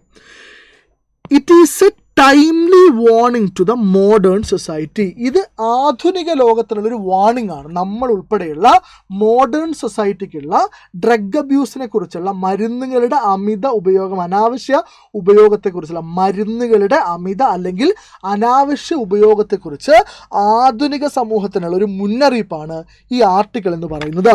ഇനി നോക്കൂ. Drugs were discovered to prevent and cure physical diseases. ഡ്രഗുകൾ, നിങ്ങൾ ഉദ്ദേശിക്കുന്ന ഡ്രഗ് മാത്രമല്ല, എല്ലാ ഡ്രഗും ഡ്രഗ് തന്നെയാണ് അല്ലേ. നമ്മുടെ മരുന്ന് ഷോപ്പിൽ ഇംഗ്ലീഷിൽ ഡ്രഗ് സ്റ്റോർ എന്നാണ് പറയുക. നിങ്ങൾ ഉപയോഗിക്കുന്ന പാരസെറ്റമോളും പിന്നെ എന്താ പറയുക ഡോളോയും ഒക്കെ എന്ത് തന്നെയാണ്, ഡ്രഗ് തന്നെയാണ്. So drugs were discovered. Drugs എന്തിനാണ് കണ്ടുപിടിക്കപ്പെട്ടത്? ടു പ്രിവെൻറ്റ്, തടയാനും ക്യൂർ, ഭേദപ്പെടുത്താനുമാണ് ഫിസിക്കൽ ഡിസീസുകൾ, ശാരീരികമായിട്ടുള്ള രോഗങ്ങളെ പ്രിവെൻറ്റ് ചെയ്യാൻ, തടയാനും ക്യൂർ, ഭേദപ്പെടുത്താനും വേണ്ടിയിട്ടാണ് ഡ്രഗ്സ് കണ്ടുപിടിച്ചിട്ടുള്ളത്. And to reverse the disturbances that occur in some mental illnesses. അല്ലേ, ചില മെൻ്റൽ ഇൽനെസ്സസിൽ ഉള്ള സംഭവിക്കുന്ന ബുദ്ധിമുട്ടുകളെ റിവേഴ്സ് ചെയ്യാൻ വേണ്ടിയിട്ടും കൂടെയാണ് ഡ്രഗുകൾ ഡിസ്കവർ ചെയ്യപ്പെട്ടിട്ടുള്ളത്. ഇനി നോക്കൂ, ഇവിടെയാണ് പ്രശ്നം. Advertisements and prescriptions of doctors, അല്ലേ, പരസ്യങ്ങളും ഡോക്ടർമാരുടെ പ്രിസ്ക്രിപ്ഷൻസ്, മരുന്നുകുറിപ്പടികളും make the public to expect miracles from drugs, അല്ലേ. സോ മരുന്ന് കമ്പനികളുടെ വലിയ പരസ്യങ്ങൾ, ഭയങ്കര അട്രാക്റ്റീവായിട്ടുള്ള ആഡുകൾ, അഡ്വർടൈസ്മെൻറ്റുകളും ഡോക്ടർമാരുടെ പ്രിസ്ക്രിപ്ഷൻസ്, മരുന്നുകുറിപ്പടികളും ആളുകളെ, പബ്ലിക്കിനെ എന്ത് വിശ്വസിപ്പിച്ചു? അതായത് ഈ ഡ്രഗ്സ് കൊണ്ട് മിറാക്കിൾ, അത്ഭുതങ്ങൾ സംഭവിക്കും, ഡ്രഗ്സ് എന്തോ വലിയ സംഭവമാണ് എന്നുള്ളൊരു ചിന്ത ആളുകളിൽ കൊണ്ടുവന്നിട്ടുണ്ട് എന്നാണ് ഡോക്ടർ ഹാർഡിൻ ബ്ലെയർ ജോൺസ് പറയുന്നത്. This leads to the abuse of drugs. ഇത് എന്തിലേക്ക് നയിക്കും? ഇത് മരുന്നുകളുടെ അനാവശ്യമായ ഉപയോഗത്തിലേക്ക്, അമിതമായ ഉപയോഗത്തിലേക്ക് നയിക്കുമെന്ന് അദ്ദേഹം വാർണിംഗ് തരുന്നുണ്ട്. ഇനിയൊരു കഥ, സിമ്പിളായിട്ടുള്ള കാര്യമാണ്, ഓർമ്മിച്ച് വെക്കാം. ഹിപ്പോക്രേറ്റ്സ് എന്ന് പറഞ്ഞാൽ ഗ്രീക്ക് ഫിസിഷ്യനാണ്. അദ്ദേഹത്തെ ഫാദർ ഓഫ് മെഡിസിൻ എന്ന് കരുതപ്പെടുന്ന ഒരാളാണ്. He's regarded as the father of medicine. അദ്ദേഹം എന്ത് ചെയ്യുന്നുണ്ട്? He said that a remedy, okay ഇതൊന്ന് ശ്രദ്ധിക്കണേ. ഹീ സെഡ് ദാറ്റ്, അദ്ദേഹം പറഞ്ഞു, ഒരു remedy must take into account not only the symptoms of the disease. നിങ്ങൾ ഒരാൾക്കൊരു മരുന്ന് കൊടുക്കുകയാണ്, നിങ്ങൾ ഒരാൾക്കൊരു റെമഡി പറഞ്ഞു കൊടുക്കുകയാണ്, പരിഹാരം പറഞ്ഞു കൊടുക്കുകയാണ്. അങ്ങനെ ഒരു മരുന്ന്, പരിഹാരം പറഞ്ഞു കൊടുക്കുന്ന സമയത്ത് നിങ്ങൾ എന്തുമാത്രം അക്കൗണ്ടിൽ എടുത്താൽ പോരാ, നിങ്ങൾ എന്തുമാത്രം കൺസിഡർ ചെയ്താൽ പോരാ, എന്തുമാത്രം പരിഗണിച്ചാൽ പോരാ, രോഗത്തിൻ്റെ സിംറ്റംസ് മാത്രം പരിഗണിച്ചാൽ പോരാ, രോഗത്തിൻ്റെ സിംറ്റംസ് മാത്രം പരിഗണിച്ചാൽ പോരാ. പിന്നെയോ but also the constitution and habits of the patient. ആ രോഗി എങ്ങനെയാണ്, ആ രോഗിയുടെ ശരീര മാനസിക ഘടന എങ്ങനെയാണ്, കോൺസ്റ്റിറ്റ്യൂഷൻ എങ്ങനെയാണ്, പിന്നെയോ ആ രോഗിയുടെ ശീലങ്ങൾ എന്തൊക്കെയാണ്, ഇതൊക്കെ പരിഗണിച്ചിട്ട് മാത്രമേ നിങ്ങളൊരു മെഡിസിൻ ഒരാൾക്ക് എന്ത് ചെയ്യാവുള്ളൂ, പ്രിസ്ക്രൈബ് ചെയ്യാവുള്ളൂ, നിങ്ങളൊരു മെഡിസിൻ എടുക്കാവുള്ളൂ. ഞാൻ ആ പറഞ്ഞ കാര്യം മനസ്സിലായോ? അത് കുറച്ച് കോംപ്ലിക്കേറ്റഡ് ആയതുകൊണ്ടാണ് ഞാൻ അങ്ങനെ തന്നെ പറഞ്ഞത്. മനസ്സിലായല്ലോ? മനസ്സിലായെങ്കിൽ എനിക്കൊരു കുഞ്ഞ് റെഡ് ഹാർട്ട് തരാമോ കമൻറ്റ് ബോക്സിൽ? ഓക്കെ, ശരി. ഇനി നോക്കിക്കോളെ, the correlative of this principle. ഈ ഒരു പ്രിൻസിപ്പിളിൻ്റെ, അതായത് നമ്മളിപ്പോൾ പറഞ്ഞ പ്രിൻസിപ്പിൾ ഉണ്ടല്ലോ, മരുന്ന് കൊടുക്കുമ്പോൾ രോഗിയുടെ ഡിസീസിൻ്റെ സിംറ്റംസ് മാത്രം നോക്കിയാൽ പോരാ, പിന്നെ അയാളുടെ കോൺസ്റ്റിറ്റ്യൂഷനും അയാളുടെ ഹാബിറ്റ്സും ഒക്കെ നോക്കണം. ഈ ഒരു പ്രിൻസിപ്പിളിൻ്റെ കോറിലേറ്റീവ്, ആധാരം, അടിസ്ഥാനം, ബേസ് എന്ന് പറയുന്നത് ഈസ് ദാറ്റ് എന്താണ്? A healthy person cannot benefit from taking A drug. Healthy ആയിട്ടുള്ള മനുഷ്യന്, ആരോഗ്യവാനായിട്ടുള്ള മനുഷ്യന് ഒരിക്കലും ഡ്രഗ് എടുക്കുന്നതിൽ എന്തുണ്ടാക്കാൻ പറ്റില്ല, ബെനിഫിറ്റ് ഉണ്ടാവില്ല എന്നാണ് പറഞ്ഞതിൻ്റെ അർത്ഥം. അയാൾക്ക് അതിൻ്റെ ആവശ്യമില്ല എന്നാണ് ആ പറഞ്ഞതിൻ്റെ അർത്ഥം. Medicines and സെൻഷ്യൽ drugs are different. ഇയാൾ പറയുന്ന മറ്റൊരു ടേം നിങ്ങൾ ശ്രദ്ധിക്കുക, സെൻഷ്യൽ ഡ്രഗ്സ്. നമ്മൾ സുഖത്തിന് വേണ്ടി ഉപയോഗിക്കുന്ന മരുന്നുകൾ എന്താണെന്ന് നമുക്കറിയാം അല്ലേ, എന്താണെന്ന് നമുക്ക് നന്നായിട്ടറിയാം. Medicines and സെൻഷ്യൽ drugs are different. മെഡിസിൻസും സെൻഷ്യൽ ഡ്രഗ്സും എന്താണ്, വ്യത്യസ്തമാണ്. Sensual drugs are those that the body does not need. Sensual drugs എന്ന് പറയുന്നത് ശരീരത്തിന് ആവശ്യമില്ലാത്ത ഡ്രഗുകളാണ്, നമ്മളത് സുഖത്തിന് വേണ്ടി ഉപയോഗിക്കുന്നതാണ്. You know it. ഓക്കെ, ഇനി നോക്കൂ, ഈ ദേ എന്ന് പറഞ്ഞ ആരാ? ദേ എന്ന് പറഞ്ഞാൽ സെൻഷ്യൽ ഡ്രഗ്സ് ആണ്. ദേ എന്ന് പറഞ്ഞ ആരാണ്? സെൻഷ്യൽ ഡ്രഗ്സ് ആണ്. They give the user A strong sense of pleasure. ഇതൊന്നും പഠിച്ചു വെക്കണം. ഒരു ചെറിയ എസ്സേ ടൈപ്പ് അല്ലെങ്കിൽ ഒരു ഷോർട്ട് ആൻസർ ടൈപ്പ് ക്വസ്റ്റൻ ഒക്കെ ചോദിക്കുമ്പോൾ ഈ സെൻഷ്യൽ ഡ്രഗ്സ് ആളുകൾക്ക് ഒരു സെൻസ് ഓഫ് പ്ലഷർ കൊടുക്കുന്നു, ഒരു ആനന്ദം, ഒരു സന്തോഷം കൊടുക്കുന്നു. They also activate the brain pleasure centres. അല്ല, നമ്മുടെ ശരീരത്തിൽ, നമ്മുടെ ബ്രെയിനിൽ ഒരുപാട് പ്ലഷർ സെൻറ്റേഴ്സ് ഉണ്ട്. നമ്മുടെ പ്ലഷർ ജനറേറ്റ് ചെയ്യുന്ന സെൻറ്റേഴ്സൊക്കെ കിടക്കുന്നത് ബ്രെയിനിലാണ്. ഈ പ്ലഷർ സെൻറ്റേഴ്സിനെ മാനിപ്പുലേറ്റ് ചെയ്ത് എന്ത് ചെയ്യുന്നു, പിന്നെ അവർ ആക്ടിവേറ്റ് ചെയ്യുന്നു. അതായത് അങ്ങനെ ആക്ടിവേറ്റ് ആവേണ്ട ഒരു സാഹചര്യം അല്ലെങ്കിലും ആക്ടിവേറ്റ് ചെയ്യുന്നു. And give a false sense of pleasure to the body. എന്നിട്ട് ശരീരത്തിനൊരു ഫോൾസ് സെൻസ് ഓഫ്, യഥാർത്ഥത്തിലല്ലാത്ത, എന്താ പറയുക, മാനിപ്പുലേറ്റഡ് ആയിട്ടുള്ള ഒരു സെൻസ് ഓഫ് പ്ലഷർ ശരീരത്തിന് കൊടുക്കുന്നു. ഇതാണ് സെൻഷ്യൽ ഡ്രഗ്സ് ചെയ്യുന്നത്. Medicines are those that cure or prevent disease. Medicines എന്ന് പറയുന്നത് എന്താണ്? രോഗം ക്യൂർ ചെയ്യുന്നതോ പ്രിവെൻറ്റ് ചെയ്യുന്നതാണ്. So sensual drugs are not actual drugs. Okay, എന്ന് മനസ്സിലാക്കി വെക്കുക.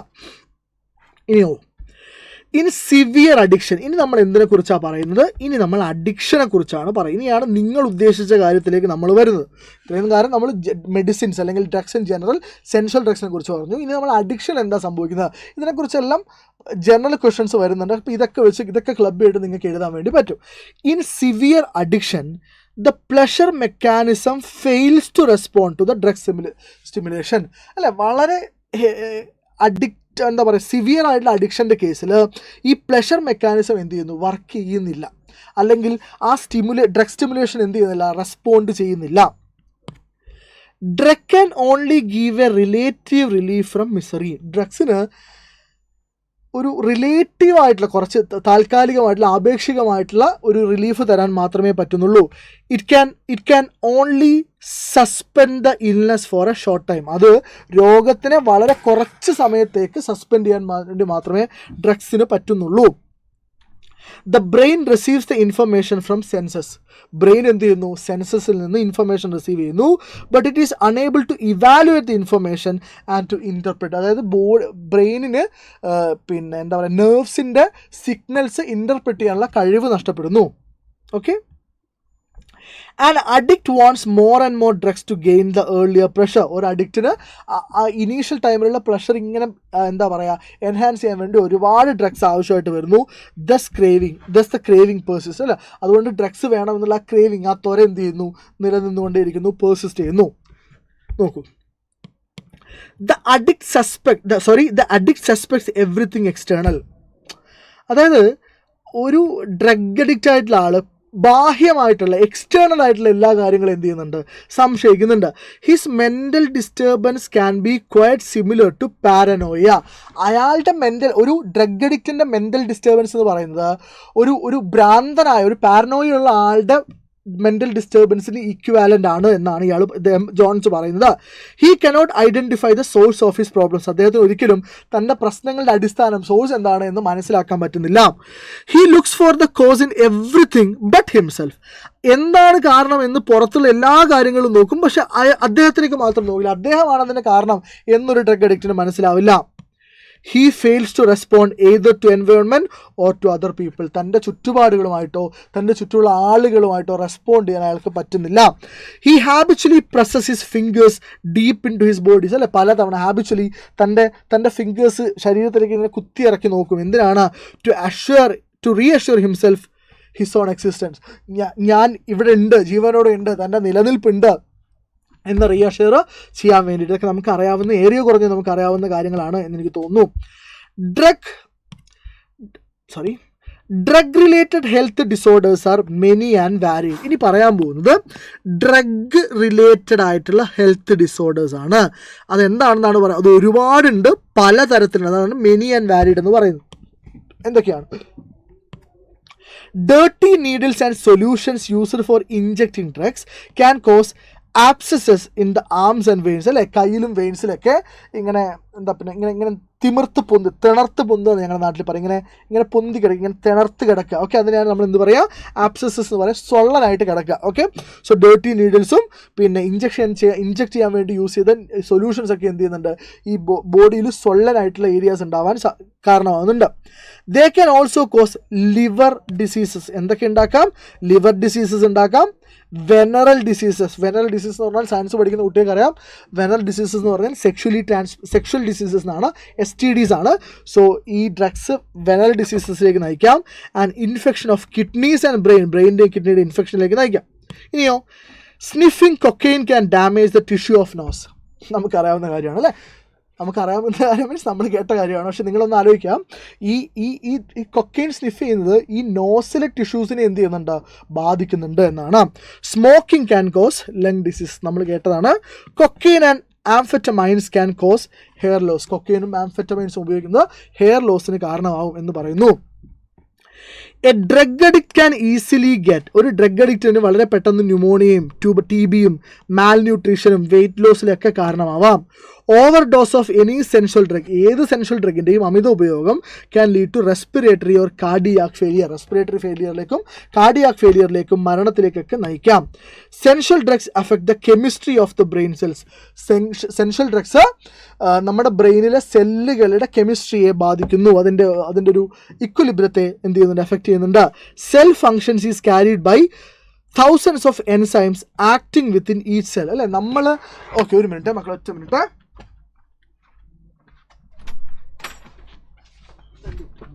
ഓക്കെ, സോ നമ്മുടെ ബോഡി എന്ന് പറയുന്നത് വളരെ കോംപ്ലിക്കേറ്റഡ്. നമ്മുടെ ബോഡി എന്ന് പറയുന്നത് വളരെ കോംപ്ലിക്കേറ്റഡ് ആയിട്ടുള്ളൊരു സിസ്റ്റമാണ്. നമ്മുടെ ബ്രെയിൻ ഫംഗ്ഷൻ എന്ന് പറയുന്നത് അതിലേറെ കോംപ്ലിക്കേറ്റഡ് ആണ്. അപ്പോൾ ഇതിൽ എന്താ പറയുന്നത്? Cell functions is carried out by thousands of enzymes acting within the cell. Each exposure of the cells to psychoactive drugs somehow alters their chemistry. ആ ഒരു കെമിസ്ട്രി, ആ ഒരു ബാലൻസിൽ എന്ത് ചെയ്യുന്നുണ്ട്? ഓൾട്ടർ ചെയ്യുന്നുണ്ട് എന്ന് പറയുന്നു. ഓക്കെ, അപ്പോൾ ഇത്രയും കാര്യങ്ങളാണ് നമ്മൾ ഈ ഒരു ലൈവിൽ എന്ത് ചെയ്യുന്നത്? ഡിസ്കസ് ചെയ്യുന്നത്. മക്കളെ, ഇനിയുള്ള സമയം, ഇന്ന് വൈകുന്നേരം ഒരു 5 മണി വരെയുള്ള സമയം നമ്മൾ ഈ പഠിപ്പിച്ച കാര്യങ്ങളും സ്ലൈഡ്സും ഒക്കെ വളരെ കൃത്യമായിട്ട് എന്ത് ചെയ്യുക? റിവൈസ് ചെയ്യാൻ വേണ്ടി ഉപയോഗിക്കുക. എന്നിട്ട് 5 മണിക്ക് അടിപൊളിയായിട്ട് വരൂ. നമുക്ക് എന്ത് ചെയ്യാം? ഗംഭീരമായിട്ട് ഡിസ്കോഴ്സുകളും ബാക്കിയുള്ള കാര്യങ്ങളൊക്കെ പഠിക്കാം. ആൻഡ് നാളെ രാവിലെ ബൂസ്റ്റർ ക്ലാസ് ഉണ്ട്, ബൂസ്റ്റർ ലൈവ് ഉണ്ട്. നിങ്ങൾ പേടിക്കണ്ട. സോ അടിപൊളിയായിട്ട് പഠിക്കുക. We wish you all the best people. And ഈ ലൈവിന് ആരെങ്കിലും ലൈക്ക് ചെയ്യാൻ ബാക്കിയുണ്ടെങ്കിൽ അവർ കൂടെ എന്ത് ചെയ്യുക? ഒന്ന് ലൈക്ക് ചെയ്യുക. രണ്ടാമത്തെ കാര്യം, ഈ ലൈവിൻ്റെ താഴെ നിങ്ങളുടെ കമൻറ്റ്, അതൊരു താങ്ക് യു സാർ ആണെങ്കിൽ അങ്ങനെ, ദ ക്ലാസ് വാസ് യൂസ്ഫുൾ ആണെന്നല്ല അങ്ങനെ, ഒരു റെഡ് ഹാർട്ട് ആണെങ്കിൽ അങ്ങനെ. സോ നിങ്ങളുടെ കമൻറ്റ്സ് എന്ത് ചെയ്യുക? ഒന്ന് മാർക്ക് ചെയ്യുക. നമുക്കറിയാം നമ്മുടെ ലാംഗ്വേജ് എക്സാമുകൾ കൂടെ കഴിഞ്ഞ്, ഇത് കണ്ട് നിങ്ങൾക്ക് ഹിന്ദി ഉണ്ട് എന്ന് എനിക്കറിയാം. ഇന്ന് ഞാൻ പറഞ്ഞപ്പോൾ ഒരു കൺഫ്യൂഷൻ ആയതാണ്. സോ നമ്മുടെ ലാംഗ്വേജ് എക്സാമുകൾ കൂടെ കഴിഞ്ഞ് കഴിഞ്ഞാൽ നമ്മുടെ +2 ലൈഫ് അവസാനിക്കുകയാണ്. സോ അതിനൊരു സെക്കൻഡ് ലാസ്റ്റ് ലൈവിലാണ് നമ്മളിവിടെ നിൽക്കുന്നത്. സോ നിങ്ങളുടെ അഭിപ്രായങ്ങൾ കമൻറ്റ് ബോക്സിൽ അറിയിക്കുക. So thank you everybody. I will see you in the evening. Okay, sharp.